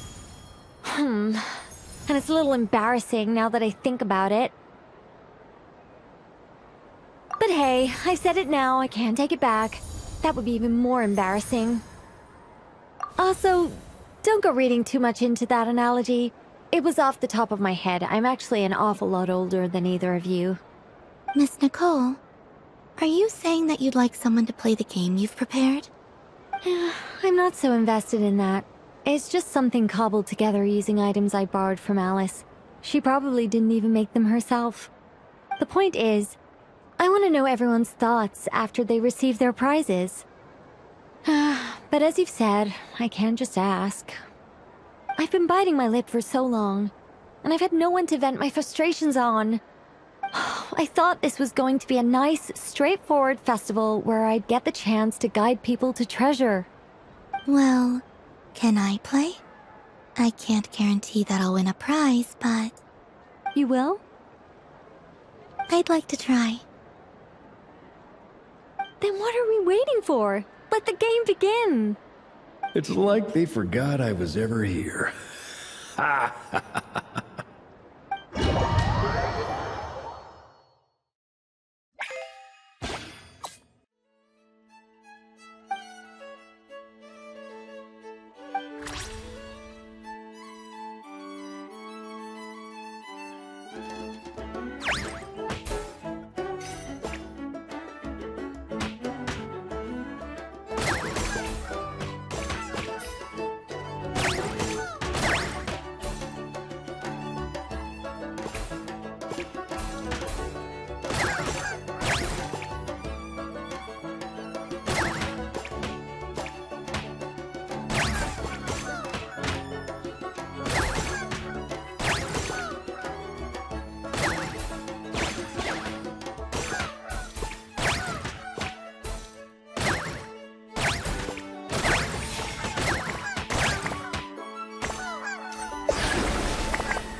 Congratulations, Miss Columbina!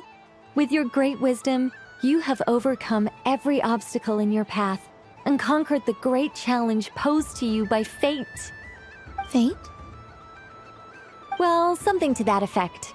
If you'd prefer something more poetic, it could be the icy winds or the dawn. Anything you like, really. You could even go with the challenge posed to you by Dodoko, if that's what you're into. Anyway, you can take or leave my suggestions. Moving on. All my hopes are now resting on this. Can I open it now? Stop teasing me. Please, I'm begging you. No more talk. Just open it. Wow. What a lovely sculpture. Classic and cute at the same time. Thank you, Miss Nicole. I'll always treasure it. Ah, there we go. Music to my ears. You have my sincerest gratitude, Miss Columbina. Thank you for sharing your precious time with me and fulfilling my wish. Don't mention it. You've all done much to help me, and still, I'm the one receiving all these gifts.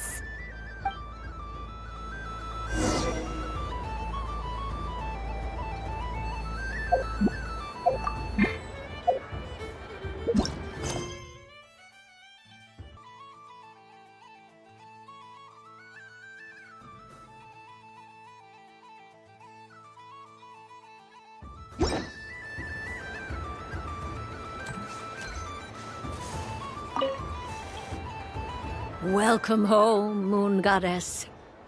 Oh, you're the genuine article. Alice was right. This Moon Prayer Night was worth watching after all. Another one that talks. Greetings. Pleased to make your acquaintance. I am the Hexenzirkel member they call B. Barbeloth Trismegistus. Columbina Hyposelenia. Pleased to meet you too. Hyposelenia. A fine name indeed.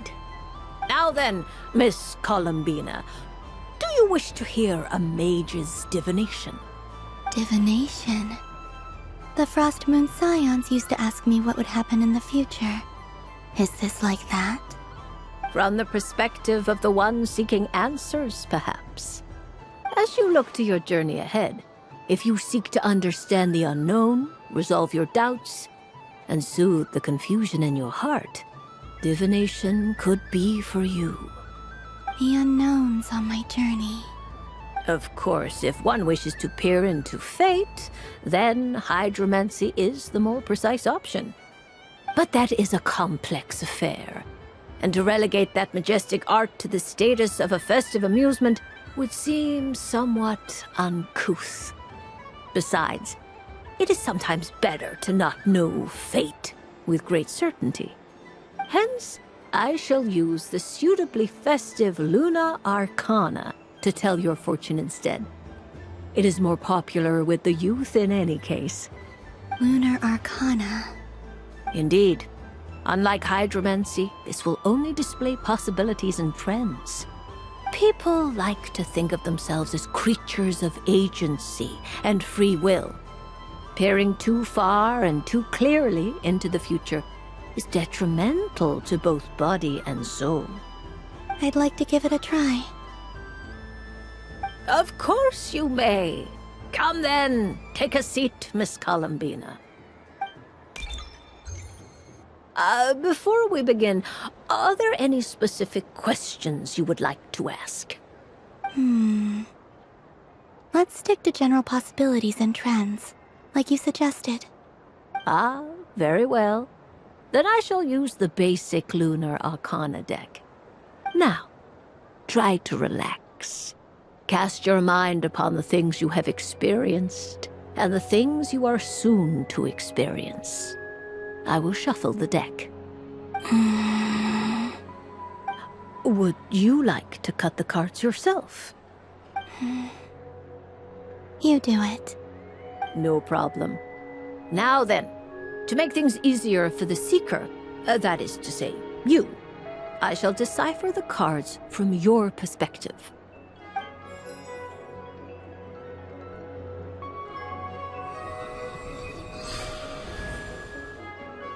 Please, draw the first lunar arcana.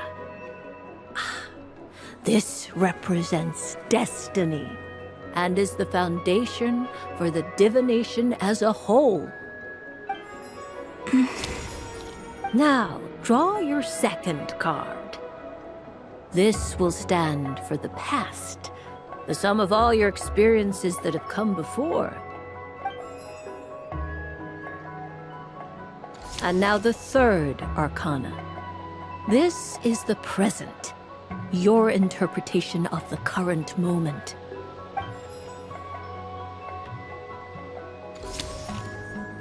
Finally, the last card. This shall speak of the future, which... Oh. Kuvaki Pulse? Fascinating. I've never encountered this before in my role as a diviner. Something has exerted an influence upon this card, causing it to leave its designated position. What do you make of this, Miss Columbina? Perhaps this is the guiding hand of fate in action.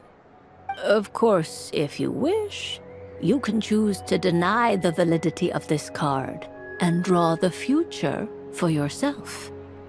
No, it's fine. Let's go with this one. A bold decision. I must say I'm looking forward to the results. Well then, let us flip the lunar arcana in sequence and see what emerges. Sure. First, Destiny. No surprises here. The card that represents yours is the moon. The moon. Indeed. The moon can represent the truth at some times, but deception at others. False peace, destructive calamity, and the world-changing power that lies within. When the moon is placed on the destiny tile, it indicates that your destiny is not what it may appear on the surface. Instead, it may yet have a hidden side. It symbolizes a journey through the fog, fraught with uncertainty and deception, where one must face inner challenges head-on. I don't understand. Patience, my dear. This is but the first card, which serves as a basis for the interpretations that follow. Our divination will only grow clearer from here on out. Now then, flip the second card, the one that speaks for the past. Ah, the Hermit, but inverted. Inverted? Yes. The Hermit symbolizes solitude, introspection, and the pursuit of truth. When inverted, it represents isolation, truth out of reach, and a path that leads one astray. Combined with the moon as one's destiny, the Hermit inverted represents a choice you made to stand alone in the past. It was a choice made not out of fear or arrogance, but for reasons that others could not perceive. You fumbled through the darkness without a guide, but you did not find your way. Rather, you went astray. More than once, it would seem. Is this about how I became Kutar despite not wishing to become a god? And how I joined the Fatui because I yearned for a place to belong? I suspect only you know the answer to this question. All is not lost. The past is in the past, and so it shall remain. Shall we look into the present now? Oh my. The Lovers. One of the most interesting Lunar Arcana. What does this one mean? This means that you have had an unprecedented emotional experience. The joy of finding your soul becoming intertwined with that of another. A precious and wonderful thing indeed. It's true.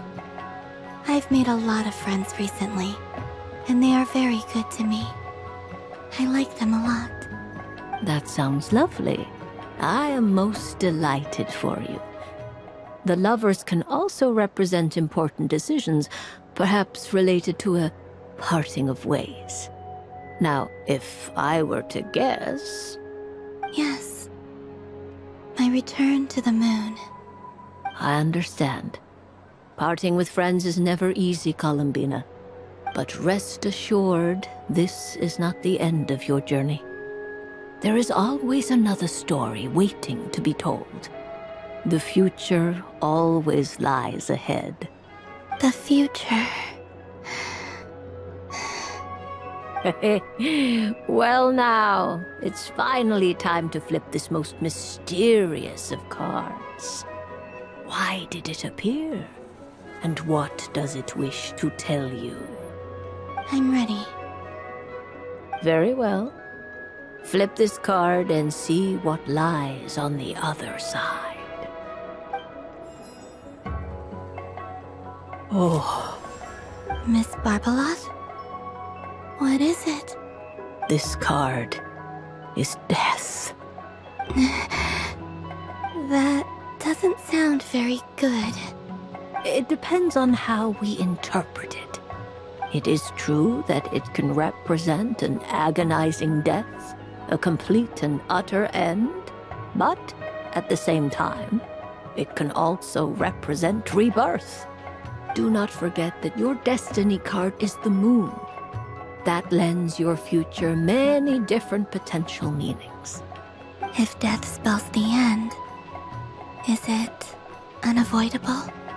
As I have said, divination can only display general trends. It is a rough guide, but it does not show predetermined outcomes. Allow me to summarize it for you.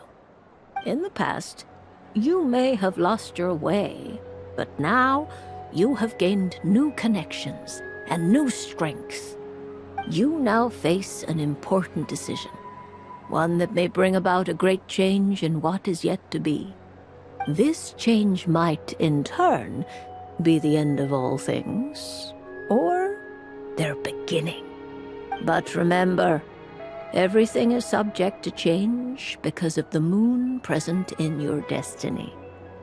You must see the truth clearly and face your innermost thoughts. The truth. My innermost thoughts. Thank you, Miss Barbalat. Don't mention it. Some people dislike divinations, for fear of glimpsing an ending to their story that they wish was not so. But I can see that you're different. The result of this divination will not sway your decision. This is a rare quality, and one that diviners always hope to see in the seeker. We are here merely to guide, not to exert undue influence. I understand. Go then and illuminate your future, Miss Columbina. The moonlight that shines from you now is most captivating.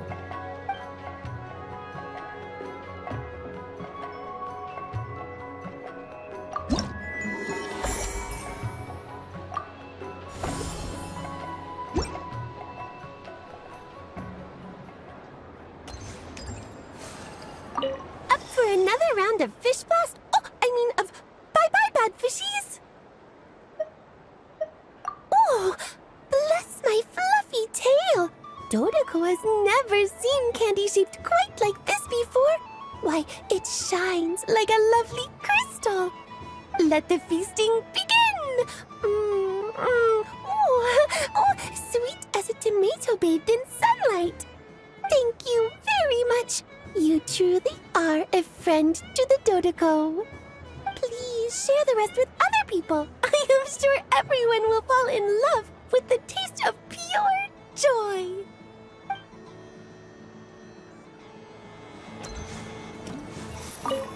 I don't suppose you'd like to play again, by any chance? Don't get me wrong, once is plenty. You're under no obligation to indulge me any further. And besides, I don't have any other prizes for you.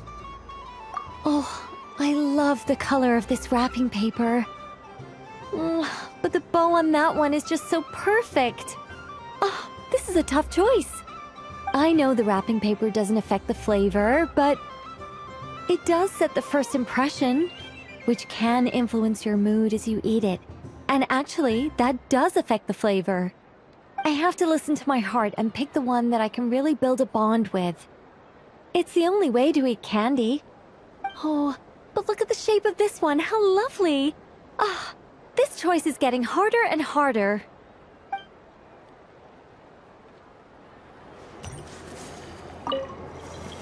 The death card made a most enigmatic appearance. The moon for which Miss Columbina is bound, I fear. Fretting is of no avail. I will have a chat with Alice about it sometime. Ah, you're such a polite child, Miss Columbina.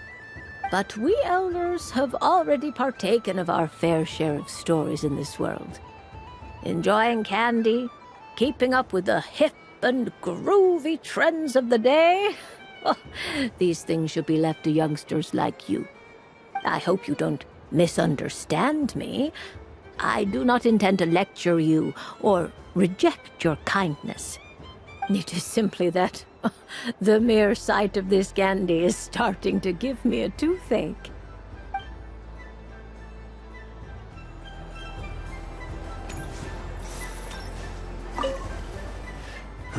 It'd be rude to just leave without saying anything.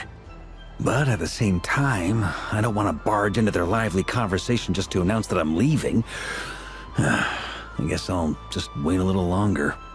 Huh? Albedo? This sketch is for you, Grandmaster. Oh, a gift for me. Thanks. Let's see what you've done for me. The North Wind left in the lurch. Ooh, I get one too? Nice, thanks. What is that? Oh, it's so familiar. Don't tell me. Oh, I got it. It's like the candy jar dropped into a vat of today's boon. Seems I'm a proud recipient of today's Feast of the Moon, huh? The North Wind left in the lurch. Thank you. It seems I've picked lemon. It strikes a good balance between sweet and sour. This has piqued my curiosity. What if we were to add citrus and other spices, then enhance the flavor via caramelization? I wonder what the end product would be like. Perhaps I should take the time to try this out.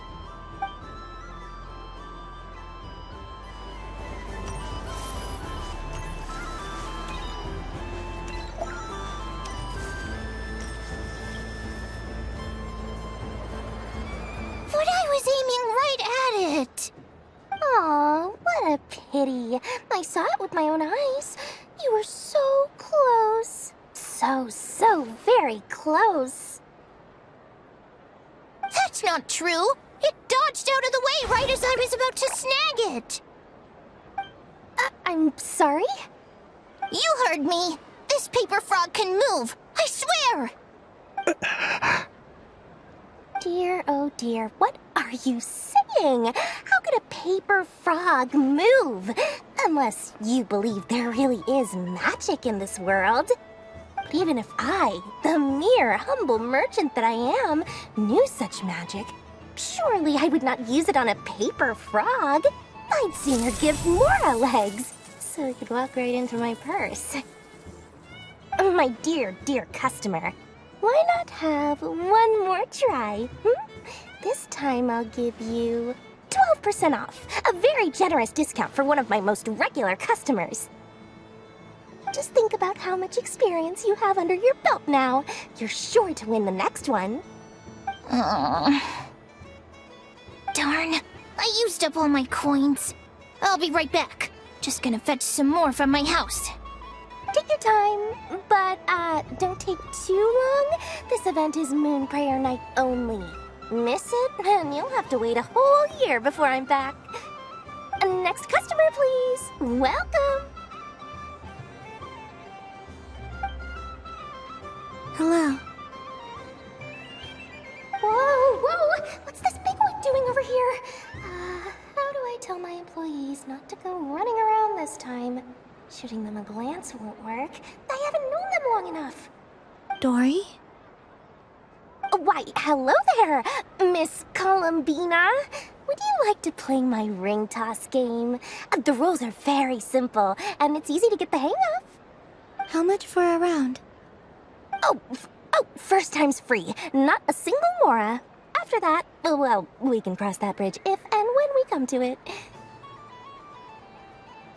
But with your sharp sharp skills, I'm sure you'll win all the prizes in one fell swoop. That was an obvious enough hint for them, right? Right?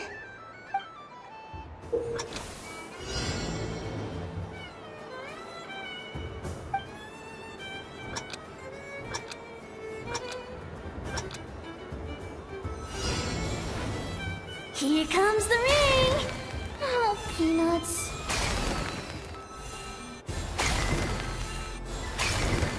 Change tracks! Roselle! Should we move or not? Just a tiny bit. Alright, then I'll... Oh, sugar plums! Not the clock hand! Let's see now. Let's see. Wow, very good. That's the highest score we've had all night. And here's your prize. Now, how about another round? As for the cost... Happy Moon Prayer Night, Miss Columbina. Happy Moon Prayer Night, Durin and Hat Guy. Are you here to play the game? Yes.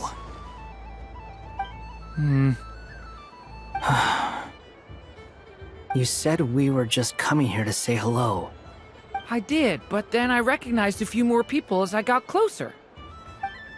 Do my eyes deceive me? Is that... It's our little dragon! He's all grown up! Someone's popular. Well now, since you came all this way, why don't you try out this lovely game we have going? First try is free! He'll have a go. I'll pass.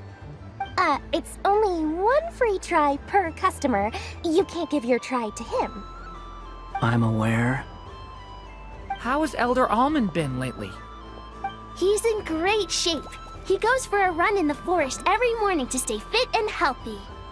He tried to go boat racing with Firecracker a while back, but he couldn't even make it onto the Lotus Leaf. Firecracker was in fits of laughter. How about you, little dragon? Can you still fly? Yes, I can. But you've become less chatty. Has growing up been tough on you? We call that maturity. You know, the thing people sing about. The knight wields a sword of stone to defend those hearts that are made of gold. Stone is very heavy. That's what keeps him from talking too much. That's awesome! I want to be a knight when I grow up too. Ring, here I come! Ha! Oh, the hat-wearing man. I never thought I'd see you again. You seem more determined than when I saw you last on the train. If you say so. Oh, I do say so. The people you once helped see it clearly. It's because you are once again on the right track. May the engine in our hearts propel us to the station of our dreams. I can move! I can move now, Roselle! What are you doing, running into the rings like that? You got them all so quickly! I have never seen anything like this in all my travels! Is this guy actually an old friend of theirs? But how? They're origami animals and clockwork people from a fairy tale! Getting to know them would be quite an arduous task, unless they share a hometown? I have to get to the bottom of this. Next time I see the Great Mage Alice, I shall demand answers. Thank you, Dory. I had a lot of fun. Now for your prize. Where did I put it? Give me a moment to dig it out. Oh, sweet grand prize. How I wish I didn't have to let you go. Good thing I've already turned a profit from the customers earlier in the night. Otherwise, I'd have wasted all my hard work. Okay, I'm back. What? I leave for 2 seconds and someone's already claimed the grand prize? Oh, well, these things happen, you know? Perhaps you'd be interested in one of the other prizes instead. We've got all kinds of wonderful goodies here. Is this the thing you wanted? Here, you can have it. Huh? But... Don't worry about it. It will be happier with you. Oh, thanks so much, Miss. Moon Goddess. Oh, goodness gracious, Columbina. Give me strength. How am I supposed to make any more money from this child at this rate? Daddy, look! That's the game I was telling you about! Forget it. She is the Moon Goddess after all. I'll think of some other way to swing this. Maybe I can try to hook this new kid. Huh?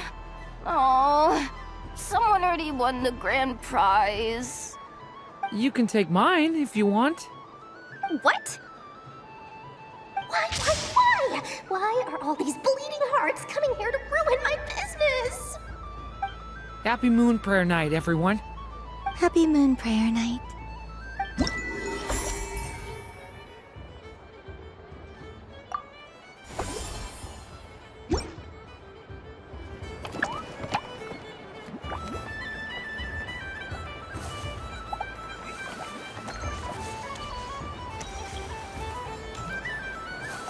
If all the prizes are gone, I might as well close up shop for the day. But you haven't had your fill of fun yet, right? So the next time a customer shows up, you're going to have to run faster, all right? And remember, run out of the rings, not into them. Oh, a gift for me? Lord Sangama Bay really is going up in the world. Wow, candy from the Moon Goddess herself. If I back this up... No, what am I saying? Box this up in exquisite gift boxes? Yes, I can make a fortune! Maybe I don't even need to go to all that trouble. Any old boxes will do. I just need to tell my customers that this candy is blessed by the Moon Goddess. Yeah, that ought to do it. Sounds like a plan. Time to have Irwa earn his keep when I get back.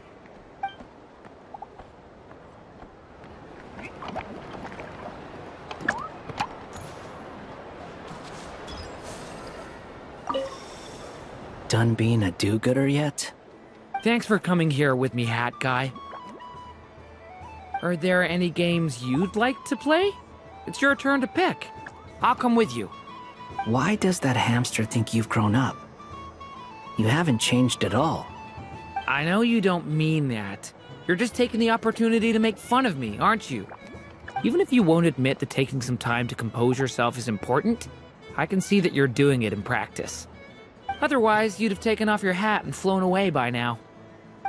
Looks like Albedo's socialization program has been far more useful to you than all those Vahumana textbooks. I thought you'd actually spend your precious time doing something more worthwhile. Everyone has to take one? Well, fine. I'll take mine. Looks like Albedo's socialization program has been far more useful to you than all those Vahumana textbooks. A moon prayer candy for me? Huh, thank you. It smells like baked apples and butter. Reminds me of Good Hunter. A restaurant in Mondstadt. I always have to resist the temptation to go there unless I'm ordering food. I understand your homesickness, Miss Columbina. I have a double dose of it, because both Simulanka and Mondstadt are my home.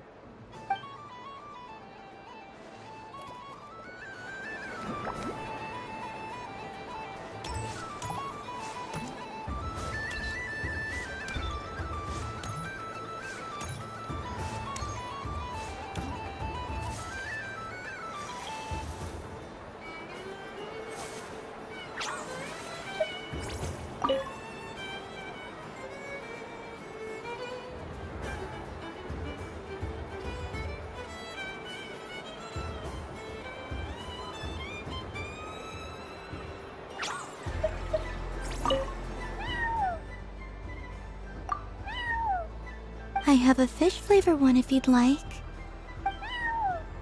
Of course. If you prefer mint, then mint it is.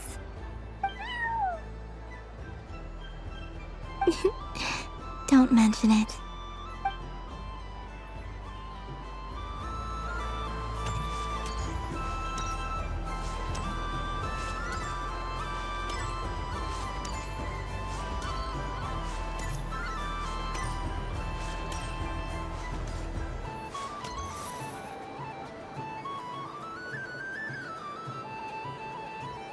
What is going on over here? It looks like fun. Hold it right there! You can't run away from me, Moon Goddess. Hmm? Are you talking to me? Of course. Do you see anyone else here dressed up as the Moon Goddess besides me and you? Hey, come on! Call me by my title. Happy Moon Prayer Night, Moon Goddess. And the same to you. Anyway, there's no time to waste. Get ready for the duel of a lifetime. Duel? Meet my partner, Stacko. Come on out, Stacko! Well, don't just stand there. Let's see your partner. Partner?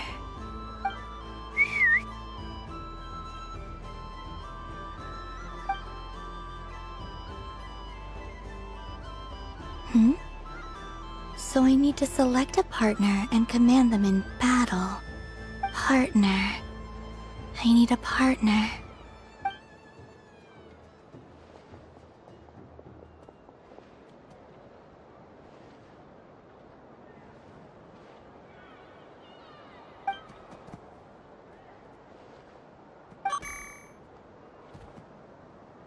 Whoa!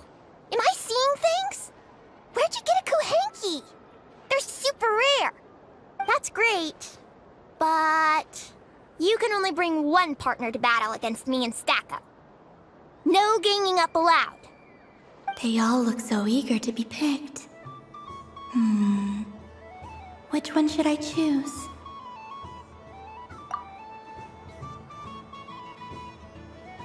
This one usually lives in Nasha Town. She likes falling asleep to the sound of striking hammers. And I bet she's quite familiar with robots' weak spots.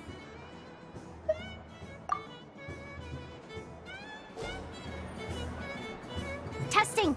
Testing! Oh, this is an emergency broadcast! An exciting battle is about to take place right here at the Nasha Town Special Arena! In this corner, we have the Moon Goddess and her robot partner. And in the other, we have the Moon Goddess and her Kuhenki partner. Only one Moon Goddess can be victorious in this ultimate battle of destiny! But who will it be? There's only one way to find out! Now, without further ado, let the Battle of the Moons begin! I don't care who we're up against. Stacko and I ain't gonna lose! Let's strike first! Stacko, formation shift! Ho ho ho! The robot has kicked things off with a change of formation. But how will this affect the battle? Nobody knows. The other party chooses to attack. Let's see how their partner performs.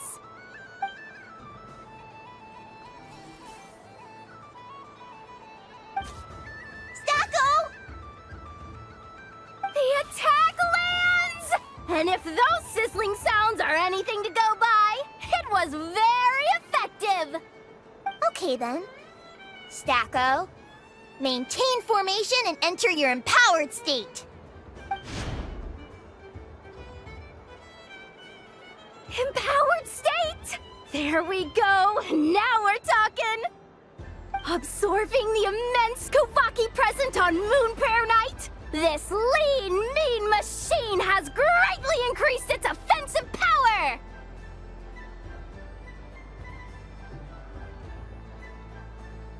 Good choice!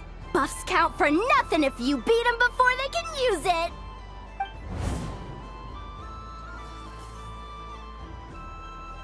Oh, it's a hit!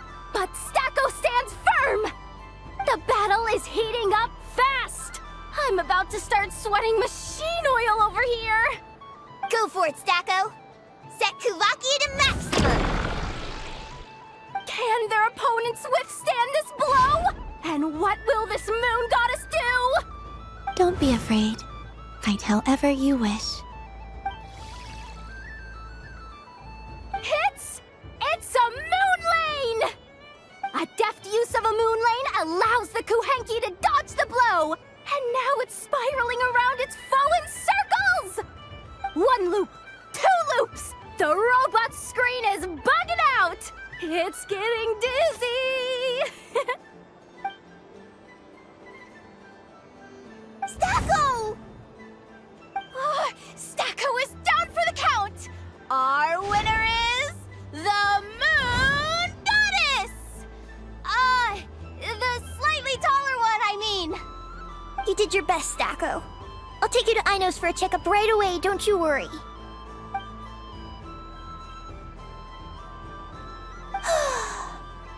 Well, you beat me fair and square, I guess. Honestly, I underestimated you. Won't make that mistake again. I think my partner deserves most of the credit. Just you wait. When I'm a little bit older, I'm gonna come back a whole lot stronger. Be ready for a rematch.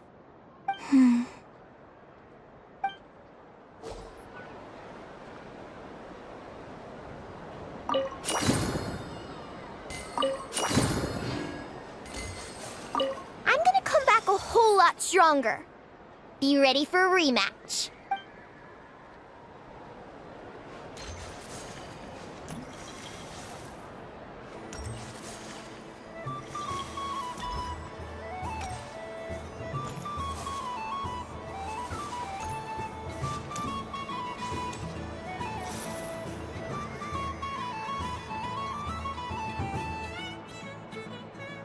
Well, look who it is.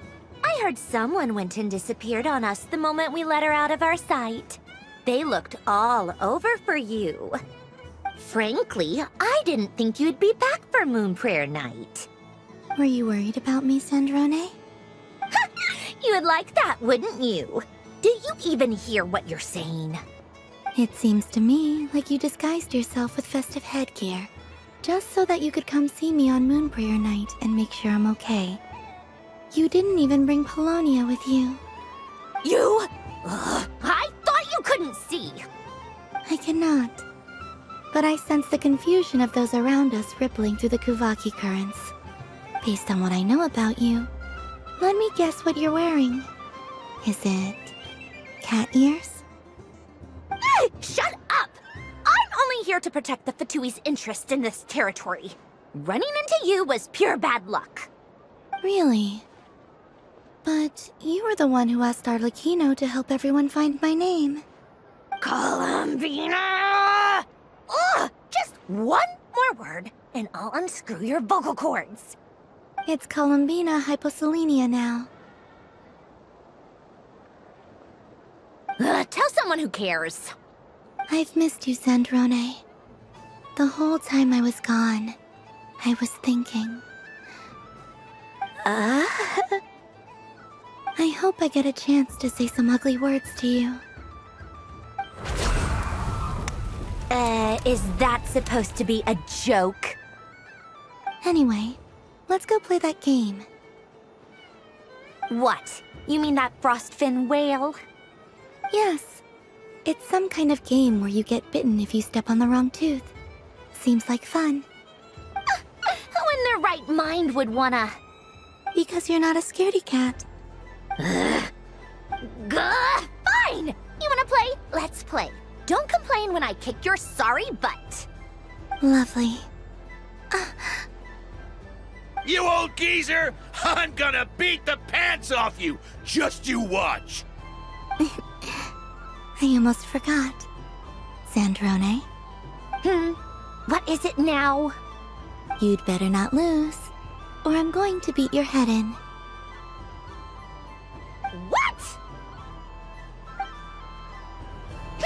Allow me to demonstrate since I'm feeling so nice. You just step on the teeth, like this.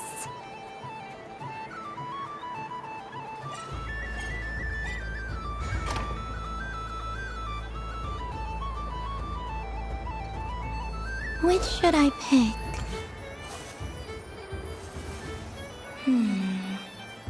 I'm getting a bad feeling from this one. Sensing Kuvaki doesn't count as cheating, right? I want to switch.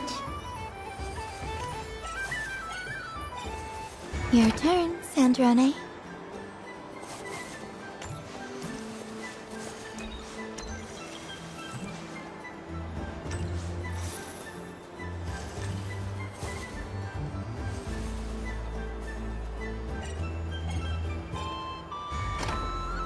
Don't come crying to me if you get bitten.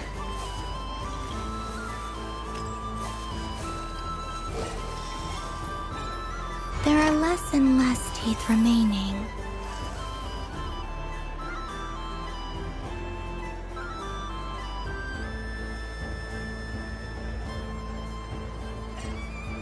Huh? What's that noise?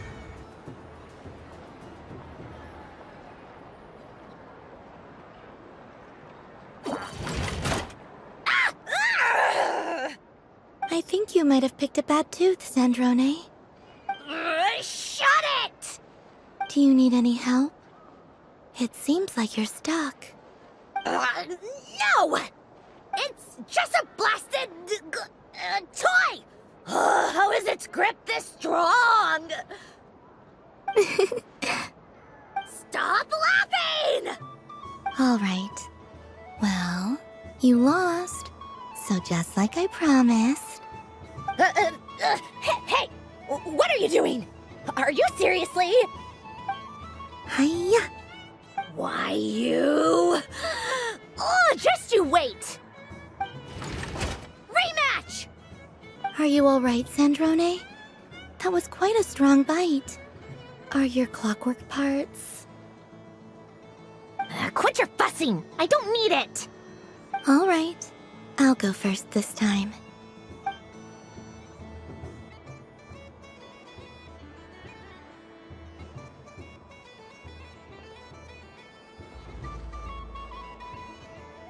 I see it now. She can sense which teeth are rigged. So I just need to avoid the same ones that she does.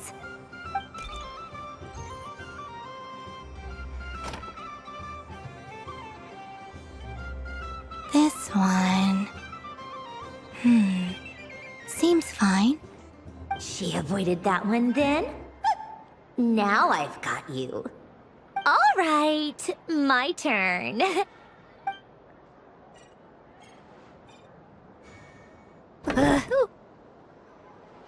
What? Looks like you lost again, Sandrone. Wait! There's more than one bad tooth! Bonk.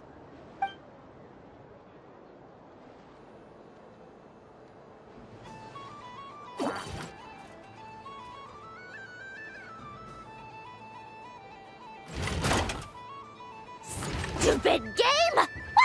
came up with this! Are you alright, Sandrone? You said some nasty things just now. Oh, I'm peachy.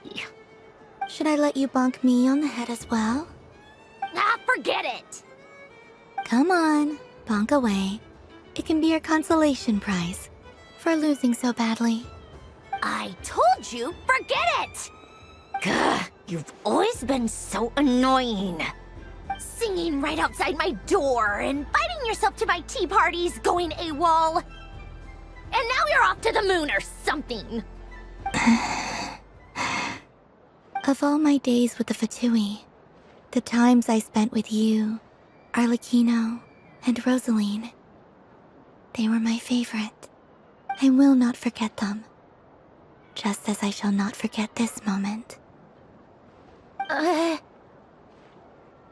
We'll always be friends, no matter where we are, right? Who would want to be your...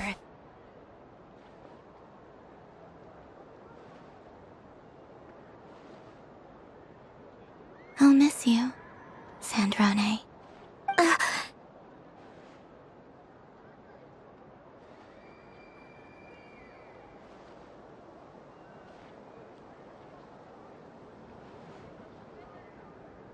Goodbye, Sandrone.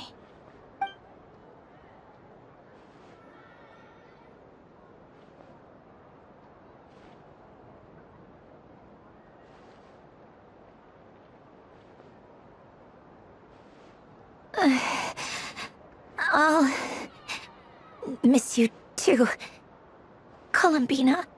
Sorry, what was that? Ah! Ah! Yeesh! No need to freak out. What's wrong? We've been looking everywhere for you. What do you want? Oh, nice ears.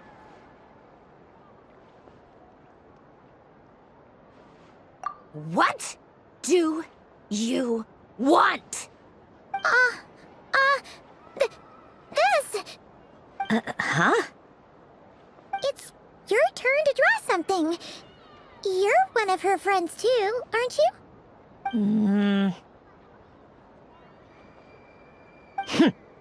Doesn't know how lucky she is. Sorry? Nothing. I'm done. Take it. Oh, that was fast. Oh, and one more thing.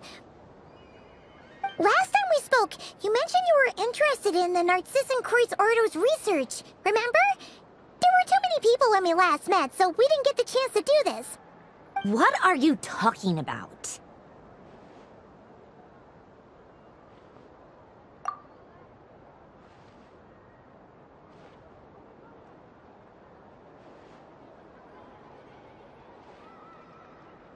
This is... Oh. Alain, Renee, and Marianne. Huh. The Holy Blade. A savior's plaything. It's not about whether I approve or not. These people, they would sacrifice themselves for the sake of the world. Especially Alain Guillotin and Renee. That is something I would never choose to do. Still, I didn't know they had any pictures left from that time. If I'd have thought to bring a camera, I'd have... What? Yeah, of you being bitten by the frostfin whale and Columbina bonking you on the head. Tear it up! Now!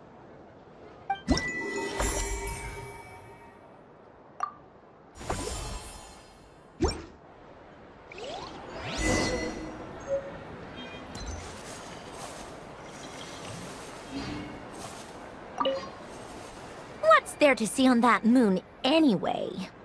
Let her go up there and cry alone. See if I care. You're giving me candy? That isn't like you. This had better not be some weird prank. Coffee flavor? I thought you hated coffee. It's extra strong too. Huh. You didn't do all this just for me, did you? Hey! Don't take it away! I never said I didn't want it. I mean, you can't unmake the candy now.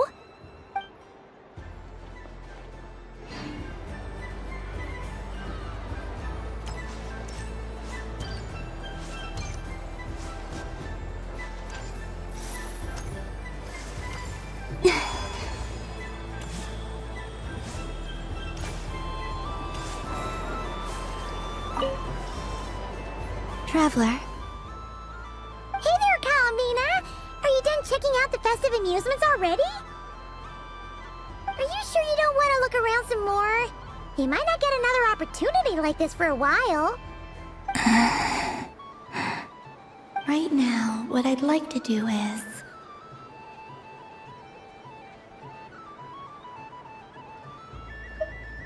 Thank you. But I think I've had enough fun for one night. I've made plenty of precious memories. Really? You're sure you don't want to have a little more fun out there? Final answer!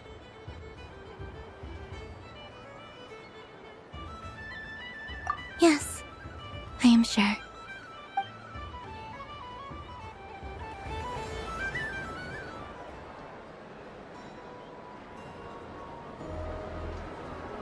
This was the most fun I've ever had on a moon prayer night.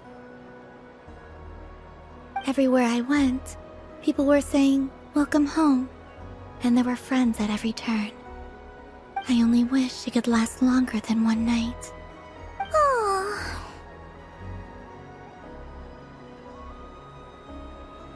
Yes, you're right.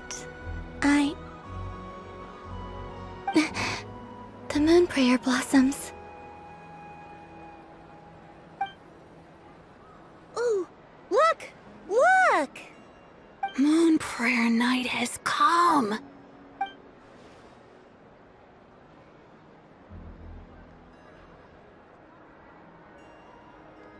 The moon. It's so beautiful. Happy Moon Prayer Night, dear. Happy Moon Prayer Night!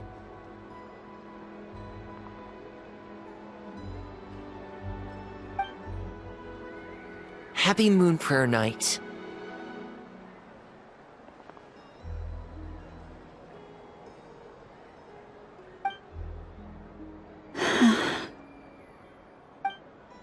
Aww. Huh.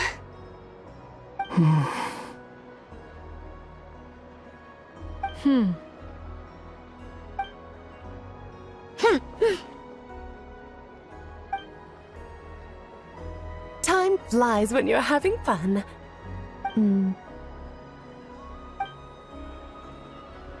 Oh. Looks like the time has come. Columbina. You're heading off, then? Yes, to the ruins you mentioned. And from there, back home to the moon. Wait! I know? At least... Take one of our craft shop's crumb cookies up to the moon with you. You know, for a snack. Sure. Why not? The Curatorium of Secrets believes in proper farewells. No story should be left without a satisfactory endnote. Never. Farewells are an important affair for the Ratniki, too. We never know when we might meet again. Haha! And here I thought grand farewells wouldn't suit tonight's mood. But I suppose friendly passion is not to be stopped, eh?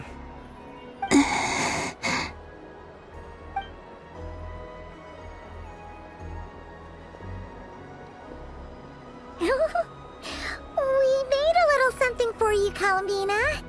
Ta-da! What is it? A Moon Prayer Night greeting card with drawings by all of your friends. You did mention that you'd like a portrait done, so I took the liberty of creating one for you. I, meanwhile, did the portrait of Mr. Albedo, and Mr. Varka did the same for me.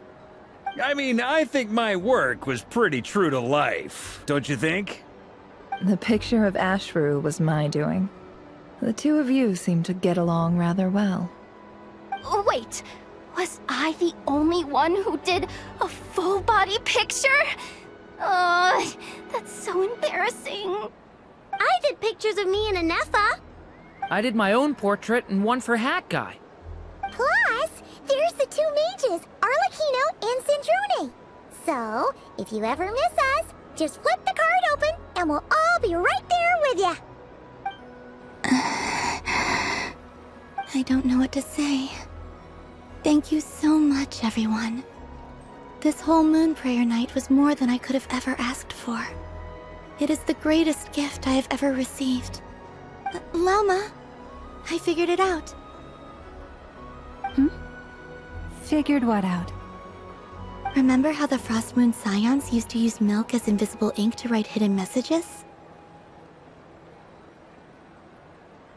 That was a very long time ago. Oh, are you saying? Yes. When I miss you all, I shall use Moonlight in the same way, to write words that only you can see upon the moon itself. Wow, that sounds lovely. Quite. But how will we see them? Simply open your windows on nights when the moon shines bright, and the moonlight will naturally flow towards the words I have written. That sounds most fitting indeed. Very true to form. I'll try to write them in places that won't disturb your sleep.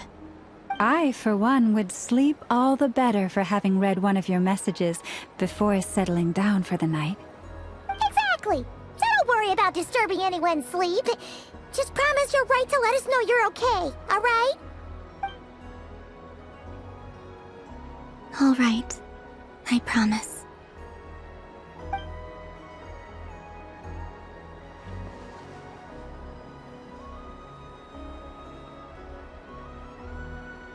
In that case, Columbina. I'm ready.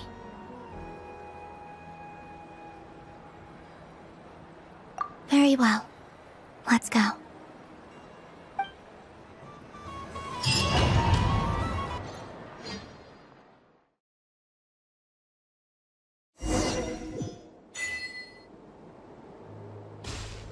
In just a few moments, I will be gone. I still don't know what to expect on the moon. Will I really be able to send messages to my friends? The Kuhenki, the animals of Nod-Krai. I'll never get to see them again. I wonder where I'll be when the next Moon Prayer Night comes.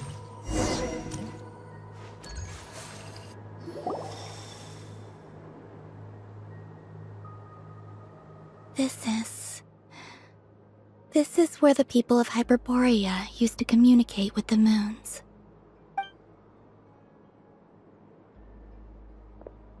Eternal moon, frost moon, iridescent moon. When the power of all three converge... The gate to the moons shall open. Moon marrow preparations are complete. Only the final step remains. I'm sure Nasha Town is livelier than ever at this moment. Yeah, it's a shame you couldn't be there for it, but it's now or never, right? It's fine. I'm more than happy with this. My last piece of luggage. My only piece of luggage.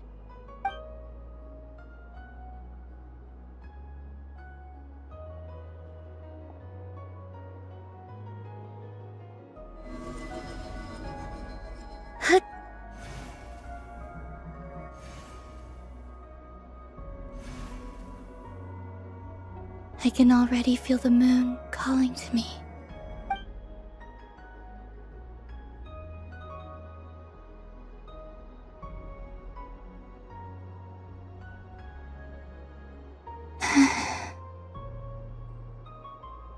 Your home lies on the far side of this light, Columbina. From now on, we will at last have a reason to pray to the true moon. Columbina. Yes? I'm listening. Be sure to come back and see us when you get the chance.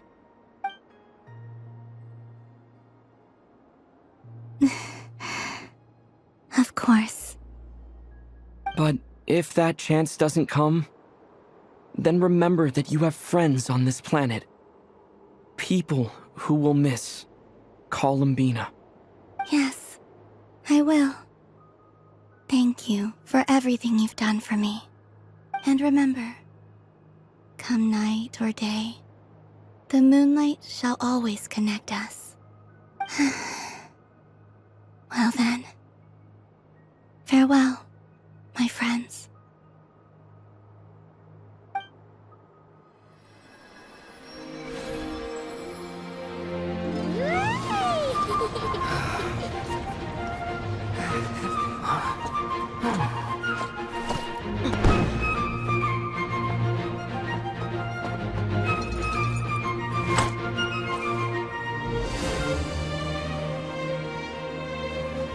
Thank you. This was my happiest night in Tevat.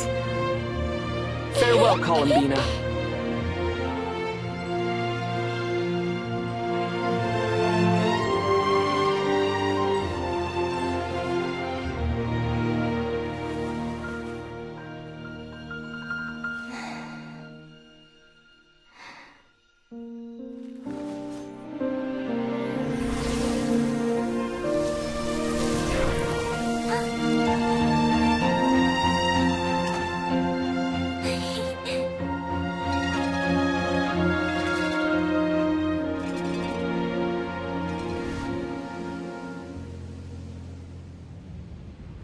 The moon really is closer than ever tonight.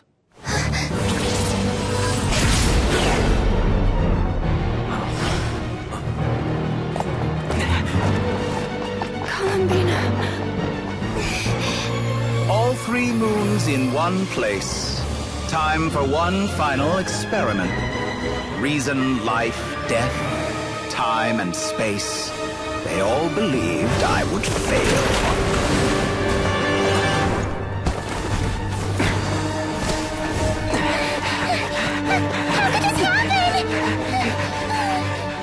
But Tevat's primordial power never did belong to the throne of heaven.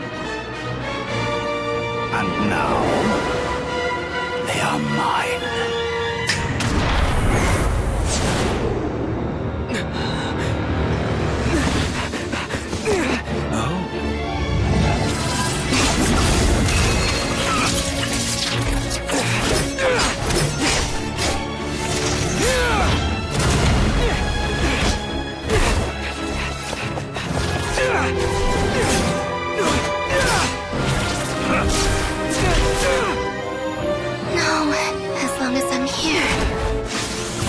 Is free to wield the 3 moons' power.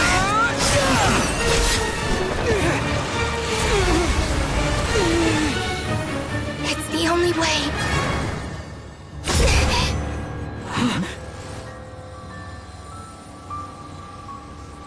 I guess I won't be going home today. Columbina! No!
Are you all right?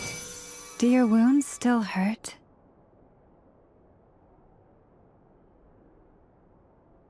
I had someone prepare a little medicine that could prove effective. Take it if you need to.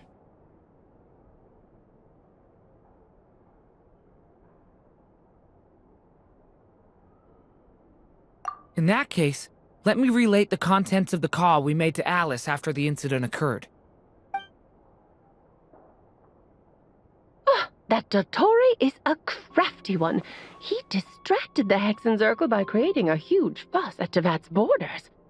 I'd assumed that the cause was an abyssal intrusion from the outside world, which in fairness is a rather common occurrence.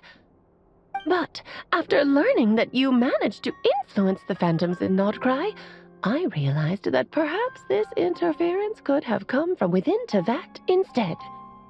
But we weren't able to change their fates.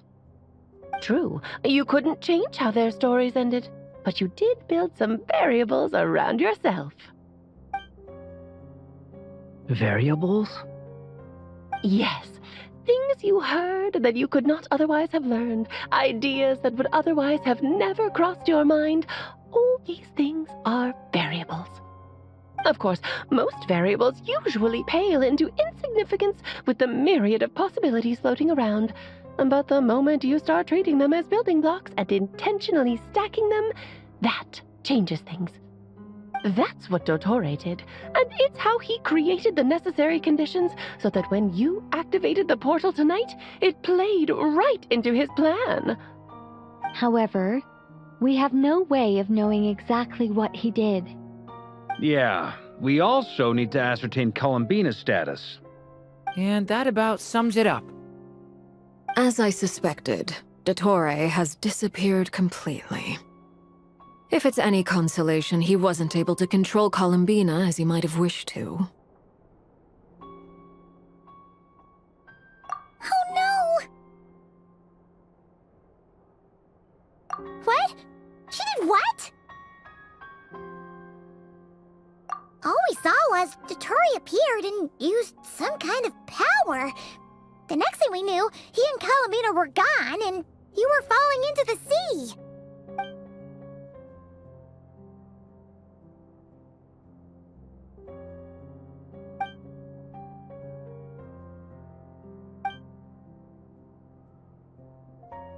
So, Columbina intentionally opened the Moon Gate and escaped into the same mysterious world as Reeyn and Thalindis. Sounds like bad news.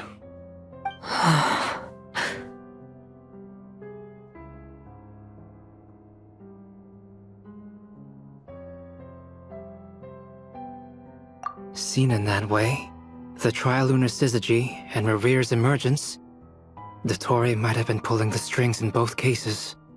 According to Miss Alice, he is attempting to transcend his destiny and finish an experiment that only a god might complete. An utter lunatic. Wait a sec, where's Hat Guy? Seems like he'd want to be here for this. He took off with the Dodo communication device after we spoke to Alice. He said he had a hunch that he wanted to investigate by himself. The look on his face was terrifying. I've never seen him like that before.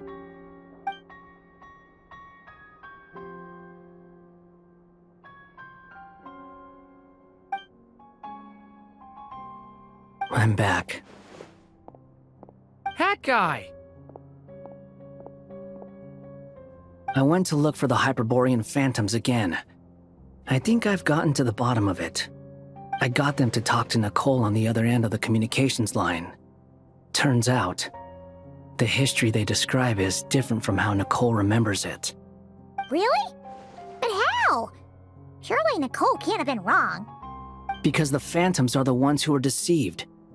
They speak of a savior who appeared in their history. One who never should have existed. This savior promised to create a new moon within the false sky, and even bring back their moon goddesses. Foolishly, they believed in him, and told him everything he wanted to know about the moons. It's obvious that this was Dottore's doing. Now you mention it, the first time we entered the Hyperborean ruins, We heard the Phantoms discussing their history, and I remember Nicole commenting that something sounded a little strange. But Dottore shouldn't have been able to get in there in the first place! He didn't. Nicole said that this was an anomalous state triggered by disruptions in the causal connections between phantoms from the same era. The variables that Dottore put in place were substantial enough that they even affected phantoms that he never met. So it's not that their memories were unclear. They'd been tampered with. That's exactly the possibility Dottore was trying to manufacture. He turned these variables into knowledge and engineered the situation so all that knowledge would fall into his hands. Then, he harnessed that knowledge on Moon Prayer Night to truly create a false moon. How is that even possible? To be precise, he exploited a weakness in the way the spell works. The spell senses Kuvaki to detect the moon's location. So, as long as the false moon more strongly resembled the moon than the frost moon beyond the skies, the gate would teleport Columbina to the false moon's location. In other words, to Dottore's side. Once he had her under control, the teleportation spell remained active, and he manipulated her power to seize both moon marrows. At that moment, the moon marrows disappeared right before our eyes. It was already too late, even as we were leaving the ruins. By then, Dottore had already amassed the power of all 3 moons. So, where does that leave us? What do we do now? I'd certainly like to know what Her Majesty thinks, now that the concerns I expressed to her have come to pass. But we cannot simply sit and wait for her to decide the matter. And in any case, it is not the Fatui Harbinger Damselette who sees us as her friends, but rather Columbina Hyposelenia. If, even in such extreme circumstances, Her Majesty will not lift the prohibition on Harbingers drawing steel against one another, then I will do as my heart demands. I will fight as Peruware instead. Oh, Arlecchino! Time is short, so I'll make the first move.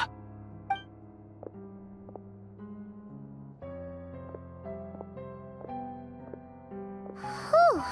Even Arlecchino seems to be losing her cool now.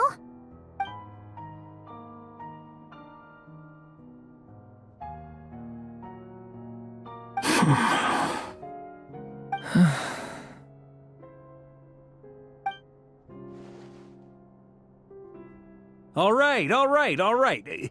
Lose those dejected looks for a moment and let me get a word in. It looks bad, I won't lie. Very bad, in fact. So Dottore's pulled some real dirty tricks to gain the upper hand. For now. And yeah, it's to the point where even the mages say that his variables have affected destiny. I'm not so sure, though. Many have told me that Tevat's destiny is fixed, and that does appear to be the case. Well, what makes Dottore so sure he'll be the exception? And since he was able to stack these variables up, who's to say we can't do the same? You of all people should not be discouraged, traveler from afar. This isn't over yet. And you're not alone in that. Everyone here does, whether they've spoken thus far or not. But none of us are the type to sit back and wait for the sun to shine again. That's exactly how a knight should roll. If they knock you down, you get back up and get back in it. Don't forget, Honorary Knight, you're a legitimate member of Mondstadt too. Fark is right. This is far from over. Dottore's already way overdue a butt-kicking given his past shenanigans. And after this, he's earned himself a double dose. That's what I'm talking about. How's everyone else feeling? I'll use Kuvaki to investigate Columbina's whereabouts. I am not ready to give up either. Leave the intel gathering to me. Whatever happens within Nod-Krai's borders, when the Curatorium of Secrets wants to be in the know, we always find a way. Anno and I will do all we can to support you. We will attempt to reverse engineer Dotori's actions and seek a breakthrough that way. Alice and Nicole are busy dealing with an emergency at Tevat's borders, so they can't return just yet. But they're both very angry about this. They've asked Albedo and me to act on the Hexen Circle's behalf and do everything in our power to fight back against Dotori. Are you ready then? We're going to have to conduct a lot of research, even in the early stages. I'll do my best. As for me, I'm pretty familiar with Dotori's way of doing things, so I can try to predict his next move. I'll help with your investigation. Nice! Looks like we have our basic division of labor. I'll get in touch with Flints and Eatlua, get them to have a chat with their Starshiner. It couldn't hurt to bring the Lightkeepers on board as well. At the same time, I'll pass on instructions to the Knights present in Nod-Krai to assist the Lightkeepers and other organizations in ensuring the safety of those living here.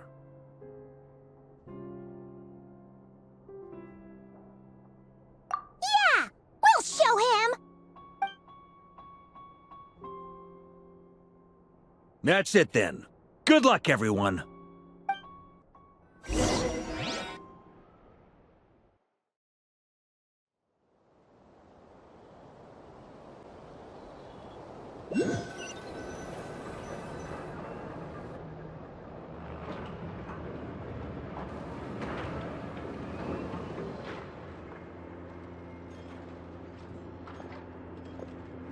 I never thought that Columbina would become my real name. It went from being a Fatui code name to something my friends call me. And remember, come night or day, the moonlight shall always connect us.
Ad Astra. Thank you for Ad Astra.